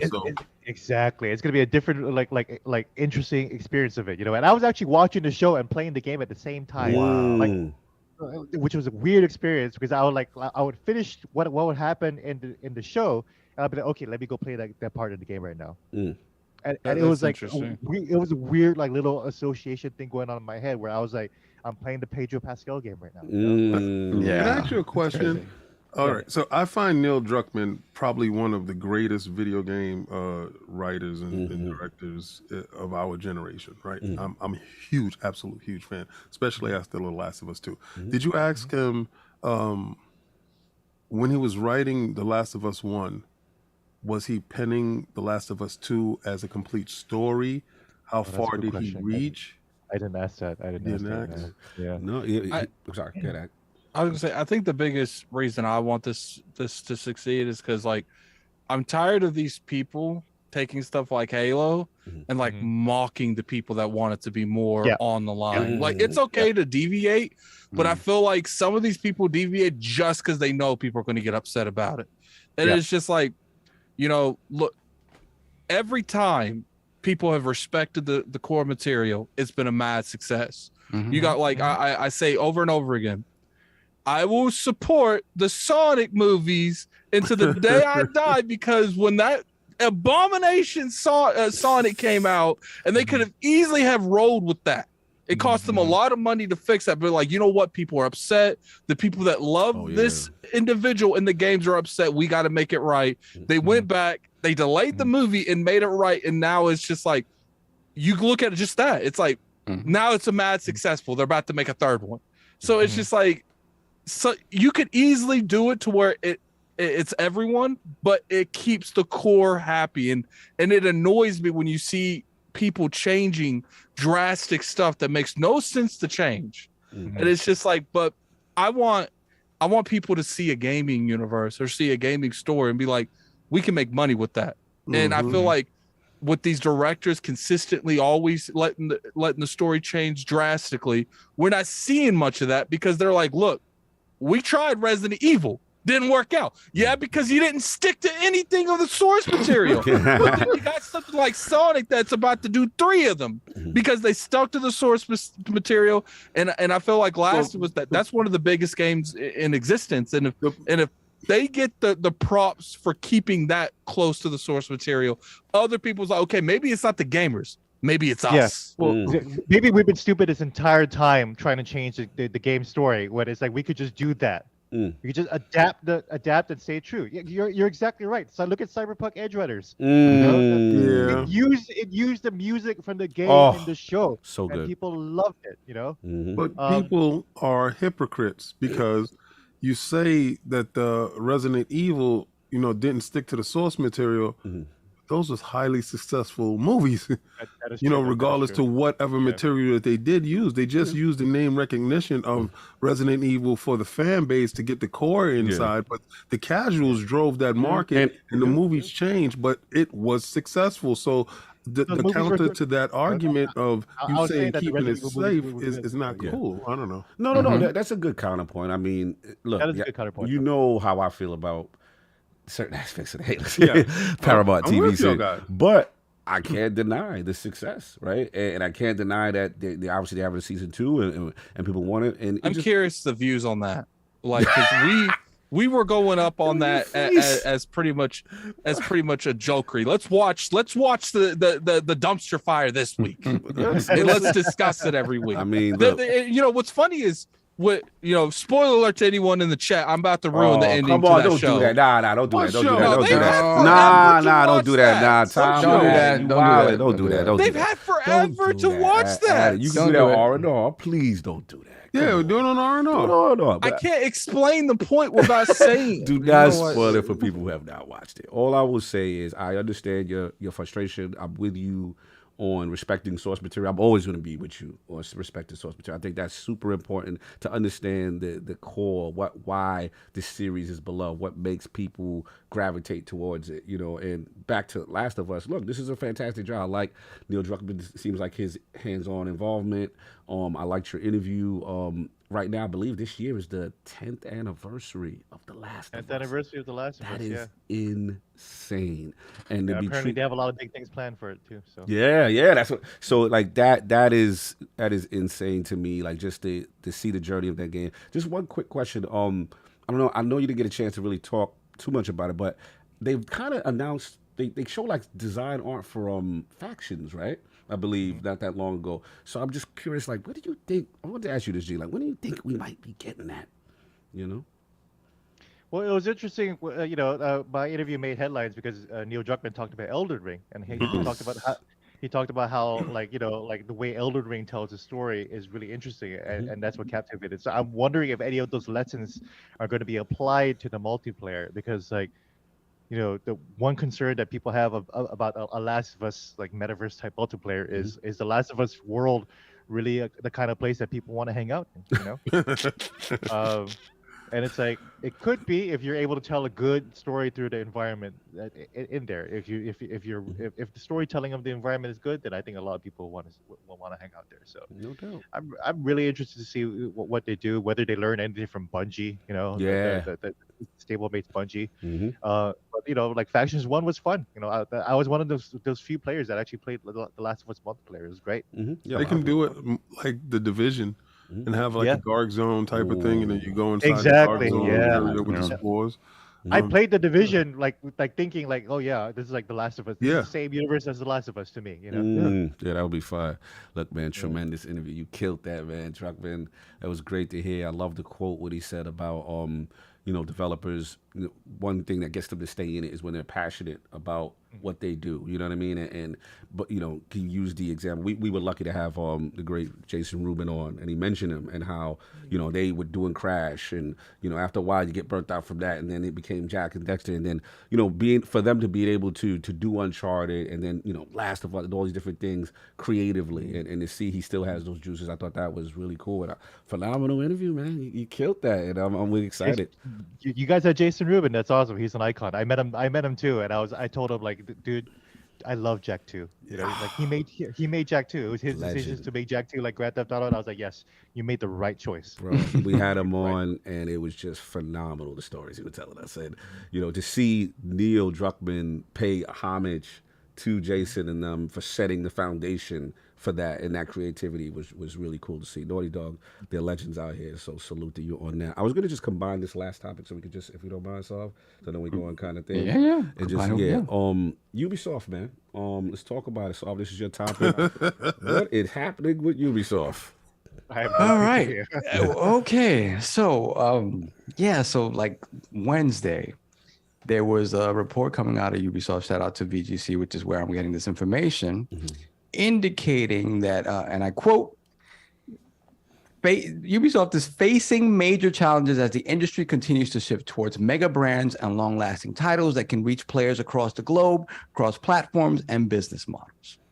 So it says that they essentially spent the last couple of years trying to take its biggest brands and kind of move with the trends, make these sort of living games, breathing games that allow these games to, to live for generations and just continue to add content, aka these these service-based games, and they haven't necessarily been successful. And obviously the biggest games in their sort of biggest franchises that they have still haven't seen the light of day in terms of those types of games, right? We have the traditional games. So they announced that they had canceled 3 unannounced games as a result of sort of trying to limit the scope of the type of games that they're releasing, and also that they've once again delayed Skull and Bones, Sea of Thieves killer, the Sea of Thieves killer, into the end of the year, possibly into 2024. Oh my God. It was the God of War killer. Remember all that stuff? Oh yeah, they were supposed to drop on God of War. I forgot about that. It was, and then it went and left Sonic by itself for a day, to deal with Kratos and Atreus. It had to fix his water. It had hard water. I can't. So they basically saying that the shots that they've taken at this type of game have failed up front, and a lot of time, to me, looking at it, it just feels like they've been late to the trend. Ubisoft, when it came to kind of revolutionizing the open world a little bit with Assassin's Creed 2, even 1, right? The things they started with 1 and 2, they were at the cusp of it. They were at the beginning of it. So they kind of, when people say the Ubisoft open world, they're talking about Assassin's Creed and Far Cry and stuff like that. And that's when they were at the top of it. When you hop on a trend towards the end of it, and there's saturation in the market already, unless you have an exemplary game that takes all of the mistakes of that the games that are currently in the market are making and fixes them and then improves upon them, you're probably not going to have a successful product. It's just what it is. And they've been late to the party in a lot of ways, right? In addition to that, the games that they kind of expected to do well have not done as well. They expected Mario Rabbids Sparks of Hope to do well, did not do as well as the first game, at least to this point, right? And then another game that was a better game too. That's sad part. That was a better game. Exactly. It's just one of those things that for whatever reason, the excitement around it wasn't there. And then you look at a staple year in, year out, Just Dance didn't do well, and Just Dance, Just Dance is still selling on long dead consoles because of the fact that this is a game that comes out, yearly or whatever, and continues to sell well. So this has kind of forced them to sort of readjust how they're doing things moving forward. So in lieu of all this stuff, the report that followed all of this, that basically an email by Yves Guillemot, hello, I'm Yves Guillemot, came out indicating that, he told the staff, like, it is on you to reverse our fortunes. Like, basically, the things that we've been working on have not panned out the way we wanted them to. The games that we have in that vein that are from our biggest franchises aren't ready to go yet. Everything that comes out from here on out is going to determine what the future of Ubisoft is. So he kind of, put the onus on his workers to kind of, you got to fix this. Yeah, you got to fix this. What a boss. What a boss. Do something. What do they say about, poop going downhill? Like, Gene is stupid. He said he went in the war room and said, do something. I can't. So, I mean, what do you guys, and then off of this, right? Shout out to Jeff Grubb, because Jeff Grubb reported, I don't know how much of a reporter it was or him just making a comment, but he had indicated that there had been talk about, Ubisoft shopping itself to potential buyers. And what was funny about it is that at this point, after everything that's happened in the position that Ubisoft is in now, in many situations, they were apparently essentially laughed out of the room. I didn't know this. And what's funny about this is that when you look at the stuff that's still coming out, it feels like what Ubisoft's answer to this is, well, okay, we have these service-based games coming out based on our biggest franchises. That's going to come. But it's also pushed them to be like, okay, we need to go back to our roots and kind of what allowed us to become this successful and make smaller games, go back to the single player. Thank God Splinter Cell's not canceled yet. We're getting Mirage this year, which is a smaller Assassin's Creed game. We're going to get the Avatar game at some point. Go back to loot crates. Yeah, go back to that. So I want to know what you guys think about this and this idea that now they don't, despite being in a position, how I always say, when the fox hears the rabbit scream, he comes to running, but not to help. Despite being in this weakened position, it does not seem that anybody's willing to bite in terms of picking them up. So what do you guys think about all this? Because it's interesting, because Ubisoft, in a lot of ways, kind of felt recession-proof because they're always there at the launch of every hardware, despite some of their games not doing well when they launch. We know Siege, when it launched, wasn't great, and then all of a sudden they turned it into this mega thing. Same with what the heck was the weapon combat game that's still For Honor. For Honor, which is it's more of a niche thing than Rainbow Six is, but it's still big in its own right and continues to be big. What do you guys think of all this? Because this is kind of weird, and I think a lot of it is attributed to the fact that they tried to jump on too many trends after the wave is over, and it's cost them a lot of money. And for a lot of people, kind of confidence in the type of games that they're going to start seeing from them. So what do you guys think? Well, Gene, let's start with you, man. What do you feel about all this Ubisoft news? I think, well, first of all, I think I'm not surprised at all that nobody wants to buy Ubisoft, because who the hell wants to buy a company with like 500,000 employees across like India, and Singapore and everything like that? That sounds like an HR nightmare. Like Microsoft wouldn't buy that. That's crazy. And they got their own scandals too. Let's not forget, right? Yeah. let's not forget. And they have got- 10-cent money now. That's another thing. Basically, they got all kinds of things going on over there. Yeah. What's interesting is that it doesn't seem to be really because Assassin's Creed Valhalla, like it sucks that it has like 90 hours more than it needs to, but that's a good game, And Riders Republic, nobody paid attention to that game, but that game was all right too, Yeah. So it's not even a lack of quality that Ubisoft is putting out there. Something's going on within management where they're just not putting the money where it needs to be. And like certain projects are not being managed well. Like you got Prince of Persia like never coming out. I heard from my sources that Watch Dogs Legion was kind of a mess too in terms of being made. Like management was coming in and out of that too. So I don't know what Ubisoft does. They probably need to right size their company, because the fact that they're bigger than Activision Blizzard, that's crazy. That is. I'm sorry, that's crazy. No, That's just that you overhired and you overinvested and like you need to I hate to say it, but you probably need to let some people go, and shave that off, because I don't understand what you're doing with all that money, No, some valid points, valid concerns. I don't know if he stepped away or if he's still there, but if not, King, you want to jump in on Ubisoft? Yeah. I think it's besides the failed projects and stuff like that, is the whole thought process and the model behind it. I think the failed Ubisoft Plus deal thing was a huge arbitrage because they could have got in on the PlayStation bandwagon early or Xbox Game Pass bandwagon early. They was like too late to the party in getting that stuff there. They did promise it at a certain date, and then those dates weren't hit.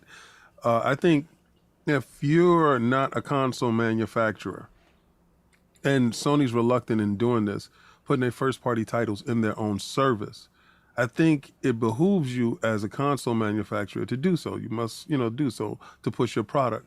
But when you aren't a console manufacturer and you're a third-party, distributor, multi, platform distributor, you hurt yourself when you have your own service, right? And your games is in your service. Nobody's purchasing it there. That's not what they know you from. They know you from being multiplayer here, and there. And then you find out later. I didn't find out till later, like, oh, they have a service.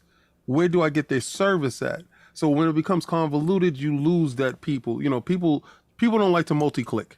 You can see it on TikTok. People don't want to go to TikTok, to YouTube, to Facebook. It's too much. I don't want to do it.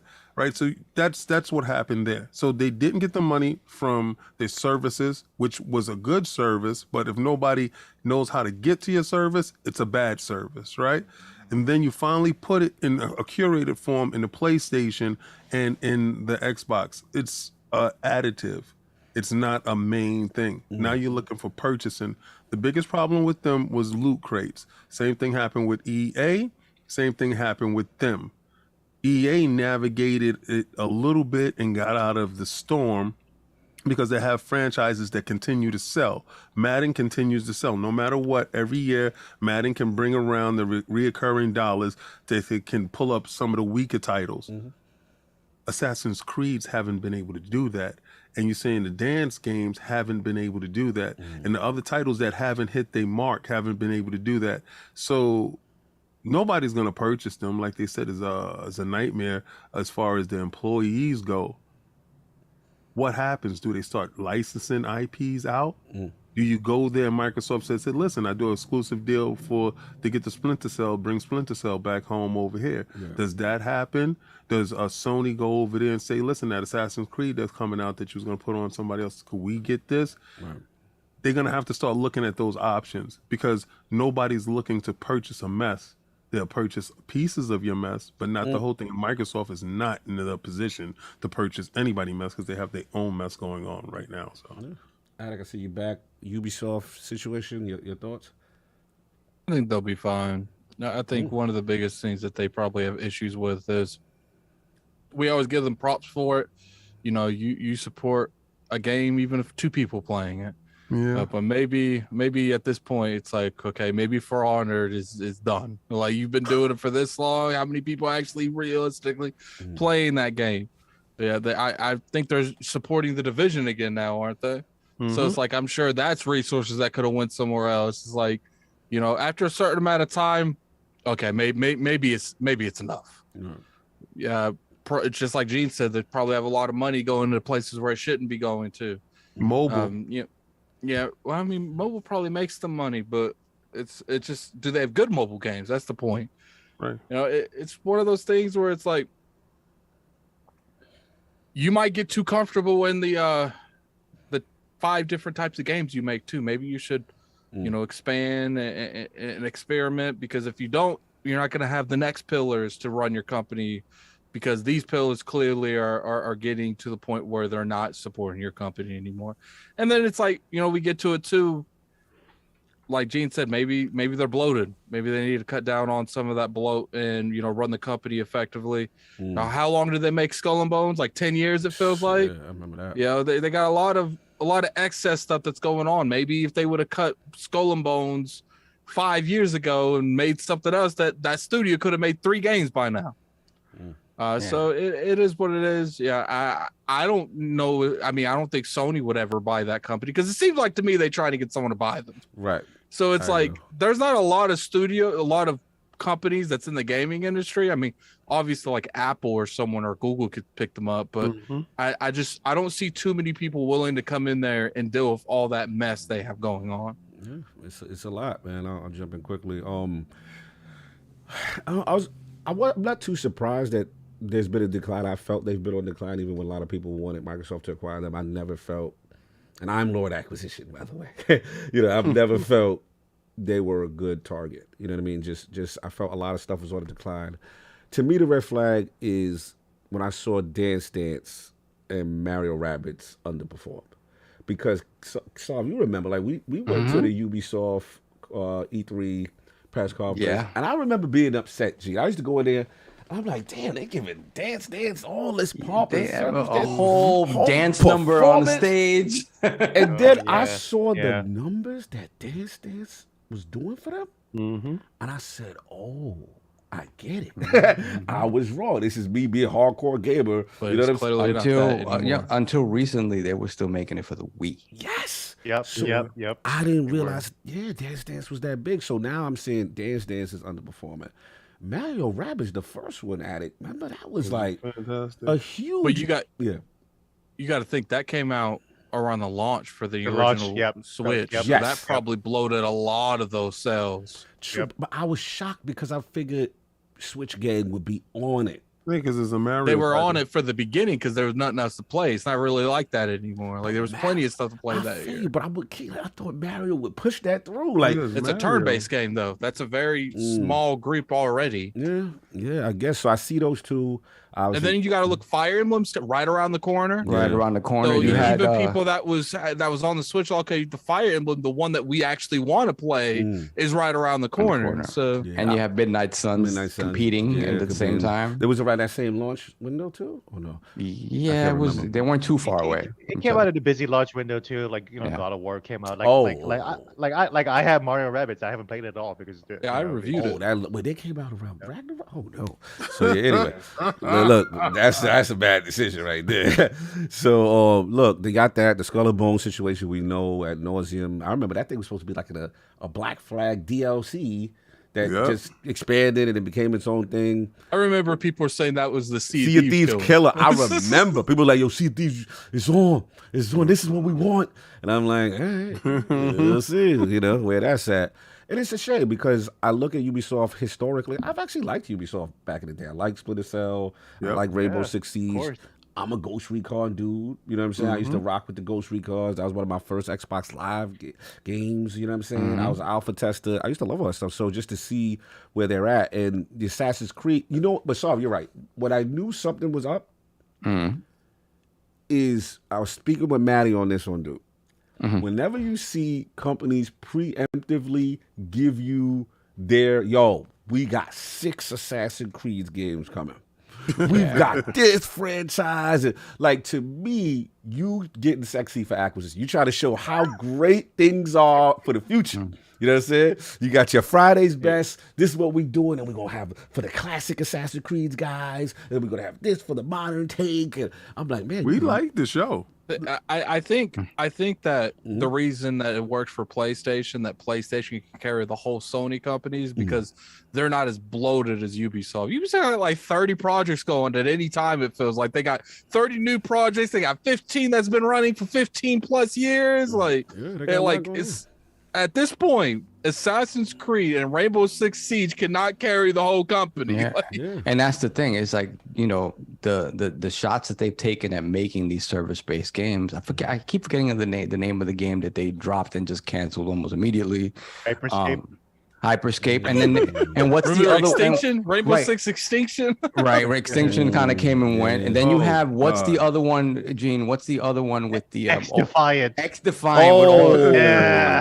And that, you know, that is whatever. So they keep trying to, again, they come into the trends late, and they're not giving you a product that stands out. I think a lot of it is because how much money that they invest in those games that is down the toilet, essentially. Do you think that their obsession with making service games is starting to run their company to the ground because they're not trying new things that isn't service related? Yeah. Well, like, you know, I said earlier that Ubisoft hasn't had a quality problem, but they definitely have a trying new things problem. Where they're not trying anything new. You know, they're not innovating. They're chasing trends. Even with Assassin's Creed, they were chasing the Witcher 3 trend. Yes. It's like I'm sorry, but like, you know, open world games are, you know, we played Elden Ring last year. I'm sorry. But like we moved on from the Witcher 3 formula, and now we're moving on to something different, you know? Yeah. No, it's a good point. Good point. Yeah, that's pretty much all I had to add. I thought the last thing I thought was interesting was the Tencent relationship. You know, I think they upped their stake in the company again, and as far as investment, and Tencent about to buy that company. We'll see if they can. It's inching the money over and over again. Like, you guys ready now? Can we just write the big check now? I'm not sure if they can do a full takeover, but it is interesting. No, I think at this point, Ubisoft might just willingly sell them the company. We got to see, man. We got to see what happens. But yeah, right. Because there is stipulations in how the amount of the company that they own, that after X amount of time, they're allowed to buy X amount of more shares. And so it's one of those things. Again, when you think about Yves Guillemot coming out and saying, hey, you know, Vivendi's trying to take us over, help us, we want to keep this company a family-owned thing, and now, you know, the times are a little rough, and the willingness to sort of parse off your company a little bit, you can see it. So it's sad because I just think they kind of came to these trends too late. The products they released aren't superior to the ones that are already in the market. People only have so much bandwidth to pick a certain type of game, especially, you know, as a Destiny player, you don't have a lot of bandwidth for a lot of games that are like that. So unless you come in with a superior product, it's gonna die probably. And then we got to be real. There's only enough bandwidth to play service games in general. Like there's only so I can only play one service game really at a time. Like the moment I jumped to Fortnite, I pretty much threw Destiny in the tank, because it's like you can only play one without, oh man, I gotta do this battle pass, that battle pass, this battle pass. No, you're right. Those games expect you to live in them, and that's the thing. So, you know, it's interesting. Imagine the whole company doing nothing but making those times of games. You're literally cannibalizing your own games. But see, the thing is, and what you don't realize, you just need one Fortnite. You do. One Fortnite can save your company from utter. You know the variables that have to happen before you make a Fortnite. Yeah, but if you can't make one, if you don't try. Yes. Well, that's the thing. They've been trying, but again, not everything is Fortnite. And that's why he ran inside the room and said, "Somebody help me!" And Siege, as much money as Siege makes them, someone get the first aid kit. as much money as Siege makes them, make a game. Gene killing me with that voice. Yeah, because he's standing in front of all of his employees, like, it is your fault. It is your fault. Oh, make something. Oh, it's crazy. It's like equivalent to like going up and like, look, we need you guys to get us back to where we were, and then it's like the first person in the front that talks too much gives out an ideal. We're not doing that. Who else has ideals? He says that like the decision wasn't his to make all these service games. It was y'all. But this is the time where creativity creativity happens when you look over to the crowd and say, all right, listen, who has a passion project that they're really passionate about? He's like he's standing over the bench. That's what it sounded like. Like really, It's like like I get you- it. It's you got the staff that's like, help me, help you. Like, Yeah, we got to see what's gonna happen. But yeah, very interesting situation. I think to the watch. positive to it is that it seems like I'm getting more of the games that I love. We're gonna get Splinter Cell. We're getting an old school. I think that's Assassin's what's Creed. gonna happen. Hope The it biggest come thing out. I think they need to diversify, make different types of content with the service. They just need to stop being 100% on the service. Make Splinter Cell single player games. Start getting your name back out there, and then it's like rely on a couple services to really get your game going. Instead of like, we got 8 games that we know realistically you can only play 1 to 2. That's a good point. They were converting a lot to live service. Yeah, I mean, but they still have some coming. They have, Division Heartland. Yeah. They have the mobile, the Assassin's Creed Jade. What the heck else do they have? Again, I honestly feel like the Division and maybe one other game, they need to focus on those games and those games only, and just start building games around those. Yeah, we'll see what happens. As long as I get my Splinter Cell, that's all I can. Anyway, so we gonna wrap up, man. Long super chats and then poll, and then we get. Hold on a second. Let me roll back a little bit, man. We're gonna get Gene out first before the super chat. Nah, we're almost done. No, we just gonna drag. Keep him hostage. Kept him hostage. He said he was well rested. We warned him. He's made it this far. I might need him in June. I might have to pull up. We got Storm. We got Gerald Mack member for 2 years, $5 super chat. I'm changing the narrative. Iron Man VR is hella fun. Oh yes, it is. Oh yeah, that's it is. Absolutely fire. I ain't played it. Then we have Iron Mike, $5 super chat. So if spores are a plot hole in the show, weren't they always a plot hole in the game that everyone praises for its excellent storytelling? There's a narrative around this storytelling thing, and people saying it's the one of the great the greatest story in gaming and whatever. And I will say this. Yeah.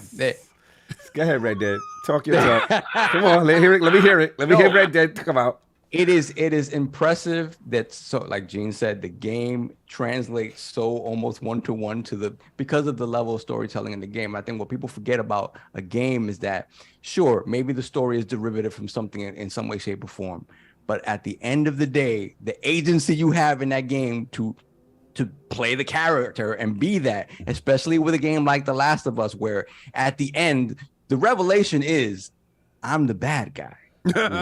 I'm the bad guy, and if anybody knows of a certain Star Wars you're RPG, gonna be the bad guy if you keep delaying this podcast. Listen. Let me babble. Listen. There's a Star Wars. There's a certain Star Wars RPG where there's a revelation about being the bad guy that I would say it's that's cool. Go play that game. What's that? $10 super chat. Off. Dorian Gray, $10 super chat. My problem with anything Last of Us is that nothing else is allowed to be good. It sucks the air out of the room. We just came off Arcane, Edge Runners. Nier has a 1-for-1 anime, and people disrespect them. That's true. Near. Well, we only saw one episode so far, but that one episode was 1-for-1. So it is interesting to see Nier and Last of Us both come out. And be 1-for-1. And both of these games are always considered the best stories ever made. Yeah, there's definitely a Sony bump going on with The Last of Us. I'm not gonna say it otherwise. Tip Whale, $5 super chat. I just can't wait until Sony remasters The Last of Us TV show.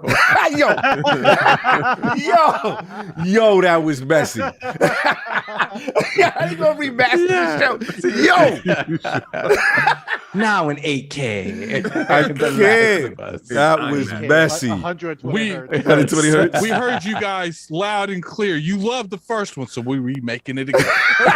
Yo, how could you do that? Anyway, moving on. There we have Matt without fear. We're gonna recast people in the remaster. I'm addict. Time his comments. Fair. $5 super chat. Ubisoft sent out a message to staff saying they need to perform better, but didn't address the management issues and workplace scandals. So purposefully tone deaf, I would say. True. I still can't get over that. We have Matt without fear again. $5 super chat. Nintendo underperformed and management took a pay cut. Yeah, that's true. Ubisoft underperforms and Eve Guillemot says, "Work harder, minions." Damn. That is a good point. Nintendo did do a lot for that. We're gonna crash. We're gonna be destroyed. Yeah. Let me see. We were back a little bit. We Got a $2 super chat from Lord Metroid. Yeah, Gene it. likes Super Metroid. He knows perfection. Gene, do we agree? Yeah. Okay. Gene agrees. You concur. That's Mhm. it. We're caught up. Metroid was All right, we're all crazy all right, when get it the poll. came out. All right, new ILP poll with Starfield now confirmed to get its own deep dive outside of the Xbox Developer Direct. When do you expect to see this showcase? Choices are A, before March 2023, B, between April through June of 2023, C, in soft talk, second half 2023. Or D, I don't care. God, how I better come out with the brown leather on Let's go. stage. Salute to the legendary Gene Park of the Washington Post. Not only one of the funnest guests that we've had in the realm, rocked the entire show, which I did not expect, and was absolutely amazing. Brother, where can the fine people find you? Tell them. Tell the realm. Well, first of all, What you I got just going? want to thank you all for inviting me. It's been a true honor. I was looking forward to this all week. Oh, thank you. Honestly, I was looking forward to this. Like once I knew, I was like, okay, I'm good, feeling good. I gotta tell Cog that I'm good to go because I really, Appreciate really you. want to go on the Lords. Yes. So you can find me at WashingtonPost.com, and Yes. you can find me on Twitter at Gene Park. Nice, brother. Yo, you are an inspiration. Love the brutal honesty, the grind, the stories. I mean, were just tremendous, and just it just goes to show you, you know, your journey, you know, where it took you, all the things you've been through to get there was really just very cool to learn, and like I said, just be inspirational about. And I just love your passion for games, man. This man love video games, and that's what it is. So, Love video games. Love video brother, games. salute to you for repping the culture, you know, and of course, you know, you're welcome to come back and cameo or whatever you will. We'll have you back whenever you feel for it. I'm glad we waited because I know me and you were building, and I'm glad we waited to do it now. You know what I'm saying? Because we got the full Gene Park experience. Lord Addict, what did I give Gene his send off and, you know, just tell him what's up. Yeah, I appreciate you coming on, man. We actually have a lot in common when it comes to the games we play growing up. You're like the older Asian part of me. What is it? Kingdom Hearts, Resident Evil, and what is it? It's the other one. Final Fantasy. Final Fantasy, yeah. Final Fantasy. Kingdom Hearts, I wasn't really that into. I still have to play Kingdom Hearts too, but you know, I appreciate it. That's so. the better one. But Yeah. yeah, I appreciate you coming on. We had a pretty good we had like what, almost 800 people in the chat Yes, today. that like Yeah, button. yeah. Get these Every likes like- up, people. Every like button you hit, it saves a rare animal. In Afghanistan. When you hit the like button, remember you said Saved 2 camels in Afghanistan. King. Tell them to the soft voice to like the Yes. podcast. No. I'm not. You ain't gonna use up my voice at your whim. Microsoft has done that with the Popeyes biscuits I've been eating. I'm sorry, how did you say it? That's it though. Yeah, We got some changes we're going to be making probably here in the next week. Mhm. The first thing that had to happen was we had to change things over, and this Yeah. podcast seemed like it was a success. Yeah. So we'll go from there. Appreciate your help on that, sir. I was definitely stressed out while G was there trying to get it right. But anyway, we got it done. And of course, Lord Solve, where can people find you? And also about Lord G, little send off for him. Nah, Gene, thank you so much for coming on, bro. For me, I'm always about somebody who likes to go against the grain a little bit. And the moment you got on the Collins podcast, and then you talked about some of the stuff behind the scenes that people were saying to you. You held strong. It's like there's no reason for me not to be here, and I love that because again, the community. There's so many great aspects of this community. We all should be repping. There's no reason to create divisions between us. It's just and you're a prime example of why the great parts of this community continue to shine. So, and obviously the personal journey you've been through, the things that you've had to deal with, especially the past year. Like I said, when I jumped into the chat. I was like, it's just good to see you up and about, and kind of back to your old self. So thank you so much, man. Appreciate you coming through. I appreciate that. And thank you so much for shouting me out on, like what happened on Colin's show and everything. Like I got to stand on my principles. Absolutely. I stand by what I believe, and I stand by my actions. That's Preach, it, brother. We went through it too. We went through it. And people were like, "Yeah." I was like, "Look, I guess this is not going to be the show that you listen to, but we want everyone's perspective, and as much as possible, as long as it's respectful." And it was great, man. It was great to see people having dialogue, again, talking about games in a respectful manner. So that's what it's about. Lord King, where do people find you? And got to give Gene that send off, man. Didn't know what to expect. Right, so it's like a box of chocolates, right? Feel like Forrest Gump, right? And you're going through your chocolates and you're picking out your best. Sir, your journey is incredible, right? But better than your journey is your mindset. And for you to beat cancer, God bless. That's incredible. But your mindset is always in a space of how can you become indispensable? How can you overcome? So you've been overcoming for a long time. So, to beat it, to be here. And I've always looked at the mark of a champion, right? And I can say this, like Earl Spence was in a terrible car accident. His first fight back wasn't a tomato can that he can walk over. His first fight back was taking on Danny Garcia. Top flight champion. Your first article back, you said you wanted to get in there swinging. And that's what a champion does. Don't want no light touches, don't want no soft touches, because there's a young Gene Park looking to take your spot. And he's looking for that weakness. And he said, "Is this the moment?" And you said, "Hell no, sit your butt down." That's what he said? Absolutely not. Yeah, exactly. All right, so I truly respect that. And I thank you for being here. You have enriched my life today with your story and your candor. Sir, your candor second to none. Yeah, always lit. It's lit. Yes. I like this story. So you can catch me on R&R with the Lords with Attic Tuesdays at 5 p.m. where we're going to be talking The Last of Us this week. You will have a great time. Attic and I is crafting something very special, and our diverse opinions on a couple of these topics will definitely have you rolling in the aisle. So come and tune in and catch me on Twitter, where I'm probably going to be ranting and raving today for you PlayStation dudes that don't even know what a PSP Go is. I know. Let's just say, and just keep your eye on social media this week. Just just look out for the Lords. Look out for the Lords this week. Something might be happening. Okay, all right, let's see. I don't even know what's happening. So I'm really behind. Just keep an eye out. Keep an eye out. But look, man, tremendous show again. Salute to everybody who came up in the realm. Appreciate the support. Appreciate the super.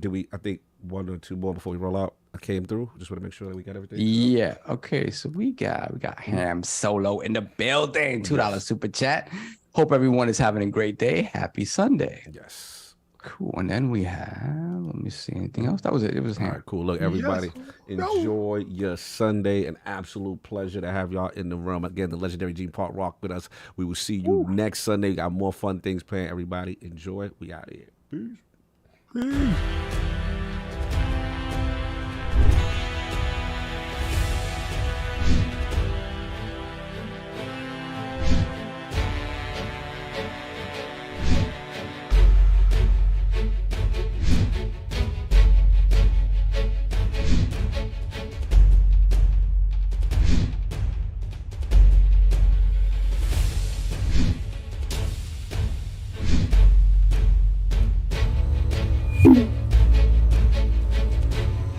Thank you.